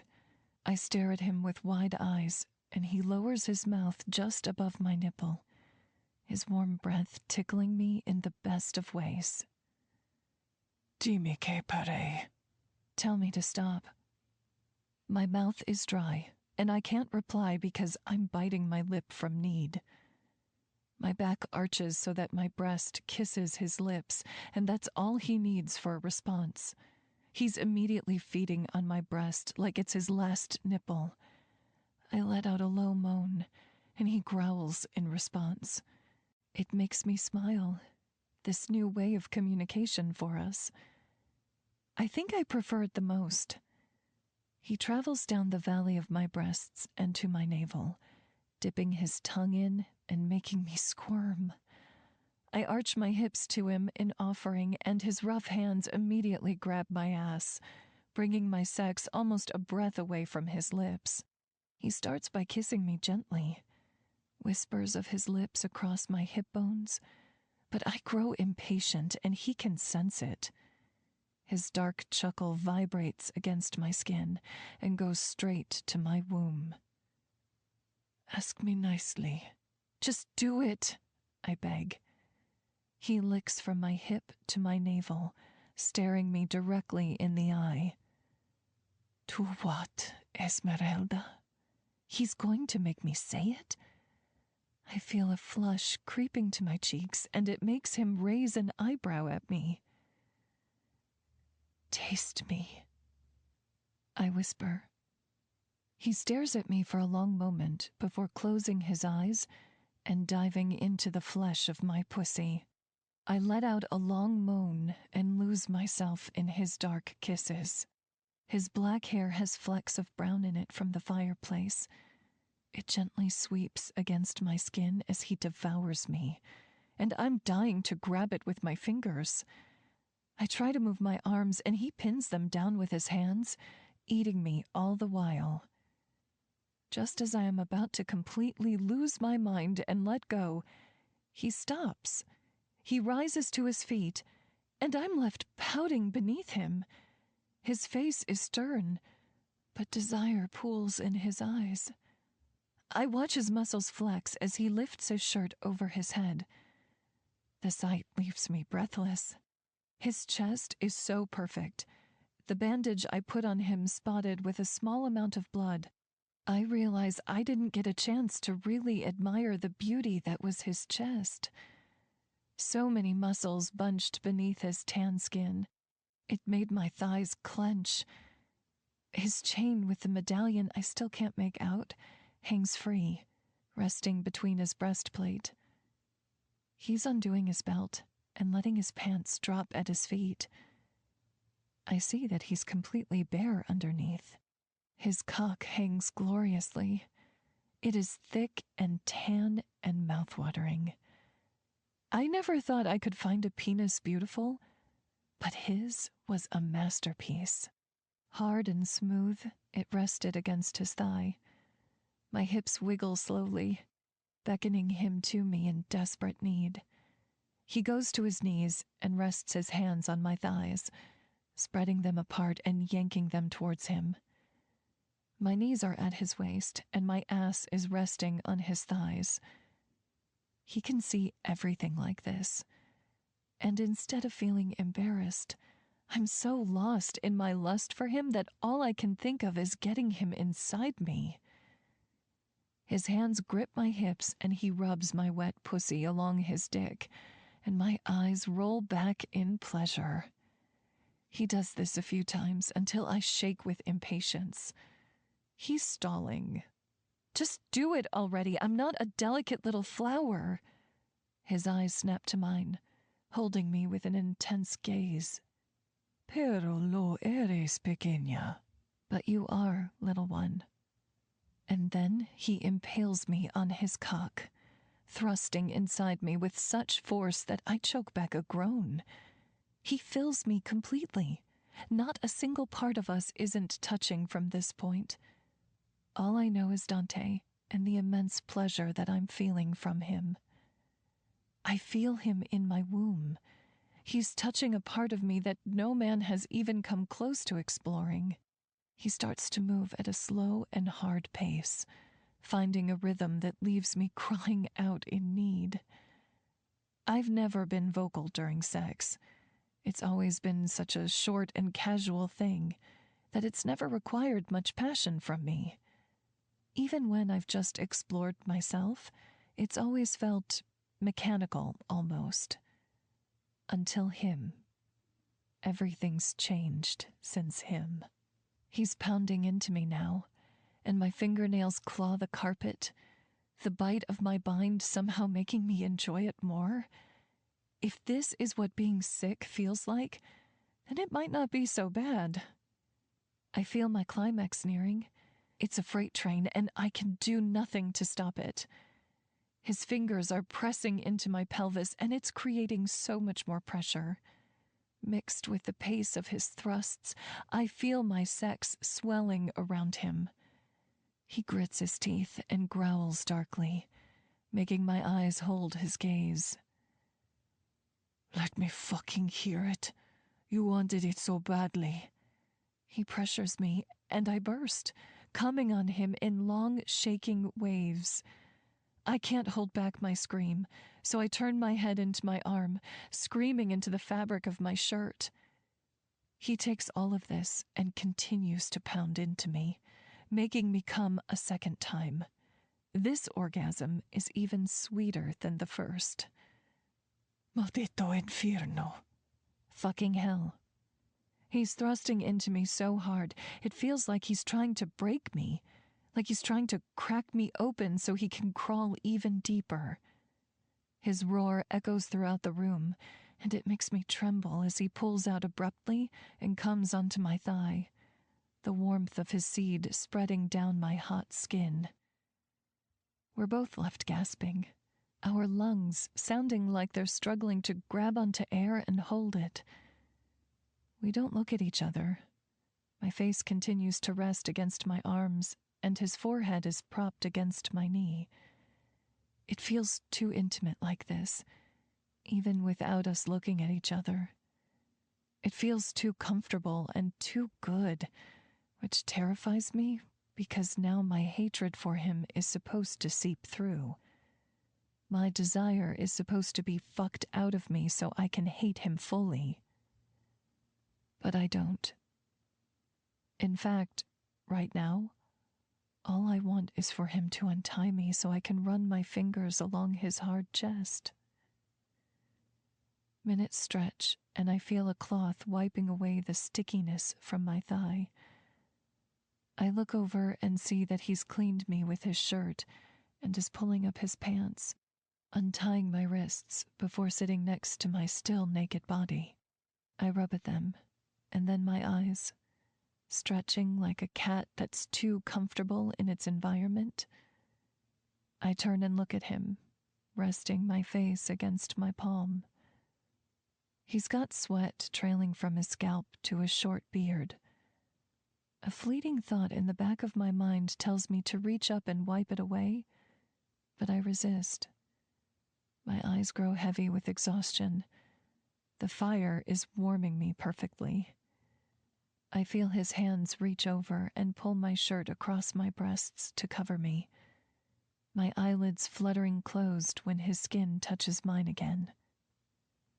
Happy birthday, Esmeralda. I smile and give in to sleep. 14. Esmeralda. It is bright outside when I awake, and I realize that I'm in my bed. How did I get here? The last I remember was dozing off in front of the warm fire. I stretch and my body aches in the most amazing of ways, a delicious ache that spreads throughout. I think back to last night, and my nipples rise. I rub my face, willing away the blooming desire. I can't feel attached to this man. It was one night, one final moment to give in to the frustrating need that he incites in me. I get up and realize that I'm dressed in a black button-down shirt. It's expensive, and not mine. More importantly, it's oversized and smells of Dante. He put me in his shirt and carried me to bed. That shouldn't make me feel anything, but it does. It makes me feel a lot. And the feeling is as warm as his mouth is when it touches my skin. I swing my legs over the bed and blink rapidly, clearing the blur before my eyes. I look over and notice something by the door. It's a luggage case.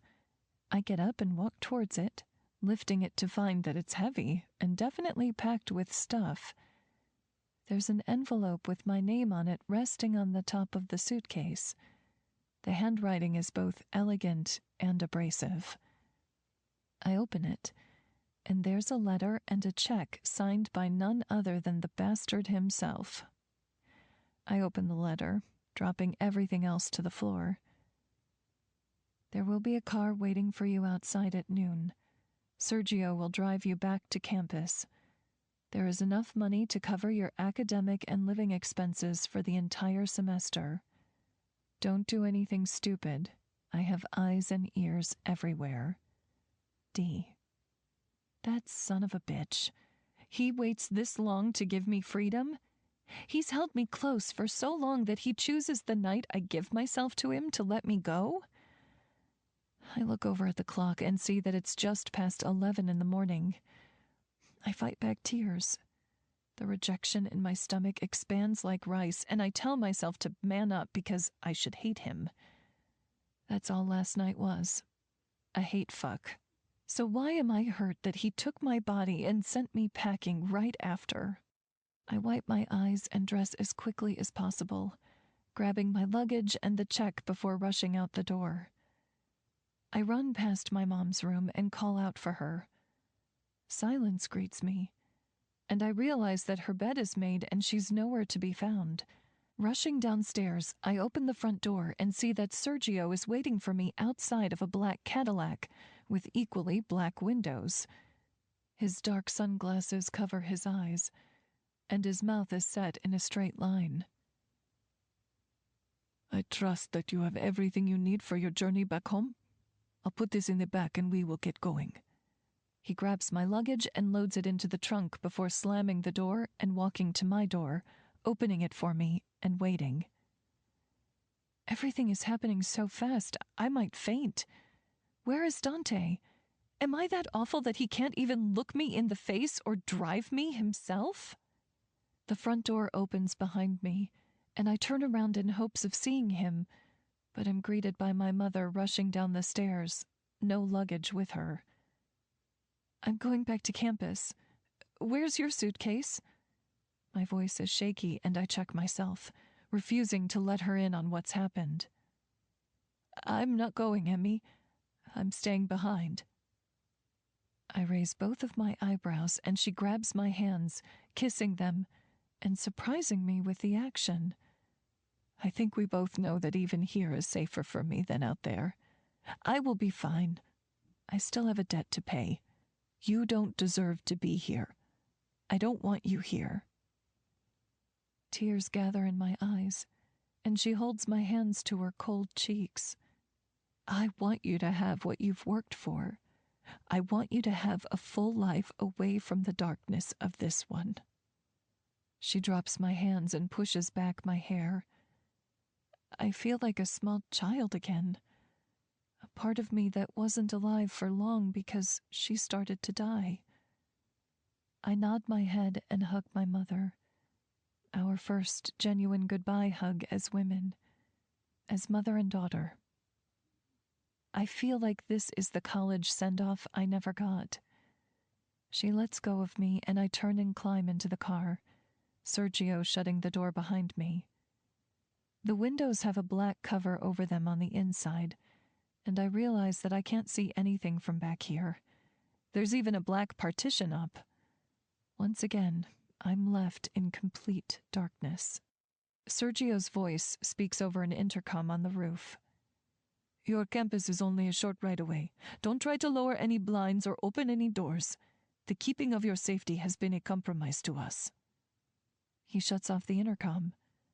I lower my head into my hands, feeling used and tossed aside. But most importantly, like a complete hindrance just because I'm existing. 15. Esmeralda. I've been in the car for at least 2 hours. I know this because I took one of the black and gold designer watches in my closet. Fuck him. My closet. I've gotten so used to claiming rooms and things in that house, and it makes discomfort stretch all along my stomach. Nothing in that house was mine. Not the room, clothes, bed, and definitely not that man. None of it was mine. Not even my own freedom was mine. He had taken everything from me, stripped me down, left me bare, and sent me out the door. The only thing I ever was to that man was a roadblock set in the middle of his path towards revenge. Even with my departure, he still has a camera lens on me, still has his own comfortable control of my life. I'll never be free until Juan Carlos, the evil sperm donor that is my father, was dead by Dante's hands. We're coming to a stop, and all is quiet until once again, Sergio's voice rings over the intercom. You are free to go now. Remember, you're still under heavy monitoring. I trust that you know not to mention anything about your recent vacation, especially names. The intercom shuts off, and I am hesitant to open the door. My entire livelihood is outside, and I am hesitant to leave my abductor's vehicle. I definitely do have a case of Stockholm Syndrome. My hand wraps around the handle of the door, and I pull it, pushing the door open and grabbing my luggage behind me. I take my first steps towards freedom and plant my feet on the grounds of my college campus, shutting the door of the SUV closed behind me. Within seconds, Sergio is speeding away and leaving me behind in his dust.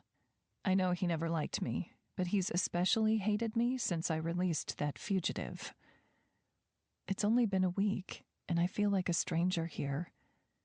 What would Ricky say about my sudden and silent absence? I have to think of something clever, a fitting story to cover my tracks. Dante may want me silent for his sake, but I have a mission of my own in regards to my father. So, silence is needed for the time being. I walk the half block to my dorm and climb the stairs before stopping outside of my door. My keys that were somehow in the front pocket of my suitcase now lie in my sweaty grasp. I know it's only a matter of time before I hear from someone. My mother was left behind, and he may be a monster, but he's always had a knack of not leaving us completely. So I've come to find out. I unlock the door to my dorm room and step inside.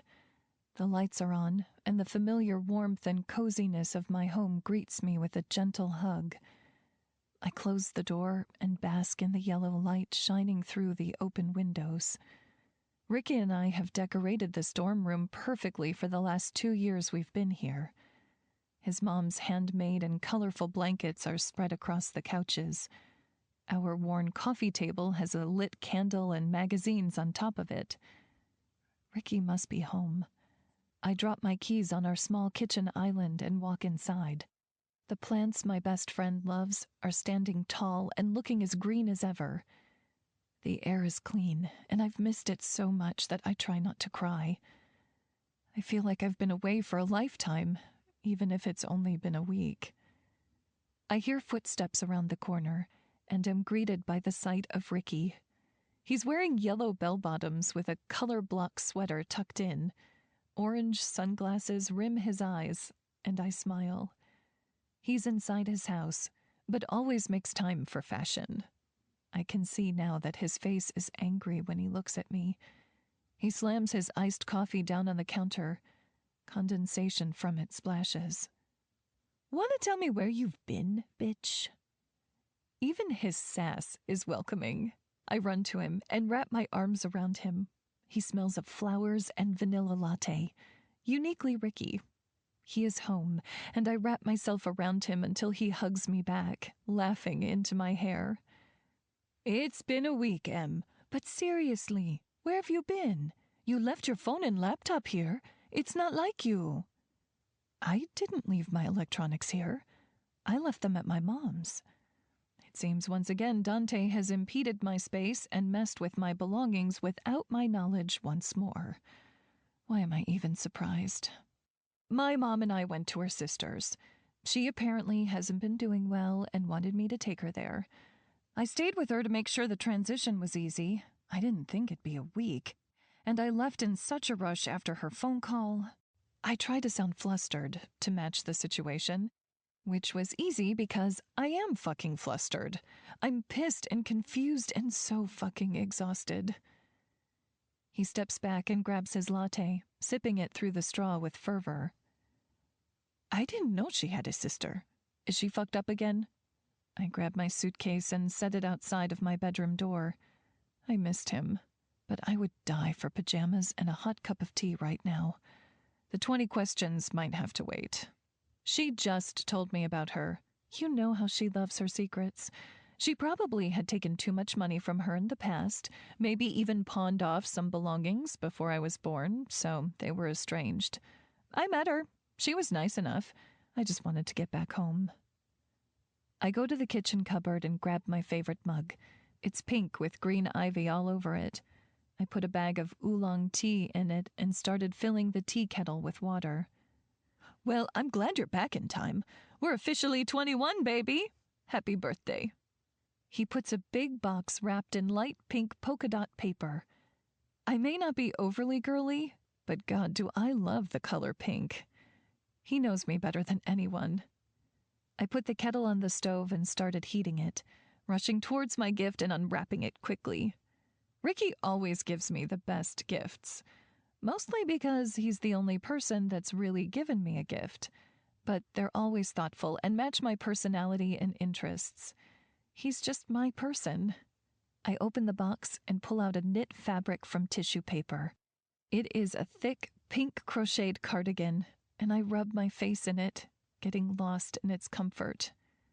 Mom made it for you. I embroidered the patches and sewed in the buttons. I look at the front of the sweater and notice 2 colorful patches on the right side. There's a little recipe book that looks exactly like mine and small cursive lettering that reads, "Always." The buttons are beautiful wooden buttons that almost have a marble effect.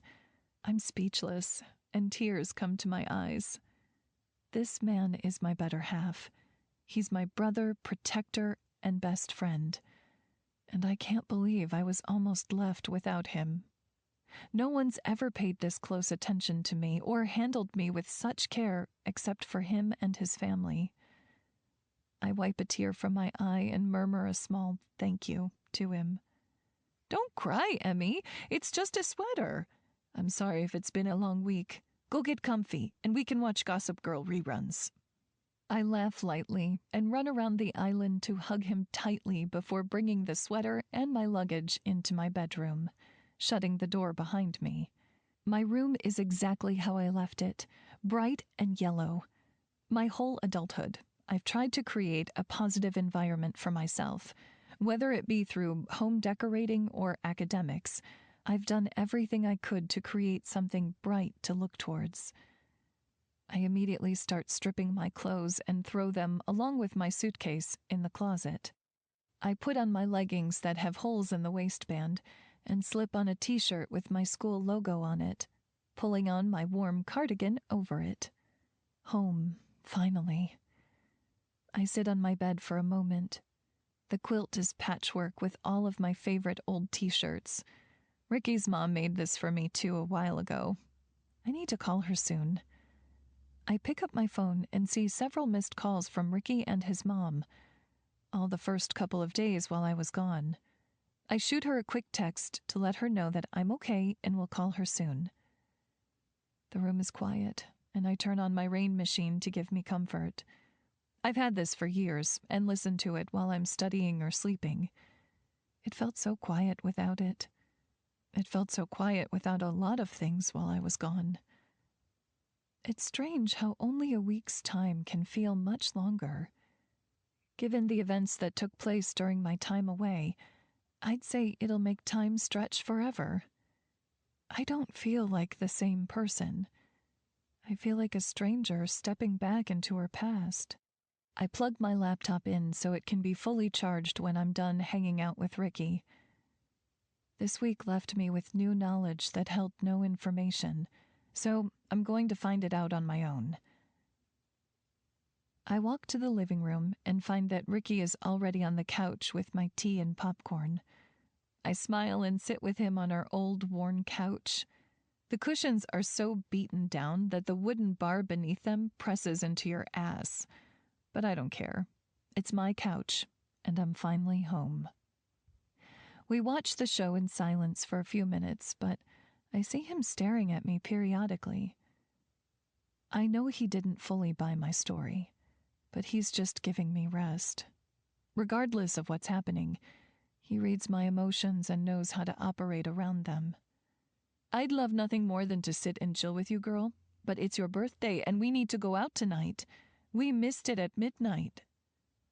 I want to groan in protest, but we've planned this night for years. No matter how mentally drained I am, I owe him this. I owe myself this. Why don't we watch a couple episodes? I finish selecting a few classes online, and then we get ready. He smiles at me and touches my hand, giving it a tight squeeze. Anything you want, birthday girl.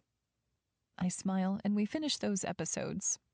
I've had 2 cups of tea and feel a little jittery, but I made the executive decision to head to my room and lock the door. I need to get some research done to calm my worries. I'd rather be worried about new information than anxious and completely unaware. I power up my laptop and get on my search engine, immediately typing in my father's name. Several reports pop up, mostly new articles.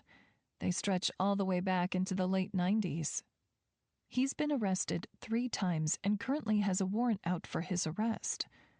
All of his counts are charged with money laundering and drug trafficking, yet not a single report of any homicides. These fucking assholes only get caught with dirty money and illegal drugs? I keep digging for a homicide report, but give up after an hour goes by. It seems Juan Carlos was last seen in Mexico City. There are countless photos of him, so he's obviously not been too smart to stay hidden. I stare at a picture of him, but can't find much resemblance to myself. Just my coloring, mostly. I decided to Google Dante's infamous name. Numerous reports for El Oscuro pop up, but they're only warrants. Mostly for trafficking drugs and guns. Not even much about money laundering. Definitely nothing about homicides. There are also no photos of him on the internet. Not even a last name, birthday, or sighting. The only thing that I can find are reports that he was born in Colombia. No shit. I scour the internet for nearly 2 hours trying to find anything on this man, but coming to dead ends. Reports only show drug busts from his workers, and all they can link to him is his fucking street name. He's done an excellent job at keeping out of the spotlight. It's not really a surprise. He's been quietly watching me since before I was even born. I slam my laptop shut and lay on my bed in frustration. I still have nothing, except now I just have more anger. I almost hate him more than my father. Both of them guilty of being criminals and fucking controlling liars. Liars who have done nothing but control my very life. I hear a faint buzzing sound and look at my phone, but the screen is black. The buzzing continues and I search around my room for the source. I open the door and call out for Ricky. "Is that your phone going off?" He pops out of the hallway, toothbrush in his mouth. "No, I'm playing music." I nod and shut the door. Still hearing the buzzing, I walk towards my closet and the sound grows louder. Opening up the door, I hear it coming from the suitcase. What the fuck? I throw it on my bed and unzip the large pocket, finding a smartphone buzzing on top of clothes and dress bags. The screen lights up and displays the words, "Private number." I shouldn't answer this, but it's in the bag that he packed, and I'm going to. "Hello?" The other end is quiet, almost for a full minute. But then I hear his voice. His dark, infuriating, fucking smug voice. "Enjoy your research, pequeña." I'm quiet for a moment. Of course he has my laptop monitored. He can't ever let me live freely without a pair of eyes on me. My anger flares to the point of my face heating. "You can't ever let me live, can you?" Not until I can guarantee my own safety. I roll my eyes, my fists itching to slap him even though I'm nowhere near him. He's probably safe and sound in his empty castle. I think we both know I'm not the liability. I'm just the agitating hindrance in your long-stretched operation that has not seized control of my life. Silence meets me on the other end, but I refuse to let him have it. Was it fun? Taking pleasure in my body and then not saying goodbye? Could I not even get that? He chuckles and it's dark. Nothing genuine and light-hearted about it. I think we both know that this isn't goodbye, Esmeralda. I'm going to fucking kill him. I'm going to track down my father and then I'm going to kill them both. It is goodbye because I say so. I don't give a fuck about you or your vengeance. I have my own life to live, my own future to build, without you or your bullshit in it. I disconnected the call and turned the phone off. He gave me a fucking burner phone. Even when he's away, he's still fucking with me. I'm having none of it. Not anymore. If my life is such a threat, then I'm going to live it up. Ricky? I call out. He runs to my room immediately, his techno music blasting from his cell phone in his hand. Help me get ready. He smiles and opens up my closet. 16. Esmeralda. Ricky rummages through my closet while I dig through the suitcase discreetly, keeping the top up so he doesn't question the contents inside of my bag. I know he's got a million questions about why I have designer clothing in my suitcase. Neither of us have ever been able to afford such luxuries. This black dress is cute. He holds out the knee-length tea party dress. It's cute, but not for clubbing. I wore that to your grandmother's funeral. His hand covers his mouth and he puts it up, rummaging through more of my clothes. I spot something red in the suitcase and pull it out of the dress bag. It's a cherry red wrap dress, short enough that it'll hug my ass and just rest below the tops of my thighs. The long sleeves are tight, and the sweetheart cut is low enough to show an ample amount of boob. I quietly slide my suitcase under my bed as Ricky is still turned and going through my closet. I need to hide the evidence of my new belongings. I know he'll have questions after he sees this dress. What about this one? He turns around and looks at the red garment dangling from my fingers. His jaw immediately drops and he rushes towards me, fingertips running all over the dress. Emmy, what the fuck is this? It's a dress. He gives me his best no shit look and continues. I know it's a dress. What I mean to say is, what the fuck are you doing with a dress from Neiman Marcus? This easily retails at $500. I know you didn't make that kind of money at the shop this month, especially if you've been gone for a week. His eyes narrow at me, and his voice is skeptical. I think of a lie on the spot, and it scares me how smooth it felt. Promise not to be mad? I had extra from my tuition fund this semester, and I wanted to splurge on myself. I start to ramble about how stupid I am for making such an impulsive spending decision, and he starts to comfort me. His reassuring hands on my shoulders and caring eyes make guilt crawl up my throat. I don't think I ever lied to him in our entire 15 years of knowing each other, but I've done it twice today.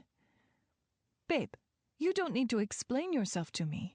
It's your 21st birthday, and you deserve something nice for yourself. He smiles and gives me a hug. I don't deserve this man. Put some makeup on. I'll curl your hair for you. I nod and let him usher me to my small vanity. It's old and painted yellow, like most of my room, but the paint is so worn and chipped from years of use that it's almost a cream color now. He starts curling my hair, and I dust on a quick smoky eye with a brush of mascara. I've not been the best with makeup, but I know the basics and how to bring out my best features. my eyes being one of them. He's spraying my hair and giving it so much volume that I could kiss his feet. He's always practiced his styling techniques on me. I've practically been his doll our whole friendship, but I've never minded. It makes me feel special. I give my cheeks some color with a light blush and run a gloss over my lips. Ricky is done with my hair, and I almost look like a supermodel. I can't remember the last time I got this done up. It gives me a small boost of confidence. I stand up and begin stripping out of my comfy clothes, standing in a matching set of white silk underwear and bra, while Ricky helps me into my dress. We've never felt weird changing in front of one another. Besides our dedicated friendship and zero attraction to each other, Ricky likes men, so I've never had a reason to feel violated or scared to be naked around him. We've known each other since grade school. He fixes the dress in places so that it hugs me perfectly. His focused, stylist face on full display, and it makes me smile. He really is going to do so many beautiful and artistic things when he graduates. I can't wait to wear some of his collections. I slide into a pair of nude heels from my high school graduation. They still fit, but have small scratches on them both from time and from getting them at a second-hand store. They don't feel right with the dress, but they're all I have. He looks me up and down and smiles with pride, obviously pleased with his creation. "That dress was made for you, baby girl." I look in the mirror at the stranger before me. The woman in the mirror looks nothing like me. She looks beautiful and out of place, but confidence shows through her green eyes. I can't remember the last time I felt this confident in my own skin. I don't think I've ever felt this pretty before. My hair is perfectly curled with ample volume, the dark strands gleaming in the soft light in my bedroom. My makeup is light, but it brings out my features in the best way. The dress looks expensive on me, which I thought would make me feel like an imposter, but I look like I fit right in it. The only thing I'm uncomfortable about is my shoes. But if I know Ricky as well as I do, we'll be dancing too much to even wear shoes. Ricky messes with my hair. A smug and prideful look on his face shows in the mirror. "My work here is done. I just need to change and we'll be ready to go." He runs to his bedroom and I look at the time. It's just past 10 at night. I look to my bed. Some stupid part of me is curious to turn the burner phone back on, but I don't. I grab my phone and log into my bank account to see how much spending cash I have. As soon as it opens, I nearly faint at what I see. Almost 20 grand is in my bank account. Never in my life have I seen this kind of money, and I know for a fact it came from Dante. I sit there in shock, staring at the screen like it's from another universe. In a way, it is. What in the actual fuck am I going to do with this? He already paid off my semester and the balance for my dorm room for the rest of the semester. I definitely don't need that much for food and living expenses. Why would he even give me this? Is he paying me off with drug money? A million thoughts run through my mind, so much that I almost make myself sick with them. I stare at my bed again, temptation luring me to turn on the burner phone. Although I would love an answer for this, I'd just be falling into whatever trap he has set for me. He didn't do any of this out of kindness. He has 0 ounce of kindness in his entire body. I exit out of my bank app and throw my phone, debit card, and license into my old clutch that's practically falling off its wristlet and leave my room. Whatever game he's playing, I won't participate. I'll take the cash as my consolation for him holding me hostage. Tonight, I'm having fun. We arrived at the club a little past midnight. Ricky, of course, spent too long styling his hair and outfit, even though he said he was almost ready every 10 minutes. In his words, there is never a time limit on looking good. The club is about 10 minutes away from campus, maybe 15 if you walk. Though in these heels, I could never. Plus, I can spare a few dollars on a rideshare thanks to my new trust fund. I decided not to tell Ricky about the money. I figured if he asked, I would just say I was saving all year to make my last semester less stressful. It's only a matter of time before he starts catching on to the money and clothes that I've obtained recently, so I need to be ahead of the game. I really hate lying to him, but I also hate having to involve him in this new life that's filled with secrets and danger. He and his family have done nothing but take care of me since I was little, and I couldn't bear to put them in harm's way. The music from the club is so loud that it's vibrating my teeth. The pink and blue lights flash all around, and I feel a buzz just from the ambiance of this place. Bodies fill nearly every square foot of the building, and for a moment, I wonder if Dante owns this club too. Once again, while I'm trying to live my life, he enters my mind. "What do you want from the bar? First round's on me, birthday girl," Ricky shouts at me as we near the bar. I really have no idea. The only alcohol I've consumed is wine and expensive whiskey, all while I've been under a cartel leader's watch. I feel my face heat up as I remember last night, the way the whiskey heated me and gave me enough liquid courage to actually fuck a drug lord. I'm trying my best not to think of last night, to forget the exquisite pleasure that he made my body feel. I'm trying my best not to think of him at all. "A whiskey?" I shout back at him. Obviously, not thinking about Dante was easier said than done. Ricky makes a face at me and shakes his head. "Let's make it a whiskey sour. I actually want to party with you, not hold your hair back in the next hour." I smile at him, and he orders our drinks from the bartender. Drinks in hand, we make our way to the dance floor. I take a sip and thank Ricky repeatedly. The drink is sweet and doesn't make me think about Dante at all. It makes me feel like a girl who just wants to let loose with her best friend. He grabs my hand and pulls me to the middle of the dance floor, dancing with me to a techno song that I've never heard of, but it makes me feel alive and free. We must have been dancing for at least an hour together. My drink is empty, and I feel my face flush and my body loosen. He grabs my cup and goes back to the bar to order more drinks. I stay behind on the dance floor and continue swaying to the music. I never have known how to dance. I've never really been given the opportunity to dance, but I let the music and liquor take over, and my body follows their instructions. I'm swaying my hips and holding my arms up, moving my body around to match everyone else's. I don't even think about how I must look or how I don't fit in. I just blend in and forget.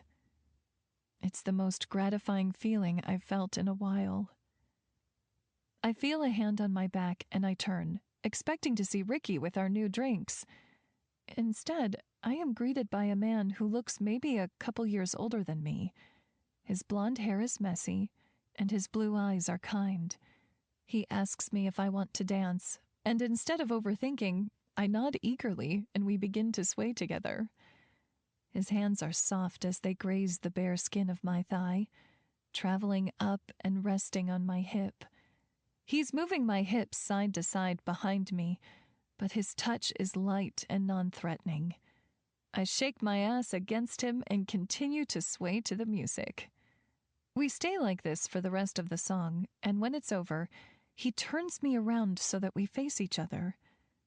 His breath smells like candy with a hint of tequila. It's what every college boy smells like, I'm sure. And the thought of him being just a normal college boy brings me comfort. But it doesn't excite me. He begins asking me small questions. How old am I? What's my major? The usual. We engage in this small talk on the dance floor for a few minutes before he asks me for my number. I clam up and try to think of an appropriate response, but thankfully Ricky steps in between us. He hands me my drink, mutters a "sorry" to the boy behind him, and rushes me to the dance floor outside on the rooftop. What if I wanted him to have my number? I ask before I start eagerly sipping my new drink. It's fruitier than the last one and pink in color. I love it instantly. What is this? I ask before he can answer my previous question. He smiles and leads me to the dance floor outside, where the warm night air caresses my skin. Vodka cranberry with lime, and I wouldn't let you give him your number if you tried. He looks like he majors in political science. He makes a gagging noise, and I laugh. Once we're near the edge of the dance floor, I set my now half-empty drink on the ledge and gaze out at the city below us. It glitters like diamonds, and even though I've seen more of the ugly parts of Los Angeles in my life, I can't help but love this city. You can be whoever you want here. You can blend in enough that no one would even notice you. That's how I've spent most of my life. A blended body in an imperfectly perfect society. Although now, I feel like I have a set of eyes on me everywhere I go. I'd give anything to go back and live in my blissful ignorance. It's all different now. I'm no longer the poor little schoolgirl just trying to make a future for herself. Now I'm a target of one of the most powerful drug cartels in the world, and a roadblock to another one. I toss back the rest of my drink, and Ricky raises an eyebrow at me. I smile sheepishly. "Long week?" he shouts. "You have no idea." He eyes me for a few seconds, and I can see the questions brewing in his mind. I shake my head at him, say that it's my birthday, and he nods, twirling me in a circle towards the dance floor again. We start dancing to a hip-hop song when a group of girls come up to us. I recognize a few of them from some of my classes.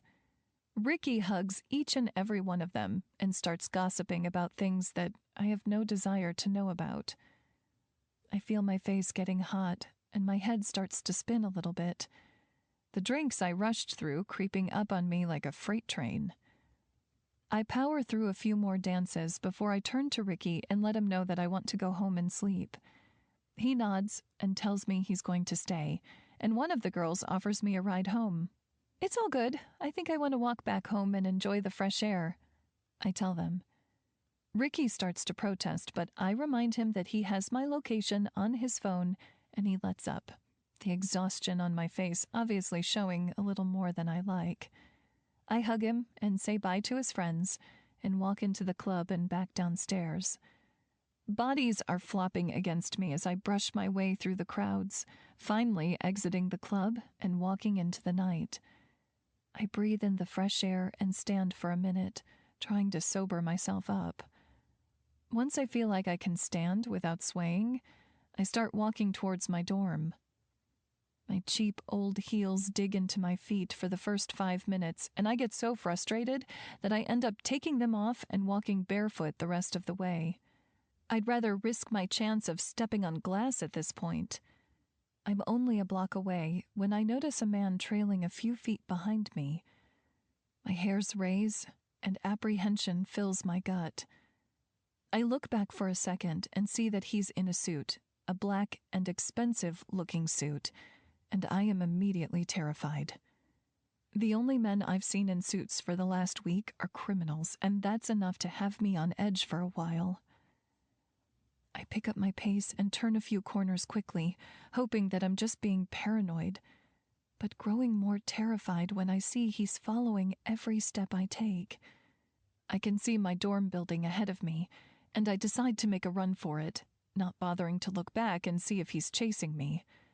I rush up the steps into my building and climb the stairs to my dorm room, unlocking the door as quickly as possible before slamming it behind me.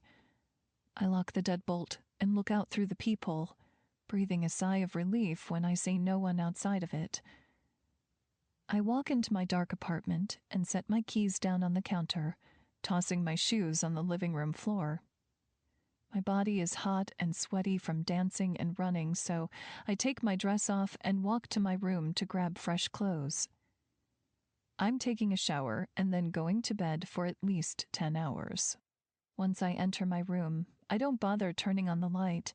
I stare at my bruised and bloody feet from my shoes and make my way towards my closet to get some clean clothes. Enjoy yourself tonight, pequeña. I scream and whip around to the direction of the boys. There, on my college dorm bed, sits Dante. 17, Esmeralda. What the fuck are you doing here? I screech at him. My voice is hoarse, and he smiles a devil's grin at me, flaring my anger even more. Always so eager to see me, aren't you? I ignored his comment and kept at him, opening up the door and showing him the way out. You're not supposed to be here. Get out now. He gets up and walks closer to me, stopping a foot away. I take in his powerful presence and inwardly curse at myself for letting him get to me. He's in all black again, his shoes and pants blending in with the night.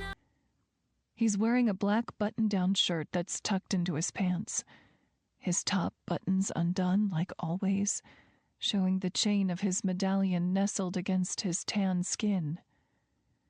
Why does he affect me like this? I swear I get drunk off his presence. No liquor is ever required where he's concerned, and I fucking hate that. I don't think so, Esmeralda. See, you and I have a problem now. I roll my eyes at him, and his jaw clenches. What's new? His eyes narrow at my response. What's new is that you've done exactly what I've asked you not to. Though, I am not surprised. You couldn't follow directions if you had a gun to your head. His snide remark should get to me, but I don't let it. My anger is too strong. Is this about me going out and celebrating my birthday? You release me to my life again, and I'm supposed to play hostage for you? I throw my hands up in the air, exasperated by all that is him. But then something clicks. The man that was just following me, was he my guard? Yes.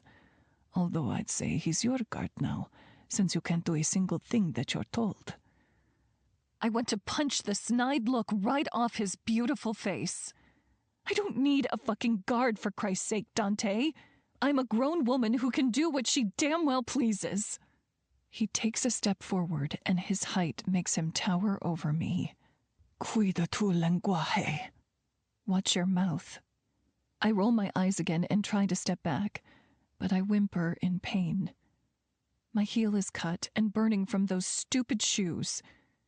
He looks down at the source of my pain and frowns, his black brows knit together like caterpillars. What happened to your feet?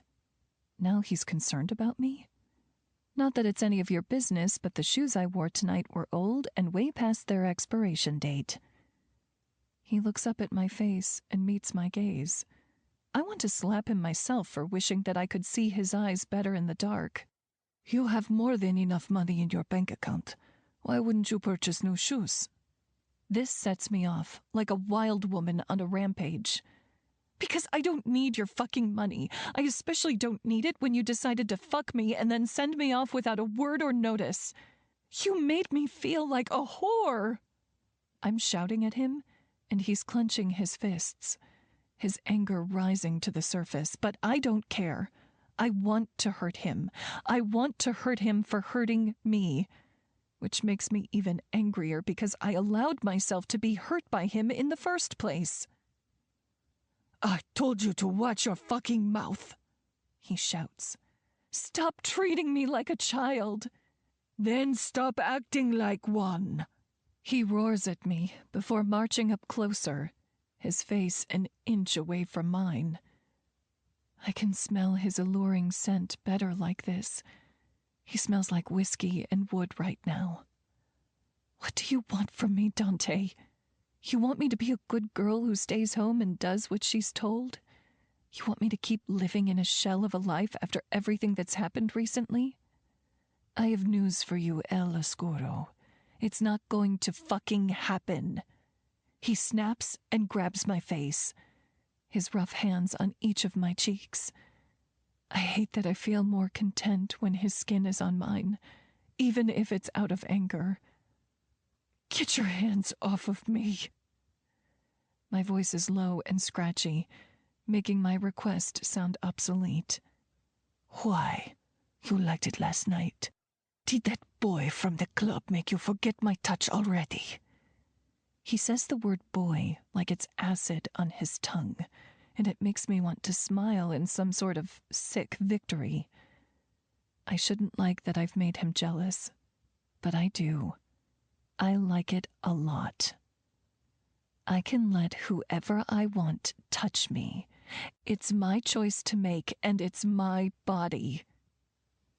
His jaw ticks before he bends his head down to run his nose along my throat. I hold back a gasp of pleasure, refusing him to let him see the effect that he has on me. But that's where you're wrong, Esmeralda. I think we both know that I own your body more than you do yourself. I think we both know that nobody's touch will ever compare to mine.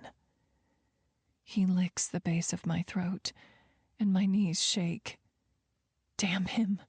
Damn him for everything he makes me feel. What do you want from me, Dante? I whisper. He looks up at me and holds my gaze, his eyes intense and filled with desire. I can see the color of them better like this, and it makes my stomach flutter. I think you know what I want, Pequeña. His voice is so low and lustful that I want to crawl into it. But I hold myself. I can't give in to him again. I can't let him take my body and then discard me when he's done with it. I refuse to be treated like that again. I don't know what you want, actually. All I know is that you take what you want from people and then throw them away like garbage. My voice is laced with venom, but it doesn't faze him. His hands have moved to my hair, pulling it back so that his lips can have free rein on my throat. My body betrays me and trembles in his hold. You're wrong again. I don't take from just anyone. I take what is mine. He bites at my throat before his lips crash down on mine, stealing away any response or thought that I had for him. His kiss is both bruising and passionate, a mixed cocktail of emotions. He licks and bites at my mouth, growling when my tongue starts to duel with his. He tastes so fucking good that I almost give myself over to him completely, until his words replay in my head, spinning over and over again like a record. He called me his. Not his lover or woman or anything special to him, but his body that he can control and do what he pleases with. My palm doesn't just itch with the need to slap him, it burns. I rip my mouth away from him and step back. His eyes are wild and his perfect lips are swollen from our kiss. I take a second to admire him before my hand rears back and then slaps him clear across his face, the sound echoing in my small bedroom. His hand goes to his mouth, wiping his lip with the back of it. My breathing is wild from both his intense kiss and the anticipation of his next move. He could try to fuck me or kill me. It really could go either way with him. I decide to speak again before he has a chance to make any move. Hurts, doesn't it? Now you know how my dignity felt last night after I threw myself at you. I'm done playing your games, Dante. I'm not a toy or just some thing you can mess with whenever you see fit. I'm a person with actual feelings, though you have no idea what that's probably like. But I am that. I am everything but yours. I turn away from him, tears now clouding my vision. I blame them on the alcohol from earlier, but I know it's him that's causing them. I swallow them back and grab a pair of yoga pants and a t-shirt from my closet, ignoring him as I try to leave the bedroom. His hand immediately reaches out and grabs mine, yanking me back and into his solid chest. I want to moan from the contact, but I bite it back. He moves my hair to whisper in my ear, his warm breath tickling me. That will be the last time that you hit me, Esmeralda. Because, like it or not, you are mine. He licks my ear before biting the lobe, his rough hand traveling up my stomach and landing on my breast that's only covered by my bra. He squeezes it, and I let the moan that I've been biting back free. He growls in response, palming my breast even harder. You're mine to protect, he murmurs in between kisses that he's giving my throat and jaw. Mine to watch. His kiss is now near the corner of my mouth. Mine to fuck. His last words leave me shaking, but they pale in comparison to the kiss he gives my mouth now. He bites my bottom lip, sucking it into his mouth before tracing my teeth with his tongue. No man has ever kissed me like he does. His kisses are all-consuming, like he's trying to absorb me. I can't do anything now but succumb to him, my desire for him a weakness like no other. He whips me around and pushes me onto the bed, my face resting against my soft comforter. My ass is in the air and is cool from the lack of clothing except for my panties. The feeling doesn't last long, because within a second, his hand smacks me so hard on my butt that it sounds like the crack of a whip. At this moment, I should be screaming in protest and doing everything to get away from him. But I do nothing of the sort. No. Instead, like the sick woman that I am, I nearly come from his rough touch. My thighs shake and a pool of wetness surges from my pussy. I can't contain the reaction. It's practically chemical. He is the puppet master that controls the strings on my body, and I let him. He yanks my panties down to my thighs, not bothering to pull them the rest of the way. I hear the clanking of his belt being undone, and a moment later, he's pushing inside me. His cock is hard as steel and pushes through my walls effortlessly. We both groan at the contact. Within seconds, he's fucking me so roughly that my bed is banging against the wall. I don't bother biting back my moans.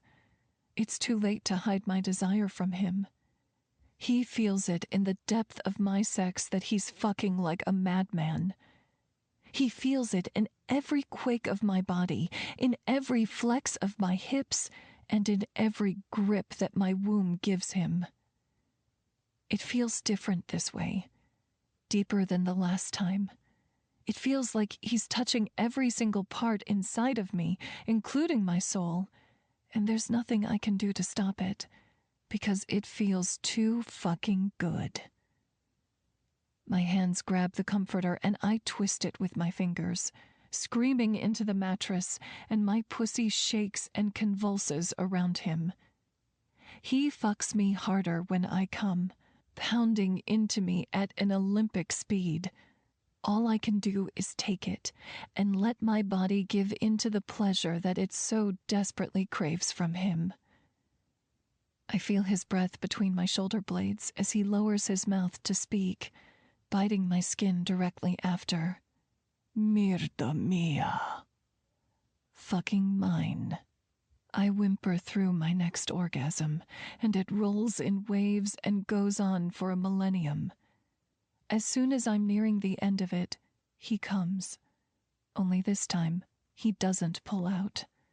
No, this time he comes so much inside of me that I feel it leak out of me, mixing with my wetness that's pooled in between my thighs. I lay there on the bed as his chest crashes down onto my back, his breath coming out in large pants. He came inside of me and we didn't use a condom. We haven't used a condom any of the times he's fucked me. The realization hits me so hard that I'm scrambling out from under him, rolling to the floor and yanking my panties up. He lays back on my bed, his cock hanging out of his pants, and I allow myself to look at it. It's beautiful and surprisingly still hard. This man is a literal animal. We didn't use a condom, not for the first time either. He seems unbothered by my words, tucking his cock back into his pants before zipping them up and buckling his belt. Did you hear? Yes, I heard you, Esmeralda. He cuts me off. His voice is casual. It pisses me off. You forget that I have access to everything on your computer and in your house. That includes your medical records. I know that not only are you clean, but you're on birth control. I feel the steam rising from my chest and leaving through my ears. This man literally invades everything in my life. My body, my possessions, my privacy, and now my fucking medical reports. The only thing kept from him is my heart, and I'll be damned if I let him even get close to that. Get out now! My voice is a screech, and I want to hang my head in my hands. But I won't let him see me like that. I won't let him see the conflict he elicits inside of me. He gets up and walks to me, fingering a strand of my hair, the curl falling out of the style that Ricky had it in. But we are having such a great time. He smirks at me, and I smack his hand away from me, ignoring the way he narrows his eyes. You can act like a spoiled girl all you want, Esmeralda. But hear this. You are mine, whether you like it or not, and I will take care of you the way that I see fit. I'm yanking on my yoga pants and shirt now as he speaks, my frustration growing with every word that leaves his mouth. That means if I want a guard to follow you so that your father can't touch you, I will. That means if I want to tell you to stay put until it's safe to go out, you'll listen. He approaches me, his hand tipping my chin up. His finger traces my bottom lip, and I resist the urge to lick it. He makes me feel so many conflicting emotions in the span of a second. That means if I want to fuck you, I will. Because you are mine, Esmeralda, whether you like it or not. He lets go of my chin, and I stomp away from him and into the living room, wheeling around to snap back at him as he follows me. My words are lodged in my throat when I hear a key turning the lock of the front door. Shit, it's Ricky. What the fuck am I going to tell him? I rush to the front door and undo the deadbolt before he's unlocked it fully. He steps in a second later, shock crossing his features as he takes in me and Dante. His eyes linger on Dante's form, both questioning and admiring. He was just leaving. Dante finishes for me, walking towards the door and speaking to Ricky directly. And you are? Ricky questions him, a tinge of flirtiness in his voice. It makes me a little jealous, which then makes me angry. He's my best friend, and the man that he's ogling is the devil himself. I should have no reason to be jealous. The owner of the club you went to.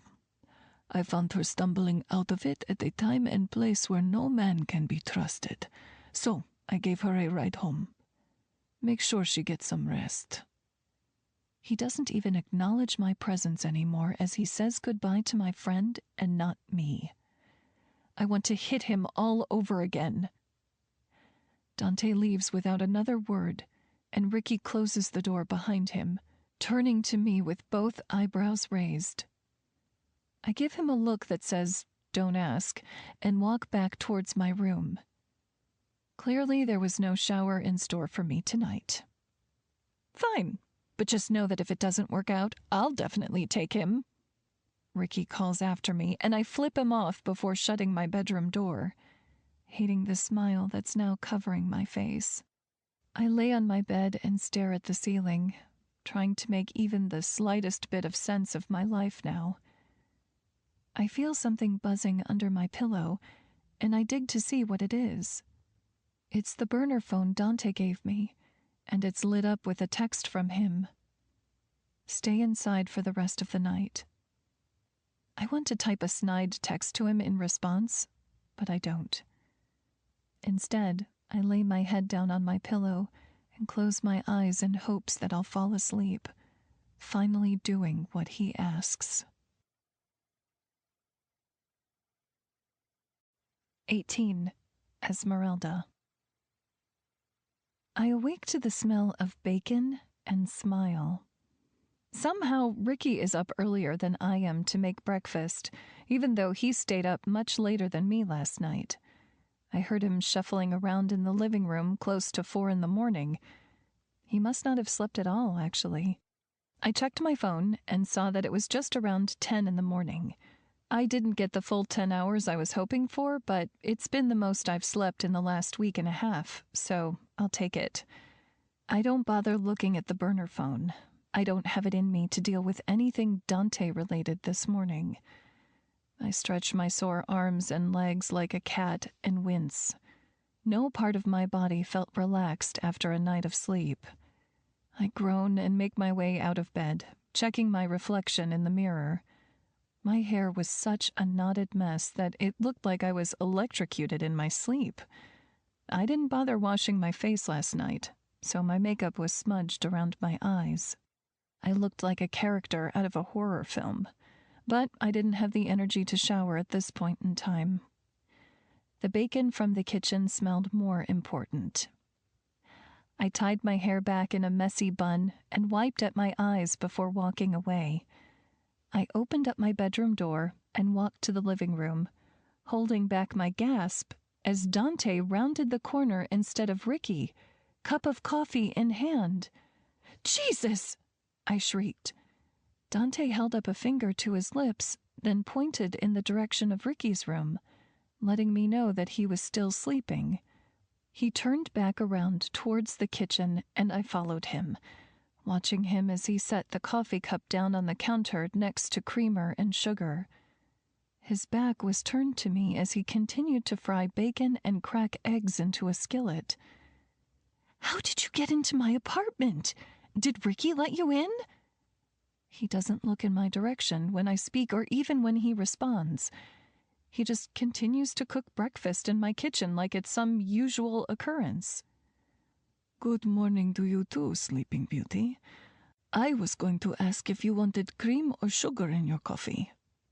He slaps a kitchen towel over his shoulder as he transfers bacon from the pan onto a clean plate, spooning scrambled eggs into it directly after. My mouth waters and my stomach grumbles, and he smiles at the sight and sound. It makes me want to smile back, but I resist. "Both, and you didn't answer my question." He adds a dash of cream and a spoonful of sugar, then turns to me, cup held up in question.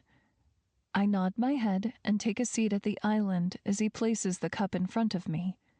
He turns back and starts taking food from the breakfast plate and splitting them into 2 portions, placing a plate in front of me with a fork when he's done. "Your roommate sleeps like the dead, and has been since I left. Sergio has copies made of your apartment key while you were at my house for the week. Both your guard and I have one." He says it casually, like it's no big deal, which I guess in his world it isn't. But in mine, it's just another invasion of privacy that he gives daily. This is a dorm building. You can't just have keys made without the school's knowledge. He shrugs as if what I said is indifferent and not important. "It's an apartment building on campus. At best, you could call it student housing. And since I've paid them well over 15 grand in tuition fees and own all the clubs their students flock to, I think I can have a couple of keys made." He waves his hand before my plate, gesturing for me to take a bite. I eat a piece of bacon and sip my coffee. I have too many questions wanting to fly out of my mouth that I can't eat in peace because of them. How many clubs do you own? I ask him skeptically.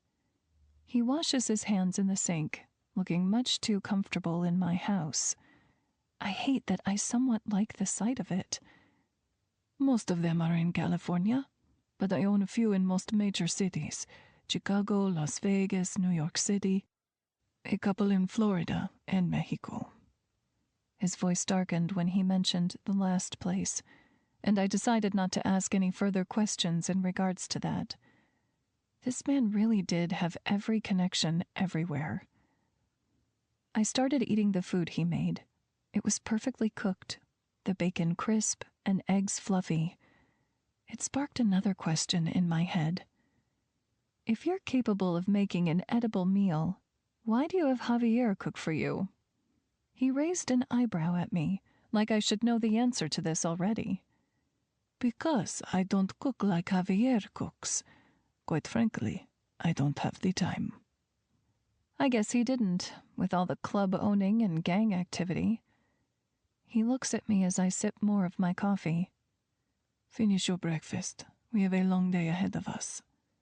I scoff and get up with my now empty plate, walking it to the sink and rinsing it off before placing it in the dishwasher. We don't have anything planned today. I'm going to take a shower, and when I get out, you'll be out of here. I brush past him, but his next words stop me in my tracks. Juan Carlos has been staying at a rental house about 3 blocks from here. My security notified me this morning. It's always something, isn't it? What's that have to do with you and me? His eyes darkened, and for a second, I let myself believe that he might care for me a little bit. But I pushed the feeling back as soon as it came, knowing he's incapable of doing such a thing. You know exactly what that has to do with us. It means that you will be under my watch 24/7, and my men and I will see to it that he doesn't even get a second of you being alone. I groan loudly, knowing exactly what that means now. So you and your boys are going to stalk me every second of my life. What's next? Do you want to sit in the bathroom with me while I shower? His eyes darken with a hint of desire, and I will my panties to stay dry. I'd rather be in the shower with you, but we'll save that for another day. Right now, you need to go get ready. Wear comfortable shoes. We're going to replace the ones you wore last night. I roll my eyes at him. It's not like I'll have the opportunity to wear heels again anyway.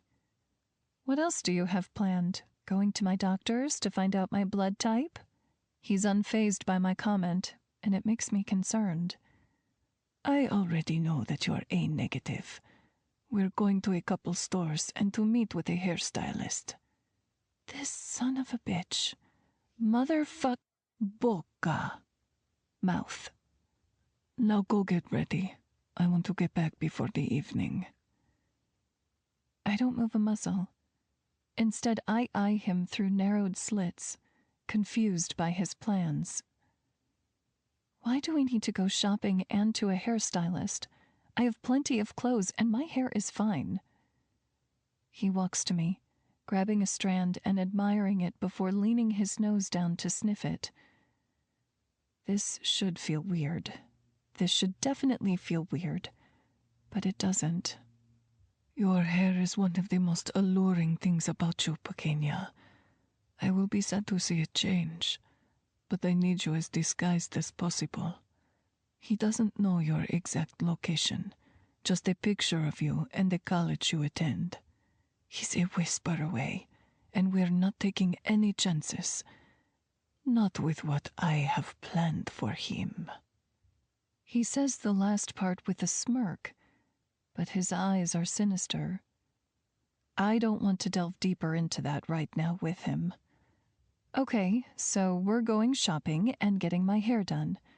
How are you able to do all of this in broad daylight? My question both confuses him and makes him smile, and his teeth gleam in the light. What am I, a vampire? Practically.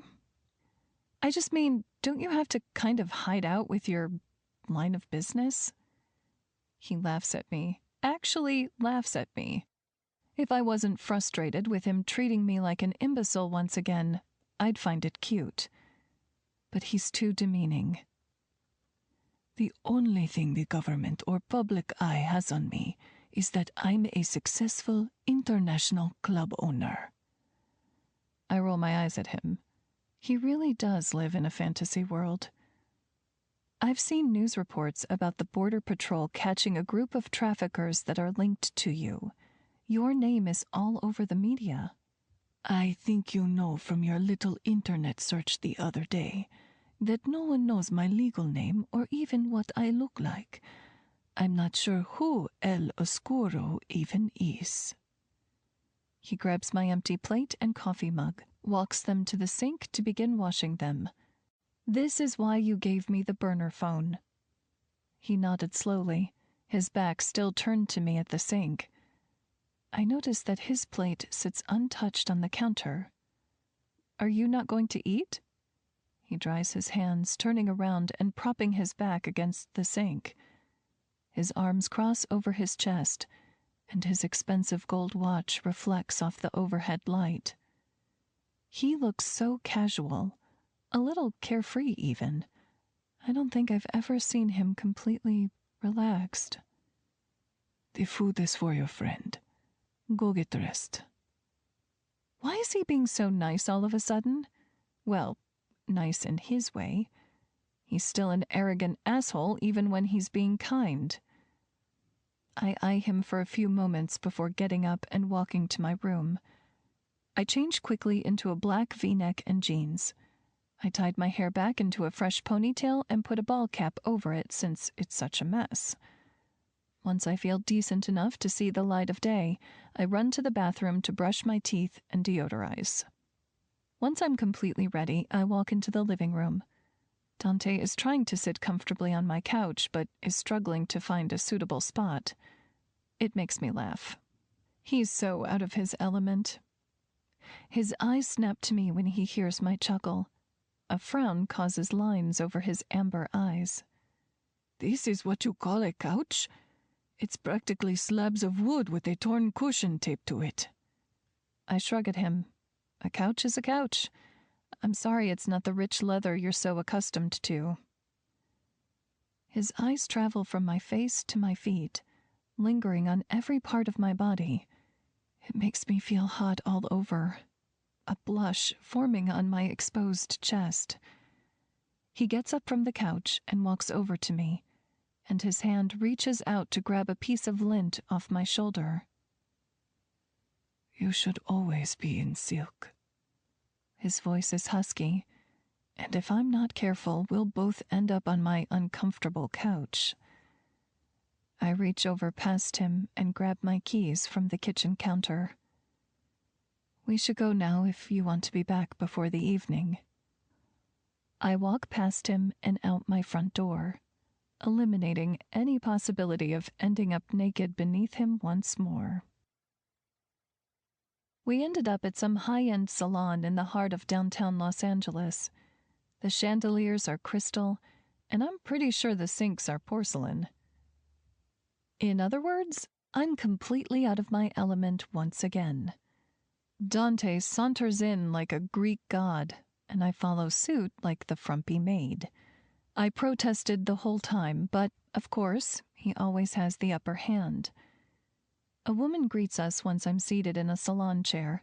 She is tall and blonde, and everything I'm not.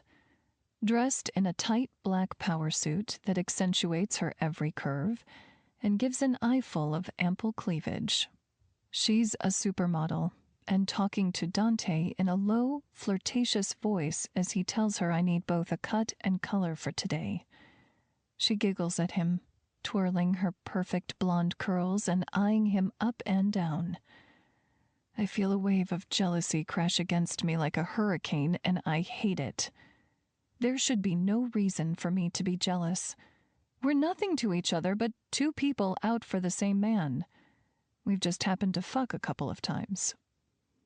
Dante mutters something to her that I can't hear, and it makes the hairdresser laugh, an all-out girlish laugh, her hand touching his bicep while she does it. I begin to grow impatient and speak over them. I'm sorry to interrupt, but we're in kind of a time crunch. I'd like to go over styling options while he goes elsewhere. I tried to hide the bite in my voice, but it's unmistakable. The woman gives me a glare, and Dante holds his hands up in surrender, backing away to go sit in the lounge. She brushes my hair, and we go over the possible color options. The color swatches vary from shades of brown to blonde, with a wonderful array of copper in between. I don't see the point in dyeing my hair. I've told him the entire way here that I could just wear hats, but it was an argument that I lost easily. I sigh and flip through the swatches, my eyes finally landing on the most beautiful shade of red that I've ever seen. It was a dark, coppery red, and it drew me in instantly. It almost resembled a dark amber color, immediately reminding me of Dante's eyes when his pupils are dilated. My eyes are glued to it for minutes, and the hairdresser eventually speaks up. Her voice is even and not filled with bitterness like it was 5 minutes ago. I am a sale, after all. I think that would look great on you. It'll be easy to lift your natural hair to that pigment as well. I take a few minutes longer and finally agree to it, and the hairdresser mixes chemicals in a bowl right after. While she paints the red goop onto my hair, I eye her through the mirror. A name tag rests on her right breast, and it reads, Delilah. Even her name is perfect. I close my eyes in surrender and let the hour pass as she paints and snips at my hair. Once she is done blow-drying and putting my hair in place, I allow my eyes to open. I really want to hate this woman, but she really is a magician for hair. Feathered and voluminous bangs line my forehead. They taper down in long silk layers that stop at the top of my breast. Every strand is perfectly curled and in place. The color is what really draws my attention. I've never dyed my hair before or imagined it any color other than my natural dark brown, but this makes me look magnetic. The dark amber brings out the green of my eyes and my golden skin tone. I can't help but get lost in my own reflection, and it makes Delilah laugh behind me. Like it? She asks. Before I can answer her, Dante approaches, stopping right behind me, his eyes fixed on me in the mirror. I suddenly feel nervous, wondering if he likes it too, which is the most ridiculous thought I've had in a while. I actually care to know what he thinks. A wonderful job per usual, Delilah. Thank you. You can run my card on file and tip yourself nicely. She nods at him, her smile still flirtatious. She leaves us to run the bill, his eyes never leaving mine in the mirror. Do you take most women here to get their hair done? I hate that I'm hoping his answer is no. He's silent for a while, his eyes traveling from mine to my hair. Just the one that disobeys me. He walks away, and I smile to myself. He likes it. 19. Esmeralda. We leave the salon and hop into Sergio's SUV. It is similar to the one he drove me in once before, but this one had windows you could actually see out of. The ride is quiet but short. Within a few minutes, we're stopped at a store that is the size of my entire apartment building. It is filled with large windows and expensive dresses in the displays. Dante follows me inside, and I gaze in wonder. So many shelves of designer shoes and clothes are before me. This is Ricky's heaven, I'm sure of it. I let myself become mesmerized instead of intimidated. I don't have the energy to fight Dante on this anyway. A woman that looks to be in her mid-50s walks toward us, jewelry dripping from her wrists and neck. Her smile is warm, and I feel more comfortable here than I was at the last place. Dante, it's a pleasure to see you. I have that custom tux you ordered on its way for pickup. What brings you in today? He pulls out a platinum card and hands it to her, and my eyes widen at the sight. This is Esmeralda, Marianne. She's going to need a new wardrobe to order today. I trust that if anything she wants is not in her size, you'll have it ordered right away. She nods at him, turning to me and offering me another warm smile. It's a pleasure to meet you, Esmeralda. Please, make yourself at home while I prepare a dressing area for you. There's an entire area? Not just a room? What is this life of mine now? She starts to walk away, but Dante's voice stops her halfway through. She will also need a ball gown today, Marianne. Please bring a few options up for her as well. This order will need to be expedited. She gives him a wide smile and nods, disappearing and leaving me to turn to him in question. Am I going to need a ball gown for my economics class next week or something? He smirks from the corner of his mouth, and I resist the urge to kiss it. I'm having an event in the next few days. You will need to be in attendance since most of my security and myself will be there. There will be no chances of you being alone when he's in town. He doesn't need to mention his name. I already know he's referring to my father. I want to argue with him on this, but I am curious.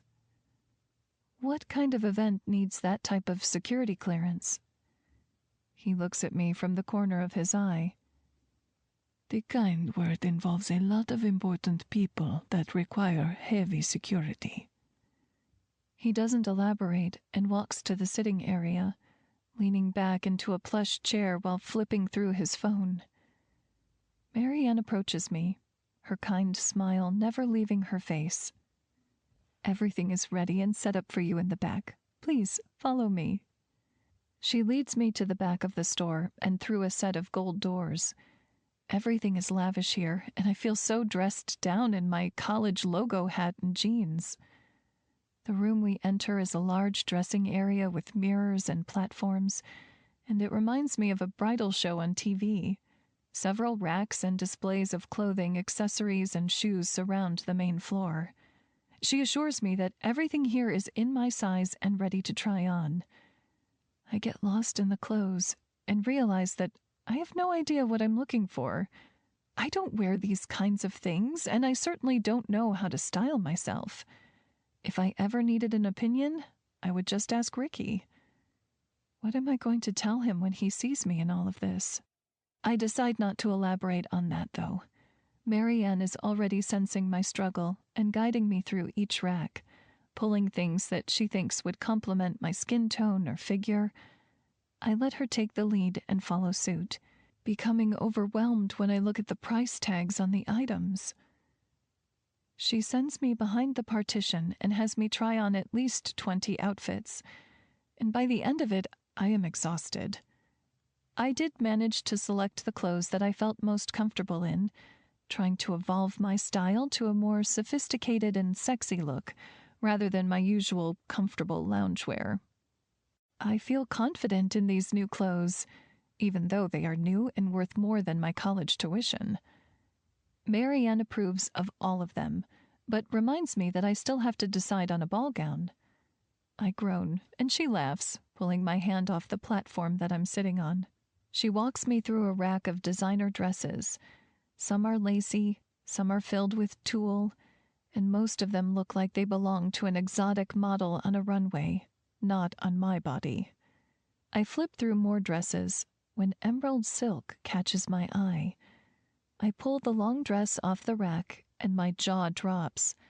The emerald color is deep and shimmers in the light, the silk material of it somehow making it shine more. Marianne smiles at my choice and helps me put it on, being careful not to trip over the length or tear the slit. I look in the mirror and suddenly feel like a goddess. The dress has a sweetheart cut that stops beneath my breasts. The straps lay delicately on my shoulders. It hugs my body and brings out curves that I never even knew I had. The slit on the left leg rides up to my mid-thigh. The back is open and stops at the top of my butt, exposing all of my skin. I feel like Jessica Rabbit dressed in the richest green silk. I think that dress was made for you, Esmeralda. I smile at her. In the hour that I've known her, I've already grown fond of her warmth and guidance. I think it was too. I'll take it.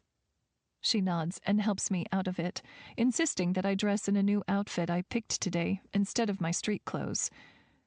Just as I am sorting through to pick one, she stops me. I've never seen Dante bring a woman in here before. Pardon me if I'm too invasive, but I do have several sets of lingerie that you might enjoy. Maybe something the both of you can enjoy. I blush instantly. I've never shopped for lingerie before, and I definitely haven't picked out anything for a man to admire me in. Would Dante even see it on me? Any time that we've been intimate has been a spur of the moment. We have no label, and I'm trying my best to keep it that way. I'm trying my best to keep him out of my thoughts completely. She watches me as I stand in silence, her expression almost embarrassed.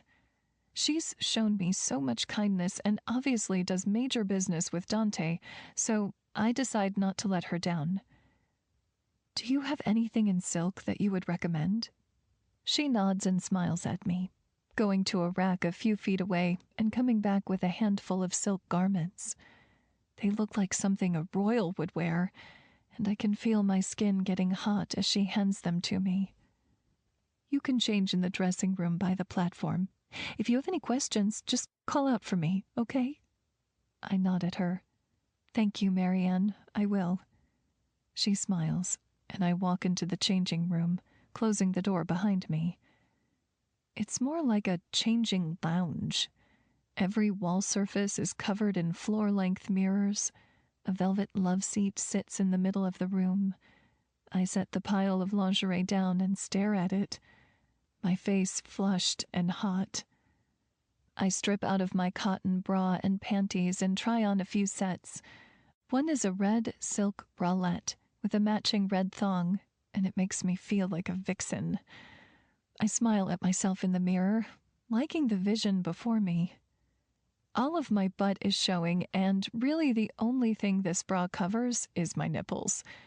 But I look like a magazine girl, and I love it. I don't think I've ever felt this sexy before. A knock sounds at the door. I call out to Marianne to let her know I'm still changing. I'm fine for now, Marianne. I'll let you know if I have any questions. It's not Marianne. Dante answers behind the door. I immediately panic when I realize there's no lock on the door. Standing in the middle of the room when he enters and shuts the door behind him. Why even knock? I ask him. He says nothing, just stands there staring at me for what felt like an eternity. His eyes travel from my breasts to my navel, slowly sliding down and stopping at my silk-covered pussy. He's undressing me with his eyes, and instead of feeling embarrassed, I feel wanton and sexy.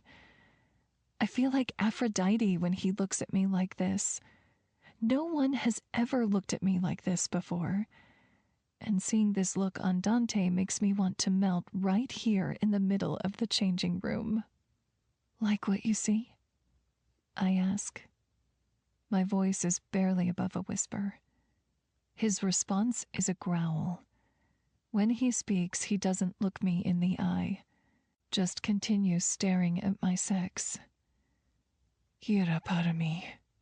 Spin for me.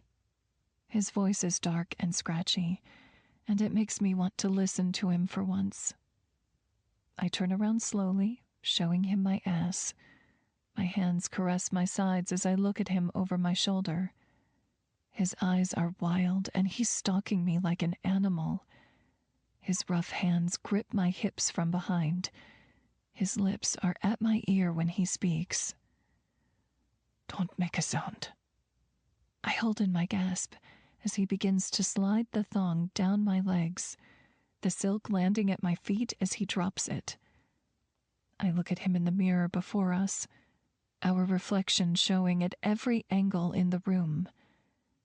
It's hot like this, me being able to watch him touch and admire me.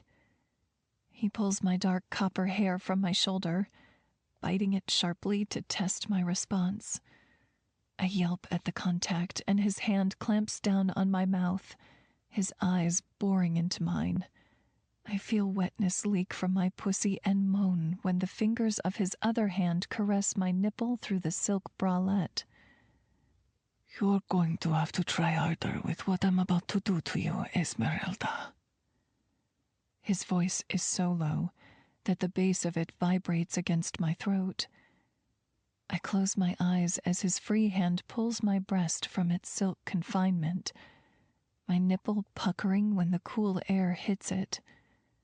He repeats the same motion with my other breast, his whisper in my ear warming my entire body. Open your eyes, Esmeralda. Look at how fucking beautiful you are right now. His words do more than just warm me. My body practically lights on fire when he mutters the word beautiful. My eyes open slowly, and I gaze at us in the mirror. The sight before me was enough to make me come on the spot. Dante's powerful form stands behind me, his hand still covering my mouth while the other rests over my navel. My breasts are completely bare, the red silk peeking beneath them. My sex is on full display. I can see my wetness gleam in the light. It makes me moan against his hand, and his cock responds excitedly, hardening against my ass and making me grow wetter. His hand goes down to my sex while the other stays tightly over my mouth. I let out a small moan when his fingers find my clit. The sound makes my hand push over my mouth tighter. It shouldn't be erotic, but it is. He starts fingering my wet flesh, and my whole body shakes with a release that I didn't anticipate would come so soon. He does this to me, leaves me completely unhinged within seconds of touching me. He brings his fingers up to his lips and sucks my wetness off of them. My eyes never leave the erotic sight, and I grow even wetter from looking at it. I hear the telltale sound of his belt being undone when his fingers leave his lips, his smooth and hard erection pressing hotly against my lower back. I wiggle my ass greedily, and he chuckles darkly. For a woman that hates me so much, your body says otherwise. I want to bite back with a remark, but he's already pushing inside my swollen walls. My head falls back to his shoulder, and I close my eyes. So fucking good. He pumps into me roughly for a few strokes, and then grabs my hair, pushing my head back up from his shoulder. Keep your eyes open while I fuck you. You need to see what you look like when you come around my cock. Maybe then you won't defy me anymore. My eyes snap open, and I watch my breasts shake as he fucks me into oblivion. The sound of our skin slapping echoes through the changing room, and I'm biting my tongue so hard to keep from moaning that I taste blood. His hands are still gripping my mouth and hips, his veins and his arms sticking out from the intensity of his hold. It should make me feel scared that he's handling me in such a brutal way, but all it does is turn me on so much that I burst, erupting around his cock like a volcano. His face hardens, and he lets out a low grunt before releasing inside of me. I stand and watch this beautiful monster let go around me. We stand there in silence. The only sound filling the room is our labored breathing. He lets go of me and zips up his pants when a knock sounds at the door. Marianne calls out behind it. Everything fits okay, Esmeralda? I look at Dante, and he looks nonchalant, fixing his cufflinks as if we didn't just fuck each other 10 ways to Sunday in a designer retail shop. I shake my head at him before changing into my regular clothes, the lingerie bunched up in my hands. Yes, Marianne, everything fits great. I'll be out in a moment. I hear her footsteps walk away, and I look back at Dante, who is casually scrolling through his phone and ignoring me. I hate that he makes me feel so good and powerful while we fuck, but then so small when we're done. I brush past him, my shoulder checking him in the chest as I walk out of the changing room and slam the door behind me. He really is an asshole. 20. Esmeralda. It's been 2 days since I spent the day with Dante. He dropped me off at my apartment after spending nearly $5,000 on my new hair and wardrobe, and I've never felt more degraded in my whole life. I didn't sign up to be some expensive call girl for him, but that's essentially what he's made me. He comes and goes when he pleases, using my body and fucking with my emotions in the process. It's Friday, and Dante's event is tonight. He told me to be ready by 5 and that my dress was waiting for me at his house. I'm curling my hair at my vanity when the burner phone he gave me goes off. It's a text from Sergio. Be there in 45. I sigh in frustration and finish my hair before applying a light nude makeup look. My dress was statement enough, and I honestly didn't want to draw too much attention to my face tonight. He's given me little to no detail in regards to what this event is for, as well as who will be in attendance. It could be several bosses in his cartel for all I knew. That in itself makes me want to hide away in the shadows. Sergio texts almost an hour later to let me know that he's outside of my complex. I grab my clutch and phone, throwing them both and a tube of red lipstick in my tote. When I'm in my living room and almost out of the front door, Ricky pops around the corner and stares at me with a questionable look. Going somewhere without me? You have no idea how badly that I wish you were coming with me. I give him a sheepish smile in response. I have a date tonight. I hate that the thought of a date with Dante actually brings butterflies to my stomach. He takes in my hair, makeup, and large tote bag. I can tell he's not buying it, and it makes my face flush. He did the same thing when I tried to lie about my hair and shopping bags the other day. Saying that I was in need of a lifestyle change simply wasn't enough, especially when the bags that I held in my hands at the time were designer. None of it makes sense to him because none of it makes sense to me. Dante has given me no guidance about how to describe his place in my life, as well as the changes that have come with him. Once again, I'm left in the dark in regards to him, and it's starting to really hinder my day-to-day life. With the club guy? You mean the devil himself? Yeah, he wants to go to some restaurant downtown. So why is your hair and makeup done and you're in jeans? Lie, Emmy, lie well for once. I have some studying that I want to get a head start on before classes start up next week.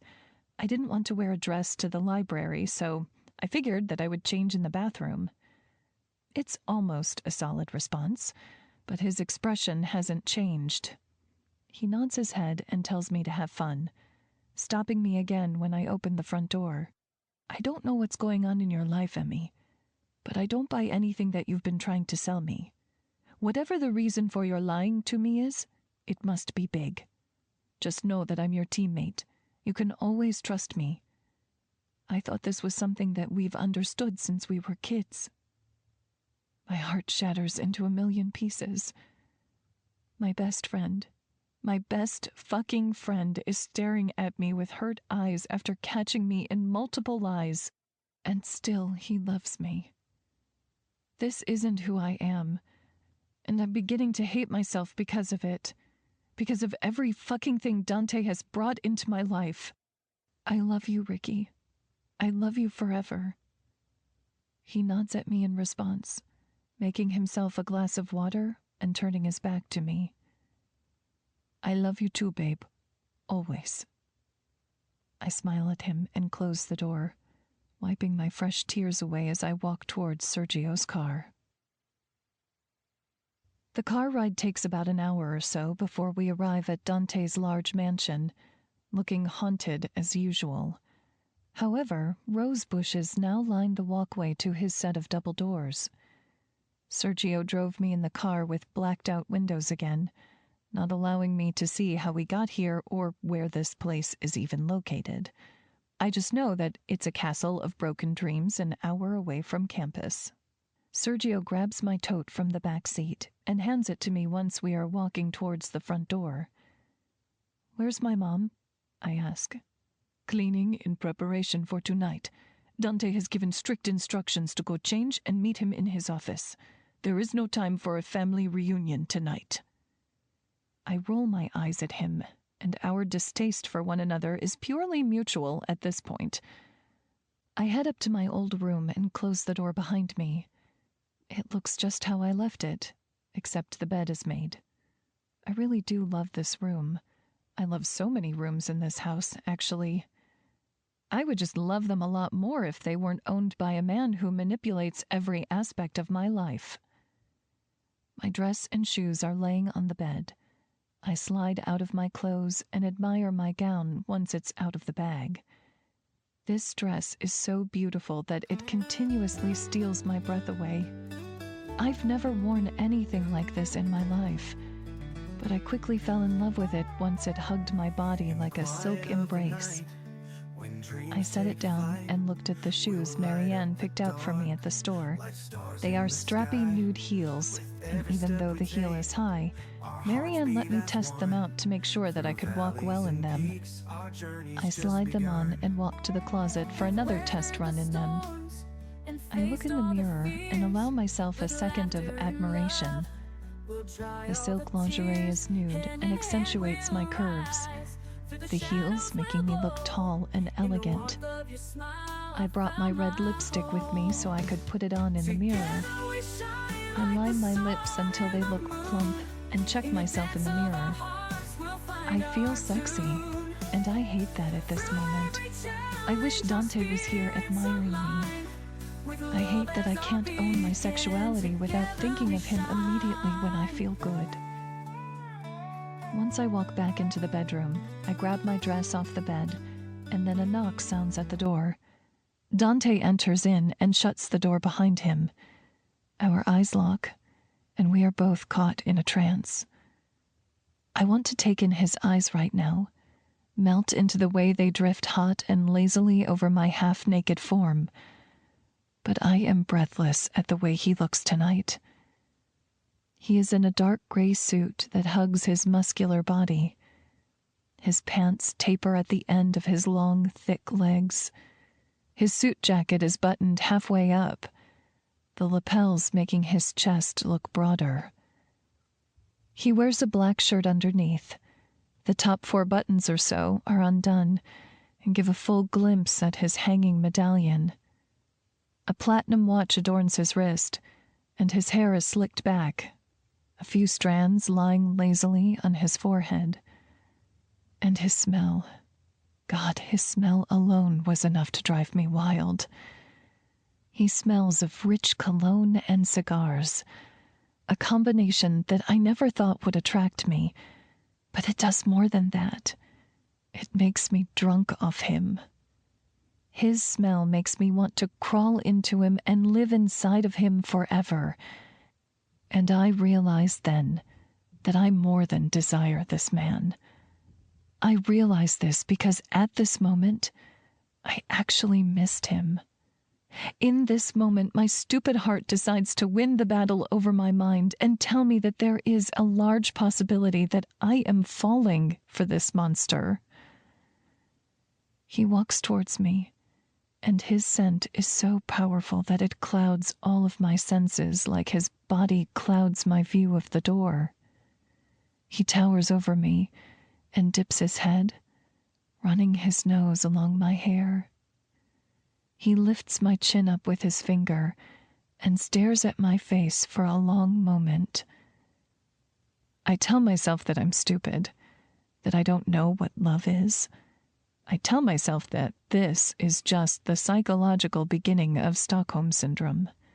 I tell myself anything to give a reason for the way that I'm feeling for him, for the way that my heart plummets when he's near or even in my thoughts, no matter how angry he makes me, no matter the damage that he's caused in my life. Diosa. Goddess. You look exquisite, Emmy. He called me by my name, my real name. That's all it takes before all common sense leaves my head and flies out of the room. It's all it takes before I shove back all the hatred I felt towards this man and press my lips to his in a heated kiss. He sucks my bottom lip into his mouth on a low growl, and I melt into his solid chest. He is warm and smells so good that I get lost in him. I get lost in his absurdities and darkness. I get lost in his lies and his damage. I get so lost that I forget all that I am and all that I've worked for, just so I can feel his kiss. Just so I can feel him. He breaks our kiss and steps back, his hand never leaving my face. He gazes at me for a few moments before he speaks. Tonight, you are to speak to no one unless I introduce you to them. Just because they are guests in my home doesn't mean I trust them. There will be no risk of your safety tonight. If he wasn't so controlling, that statement might actually be sweet. Who is coming here tonight? I can't go out there in a social setting without a clue of what is going on around me. He takes in my words and sits with them for a few moments. I can see the wheels turning in his head, and I wonder if anyone else can see when he does that because the expression is so small, or if it's just because my sick obsession won't allow me to stop staring at him when he's near. A few bosses here and there, some old friends, a few senators. My mouth drops at his last word. How can a cartel leader have government officials in his home? Is he trying to go to jail? He sees the questions behind my eyes and chuckles, answering me before I can even get my words out. Keep your enemies close, Renita. I try not to gush at the fact that he just called me his little queen and keep questioning him. Do they know about what you do? He shrugs at me, fixing his cufflinks as if there is nothing to worry about. Some do, yes. But trust me, Esmeralda, nothing that I do even pales in comparison to the monstrosities they create in your beloved homeland. I just do them favors to keep my identity in their safekeeping. We all have secrets, even your trusted leaders. I want to question him more on this, but I already know I will come up short with answers from him. He speaks in riddles, and I'm not in a mood to solve them tonight.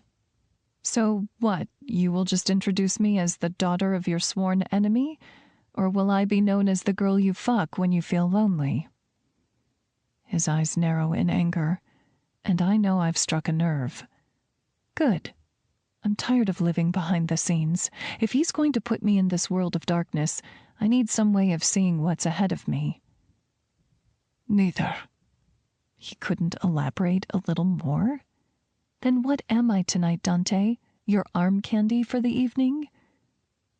He looks down at his shoes, distracting himself before he meets my eyes again. If I could read him better, I'd say the look in them is guilt. You're a guest of Marianne's. If you want to solidify your story better, you can go a step further and say that you're her assistant.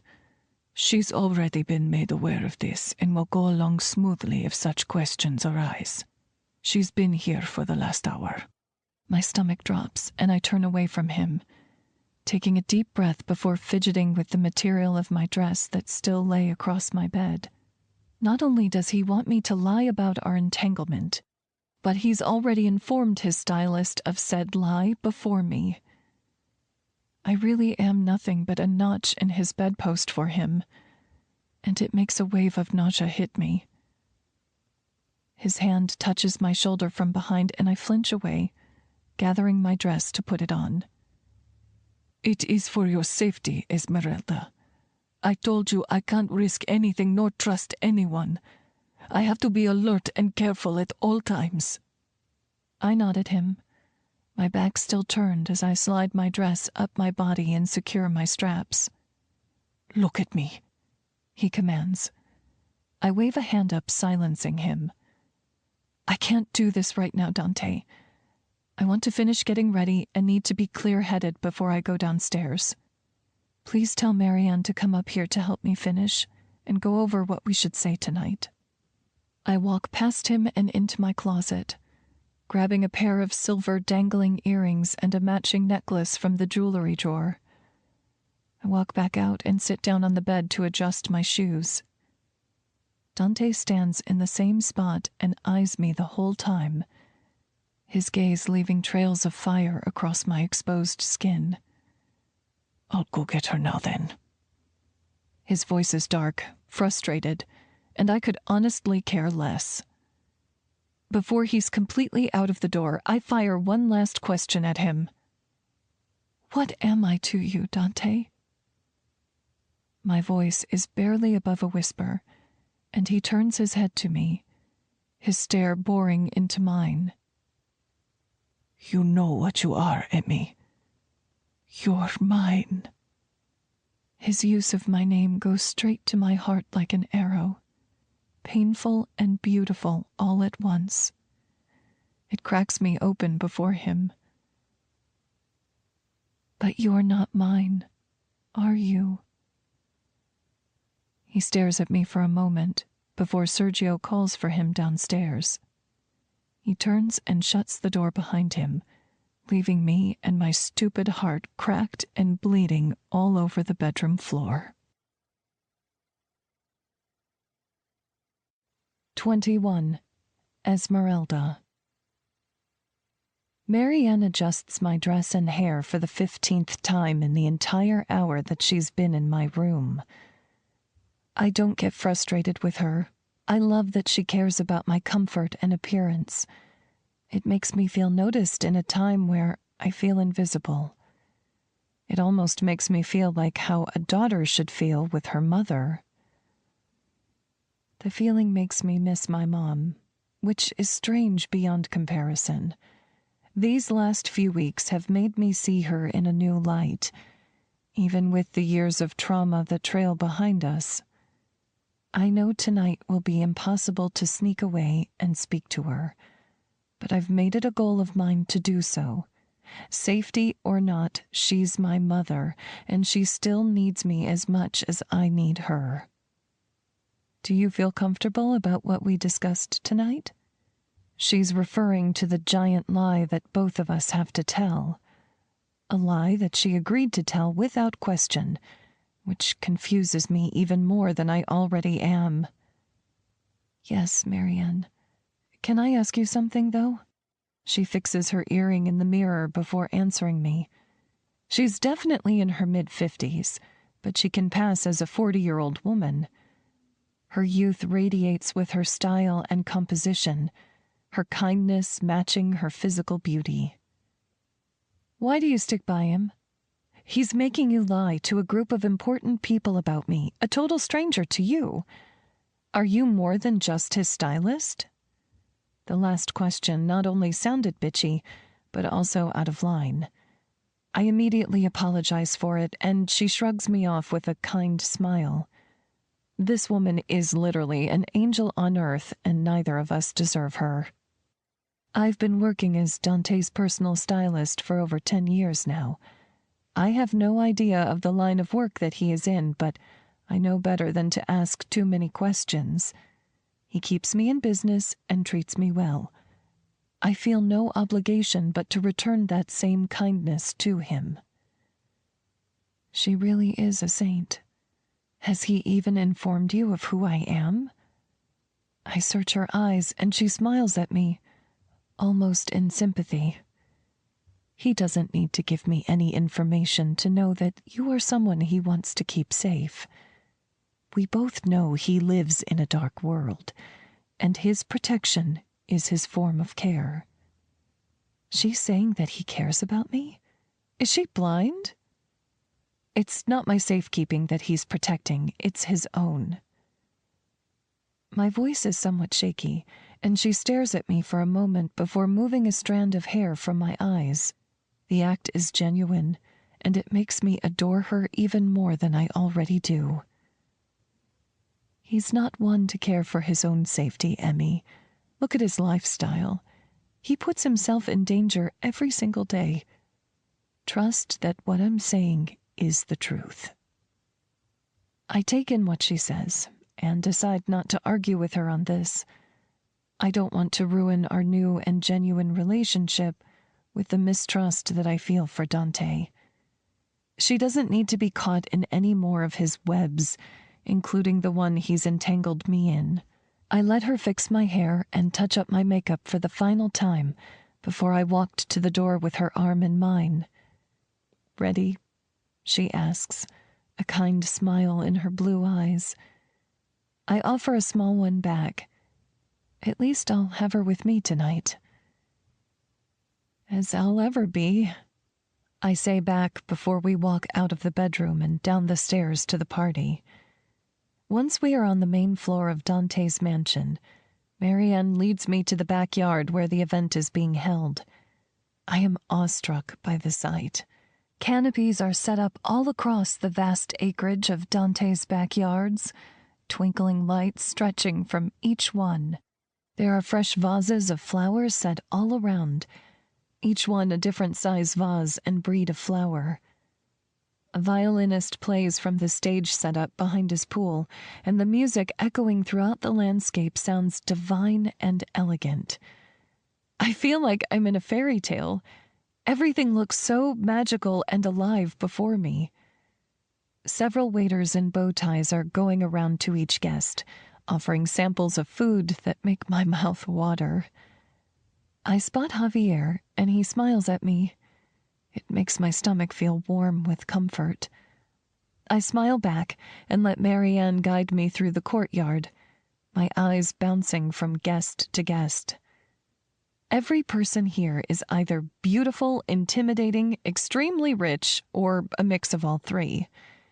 It makes me feel small, but Marianne's warm grip on my arm keeps me grounded.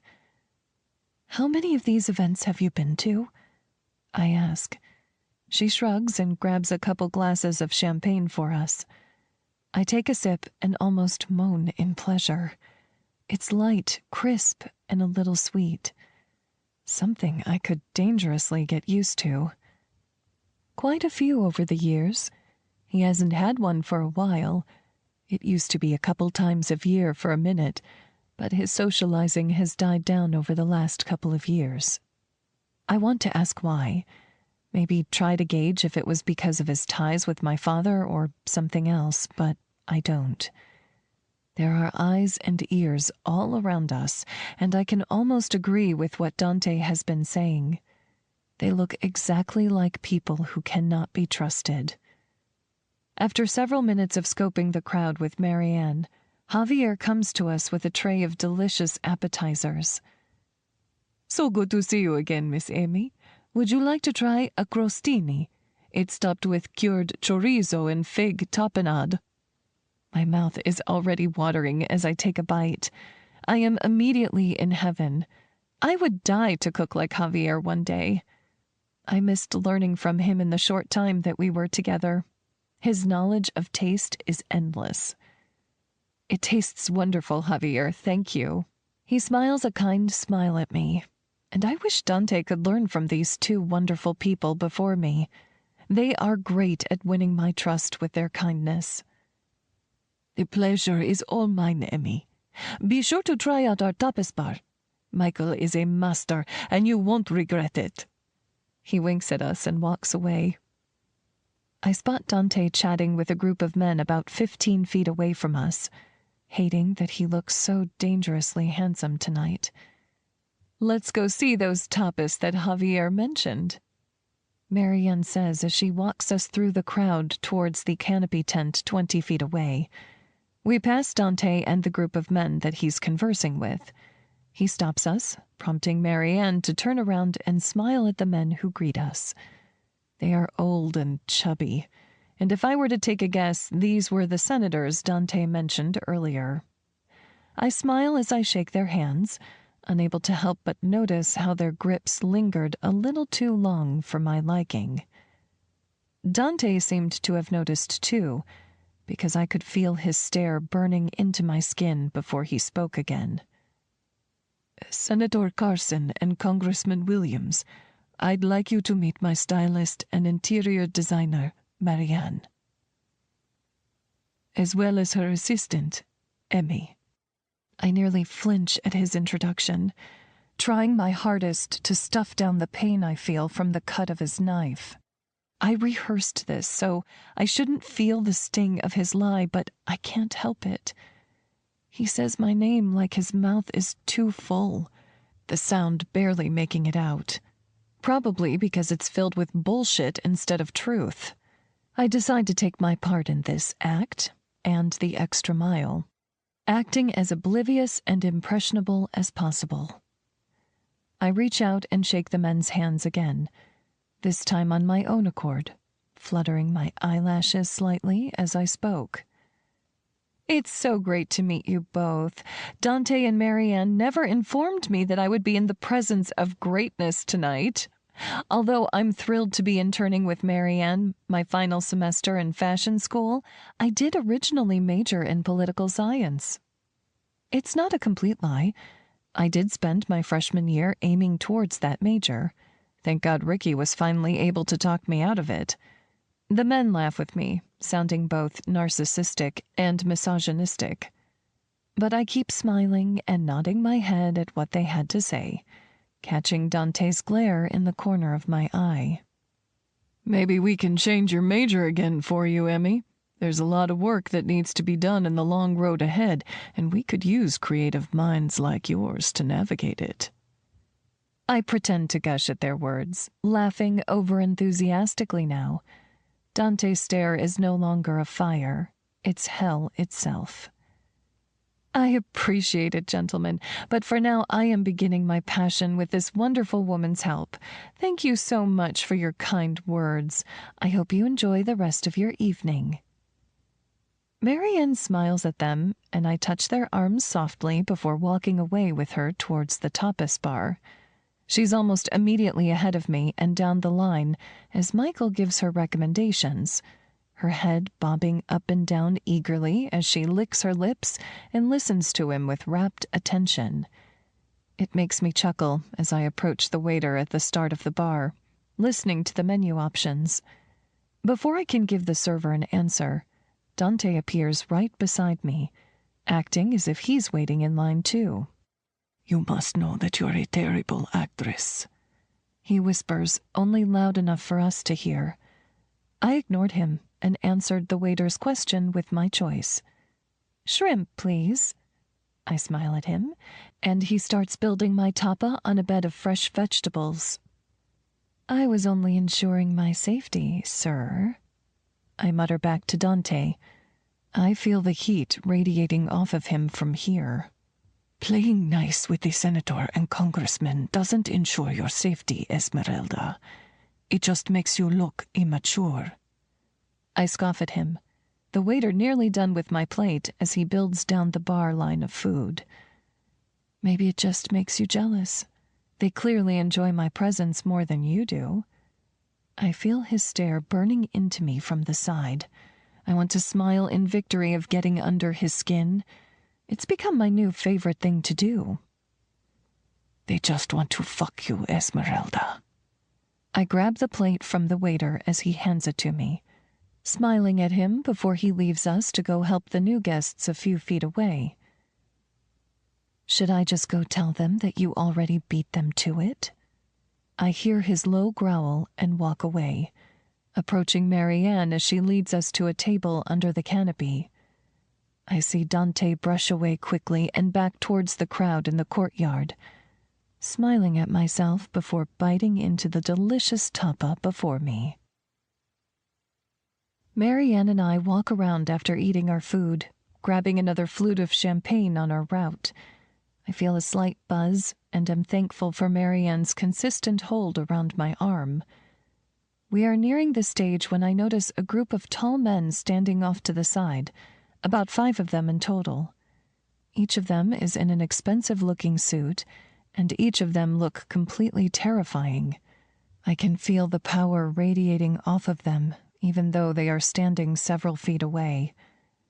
Their skin is dark and golden, and though they are older, they look well kept and groomed. I feel a few of their eyes on me, and it makes the hairs on the back of my neck stand. Something about these men wasn't right, or at least was dangerous by the way they stood and stared at me. The fact that their attention was trained on me alone was unnerving enough, especially as they kept staring when I averted my gaze and attention back to Marianne. She seemed to have noticed my sudden change in energy. Her hand touches mine in comfort. "Are you feeling okay? We can go back inside for a little while if you'd like." I shake my head and smile at her, waving her off as if nothing was wrong, but the hairs stood raised on my neck until they walked away from the stage and into the courtyard. We sip and chat as we listen to the violinist, keeping busy with the minutes that stretched by during this party. My gaze travels over the crowd before landing on Dante again. This time, he wasn't with the men. He was with a woman instead. A beautiful, dark-haired, and slender woman that even took my breath away when I looked at her. She's wearing a backless red dress, and her chestnut hair is curled to one side, falling over her elegant and tanned shoulder. I notice her hand resting on Dante's chest, her long red nails gleaming under the canopy lights. My stomach drops at the sight, and the room begins to spin. Dante is staring at her with an intense stare. A stare that looks a lot like the one he gives me before he fucks me. It makes me nauseous. He smiles at something she says, a genuine smile, and it makes me want to cry because he's never smiled at me like that before. The sight of these two beautiful people has me entranced, and they look almost perfect next to each other. My face becomes hot, and I set my half-empty glass of champagne down on a table by the stage, looking over to Marianne and trying to hide the devastation on my face. "I'm so sorry. I need to use the restroom. The champagne must have gotten to me." She looks at me with concern in her eyes, her hands touching my arms that now feel cold and clammy. "Are you going to be okay? I can come with you if you'd like." I shake my head at her reassuringly, promising to not wrinkle my dress as I go pee. She smiles at me, and I walk back into the house, holding back tears as I make my way towards my bedroom here. The room I've stayed in would be a better term, as it seems nothing in this house was mine or was ever meant to be mine. 22. Esmeralda. I shut the door behind me quietly and make my way towards the bed, sitting on it in defeat. I dab my tears back with a tissue and try to pull myself together. No matter what my feelings were for this man, they don't negate the fact that we are from different worlds, even though I was created by a man who was a part of his. Even though the blood of this world runs through my veins, I have to accept the reality that Dante is a powerful and beautiful man, and I am nothing but a small woman that desires him. I am nothing but a vessel for him to lose himself inside for a few minutes and then forget. There's a knock at my door, and for the first time in a while, I pray that it's not Dante. Instead, my mother walks in wearing a green t-shirt style dress with a tan apron over it. They really made this woman look the part of a maid here, and it makes me sick. No matter how much wrong she's done, she's my mother, and the sight makes me want to cry for her. No way she's happier here. "Hi, Emmy. How's your night?" She approaches me timidly, like I'm a large dog baring its teeth at her. I pat the spot next to me for her to sit down, and she smiles before sitting eagerly next to me. She seems different this week, calmer, in a way, which is surprising. Has this place already brainwashed her so quickly, or is she really trying for sobriety? "You look beautiful tonight, baby girl." She touches my hair, and I let a tear fall at her sudden kindness. This is what I've needed my whole life, moments like this one. "Thank you, Mom, but I feel like an imposter." She scoffs at me, smoothing a wrinkle out of my silk dress. Marianne's going to kill me if I ruin this thing. "What's bothering you? Is school going okay? Dante said you were able to go back and finish this semester. I can't tell you how sorry I am for jeopardizing that for you." I want to cry out more tears at her apology, but I regain control, the mention of his name burning a stupid flame in the pit of my stomach. "Everything's fine, Mom. I'm exhausted. These last couple of weeks have taken a lot out of me. How can I ever get used to a life with moments like these in it?" She stares at me, a response forming in her eyes. I notice that they look brighter today, not subdued by dilated pupils. I can see so much of myself in them, and it makes me wish we had moments like these when I was younger. "You'll do whatever it takes, Emmy, because it's what you've always done. If I can keep going, you definitely can. I have more faith in you than I do in myself." Her admission makes me sad for her. Sad that she's never fully had the opportunity to feel confident in herself. I know. I always figure out how to survive. I've spent so much of my time trying to navigate this life that I've never truly gotten to live it. Now it feels as though I'll never be able to live it. I'm just constantly wandering around, trying to make my way through. I pinch the bridge of my nose with my fingers, closing my eyes and trying to rid away my sudden headache. I could really use a good night's sleep, though it feels like sleep is a long way from coming. Isn't the point of life about the journey and not the destination, or some shit like that? I read it online once. But it's true, you know? You'll reach 1,000,000 destinations in life before you're making your way to the next one. It just keeps going, you know? So maybe that's all life is. One big fat journey. She's staring at her black clogs, and I wish we were back in our yellow kitchen and not in this place. I wish I was 9 again, and her new attempt at sobriety follows through, and we make breakfast together before we head to Ricky's. But we're not in my yellow kitchen, or back in time. Instead, we're frozen inside the grip of Dante's grasp, and like it or not, it's the only reason that there's a light coming back into my mother's eyes. No matter how sick and stressful this situation may be, that is the truth. Her well-being is finally being prioritized by her.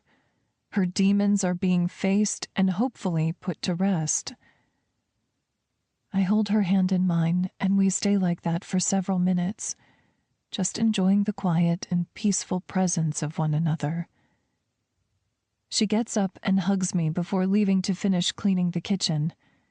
I lay back on the bed and stare at the ceiling before a knock sounds on the door again. "What'd you forget, Mom?" The door clicks shut, and I sit up, and am met with a pair of angry amber eyes. "I haven't forgotten anything, but it seems as though you have, Esmeralda. For the 1000th fucking time. He enunciates each word, making them sound angrier each time. I ignore him and get up to walk towards the closet, taking off my earrings and necklace before setting them on the table by the door. I don't have the energy for this. I don't have the energy for him anymore. I've been wrung dry. Marianne said you had to use the restroom 30 fucking minutes ago. Either you are really sick or you're just sick of listening to me yet again. I keep ignoring him as I take off my shoes, setting them by the closet door before grabbing my tote bag and carrying it to the bed. I'm ready to go to bed and tune the world out until Sergio takes me back home in the morning. Answer me, goddamn you! His shout is an angry whisper, but it penetrates me enough to strike the last nerve that I have. I did what you asked. I played the part and mingled, and now I'm ready for bed. Nobody can touch me if I'm locked away inside a room that's in your house. Plus, you seem pretty preoccupied anyway with the brunette version of Jessica Rabbit down there. You won't even notice that I'm gone. I pull out my nightclothes from my tote and begin brushing the curls out of my hair before tying it up in a messy bun. He marches up to me and I flinch away from his reach, backing up with my clothes in hand. He doesn't get to touch me anymore. He doesn't get any emotions after tonight.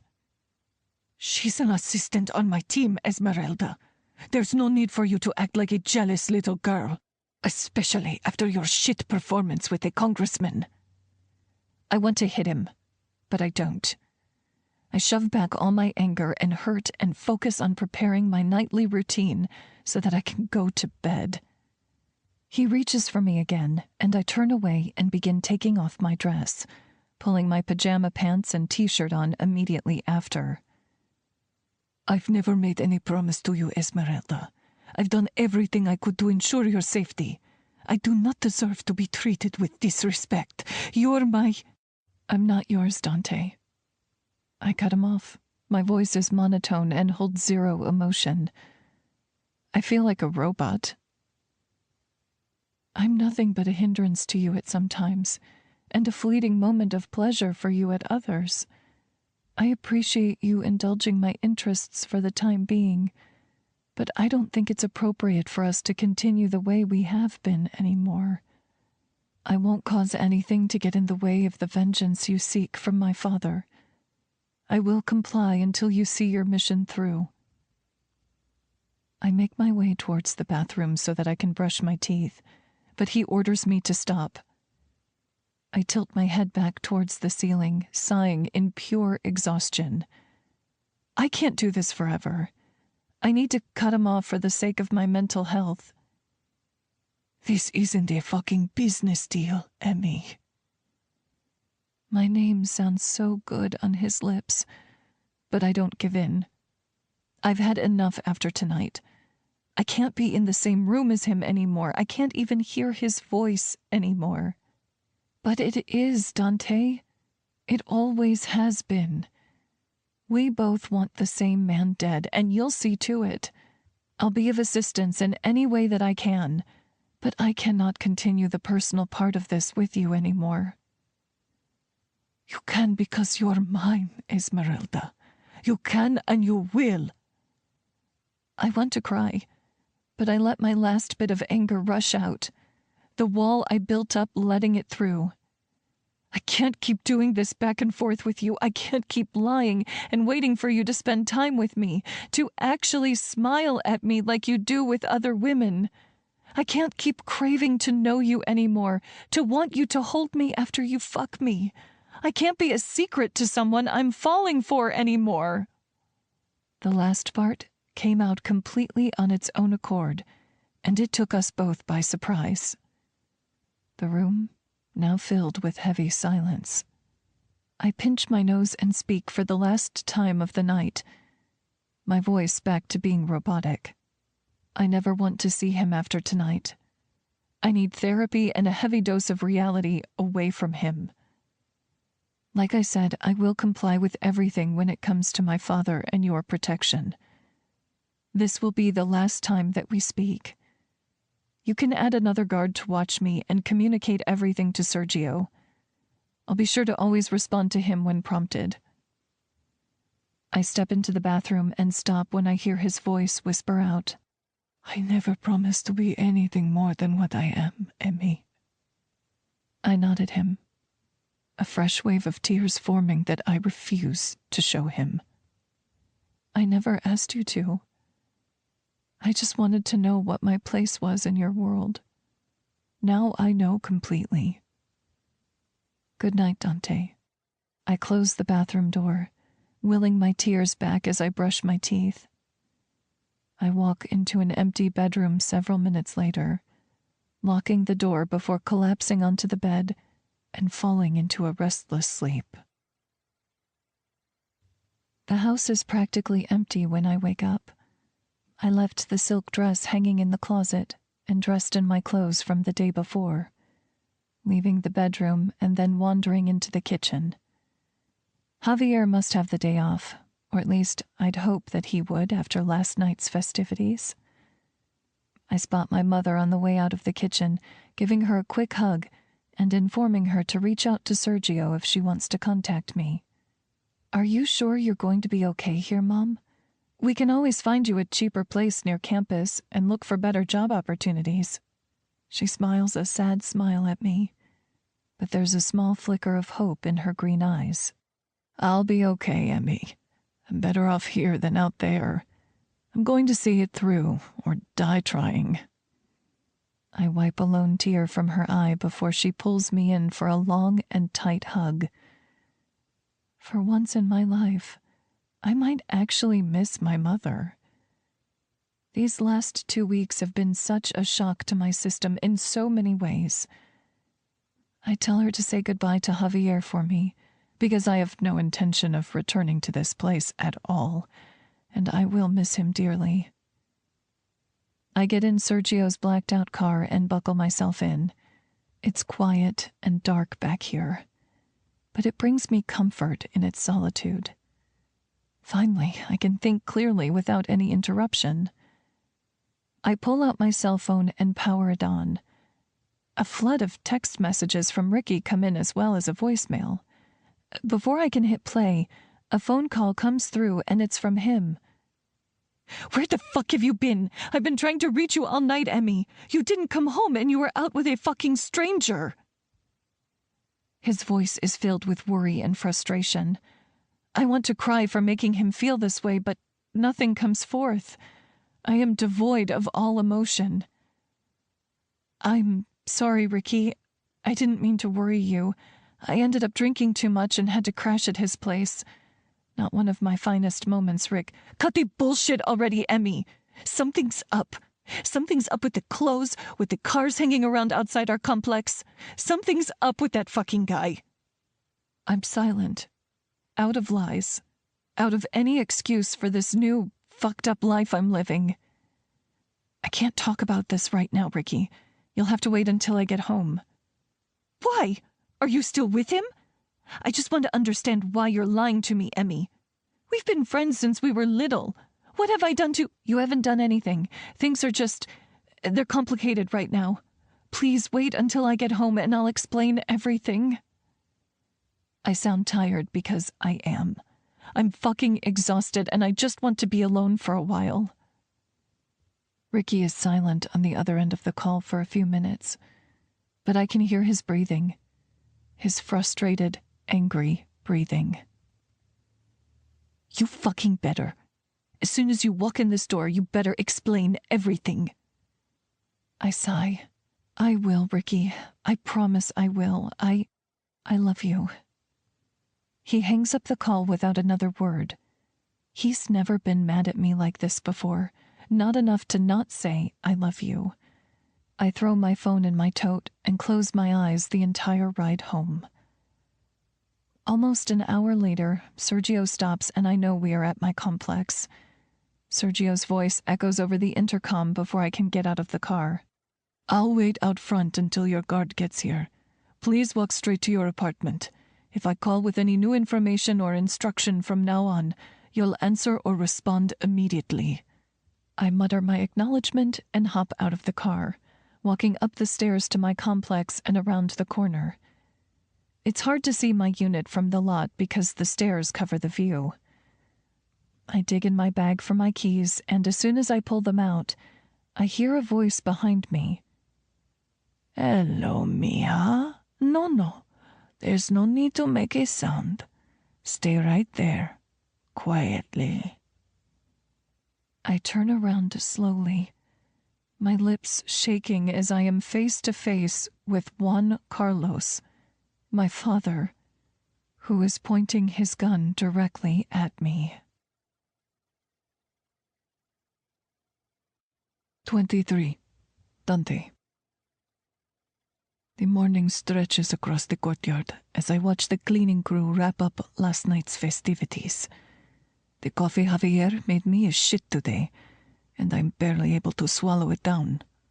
He's usually good at not fucking anything up, but I guess he saw today as the day for change. The cleaning crew packs everything up in their truck, and I unravel a stack of bills from my wallet before handing it over. They're quick at what they do. At least they fucking listen. For the millionth time this morning, Emmy's face comes to my mind, stretching across my brain with her golden skin, full lips, and large emerald eyes. Usually, when thoughts of her come to my mind, the image is that of lust. Her lips are usually parted from panting, her hair in disarray from my fingers running through it. But the image that comes to mind today is her face from last night. Her exhausted, hurt face. I'm not one for emotion, especially when it comes from other people. I've seen what emotion can do to the human brain enough times in my life. It makes them stupid, illogical, and they act without thinking anything through. Emotion is decision-making's worst enemy, and I have enough enemies in my life to give it any time. When it comes to women, emotion is the last thing on my agenda. I've made it clear with every one of them that pleasure is the only focus, except with her. When it comes to Esmeralda, May, all of my decision-making evaporates like dew in the morning. All logic, all careful and calm planning just completely goes to shit.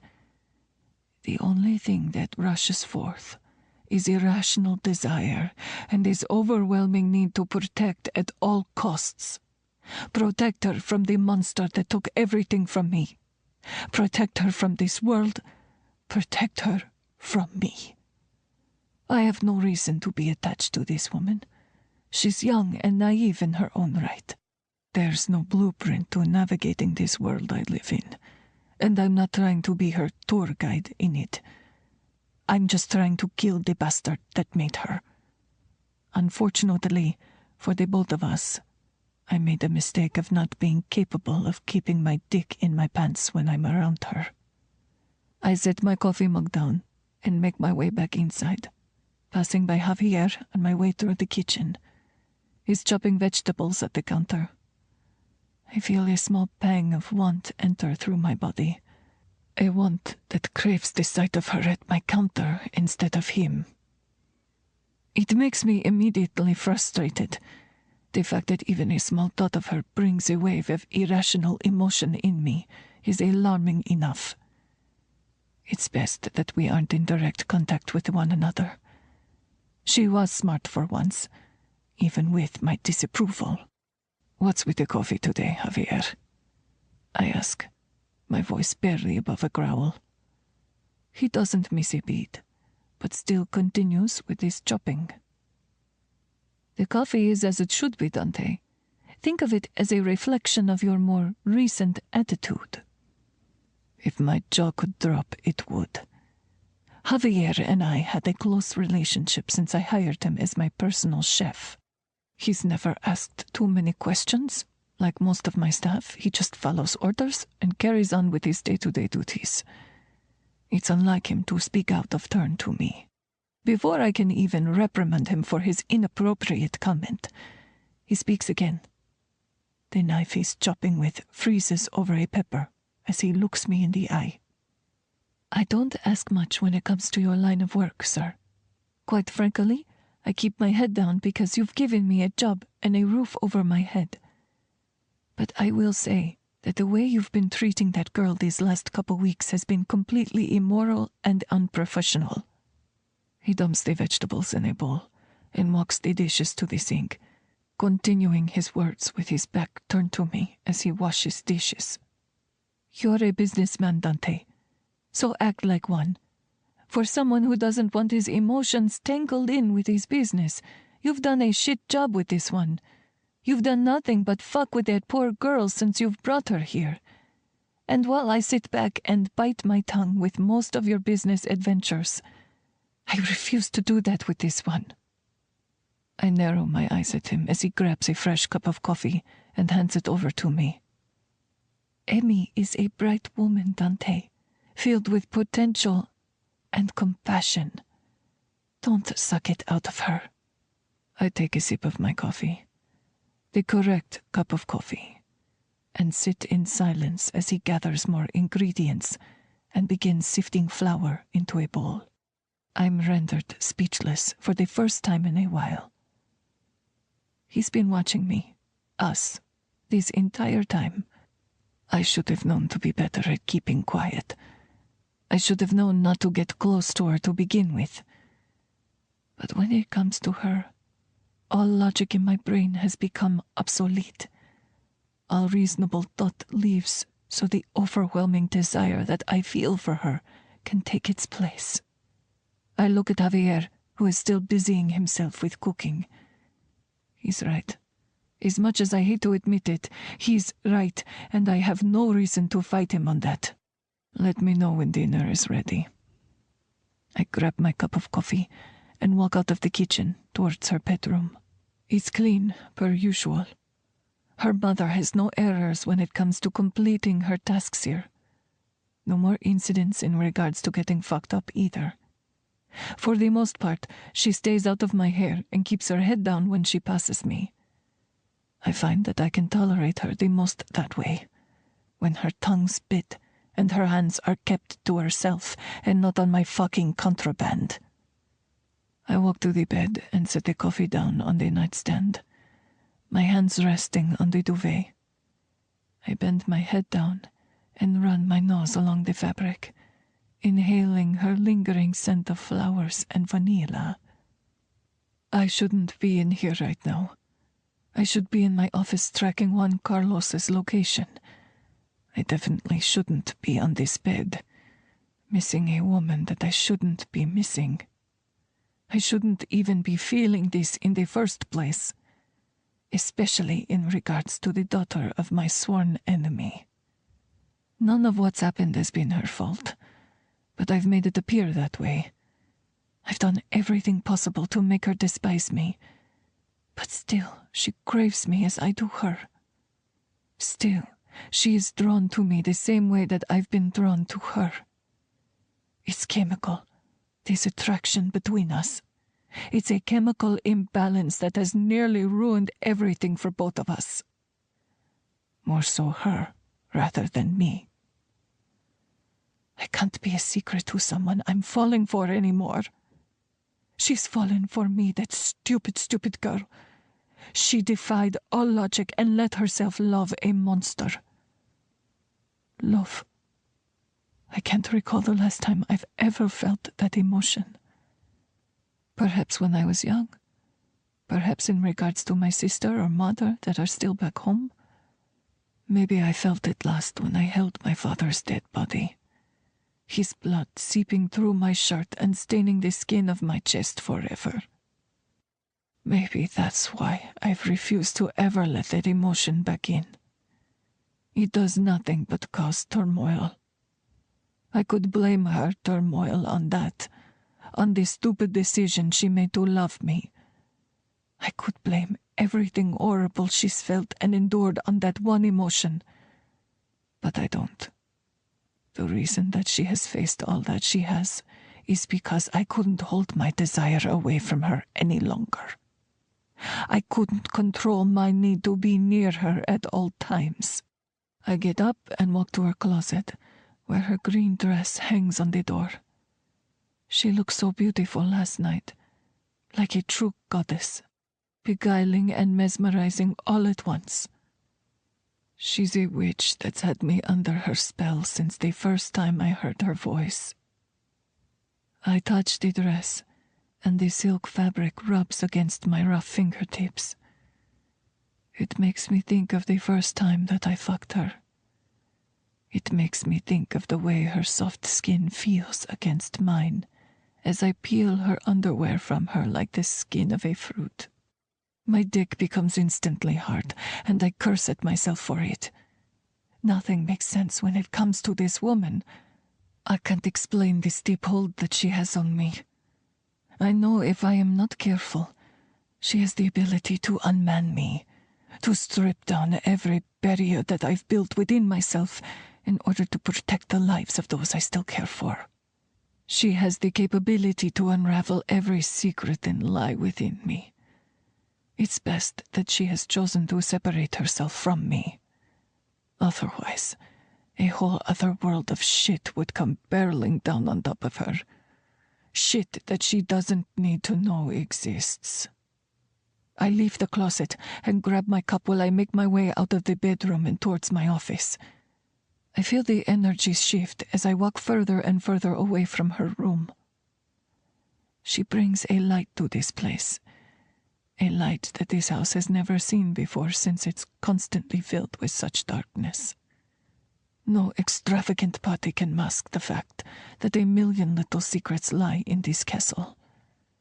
I turn the light of my office on and sit down at my desk, shuffling through the papers that are scattered across it before powering on my computer. It seems the last pinned location that we've had on Juan Carlos has not changed. He's a slow and methodical mover, which is surprising, given the fact that the man is fueled by blinding rage. Usually, men like him move messily, but he is quiet and smart. The real hindrance in my operation of tracking him. My phone buzzes on my desk, and I see that Sergio is calling. He should be back soon from dropping Emmy off at her dorm. What's your ETA, Sergio? Silence echoes for a moment on the other end of the line, and trepidation fills my senses. Something is not right, and I feel it immediately. We've got a problem, boss. His voice is low, and I'm already up grabbing my keys and gun from the desk drawer. Where's Emmy? I ask, and then I bolt out of my office and towards my car. This has been Blood and Beauty, a Mafia prisoner romance, owned by the Dawn, Book 1. Written by Callie Vincent, narrated by Allison Voller. Copyright 2021 by Callie Vincent, production copyright by Callie Vincent.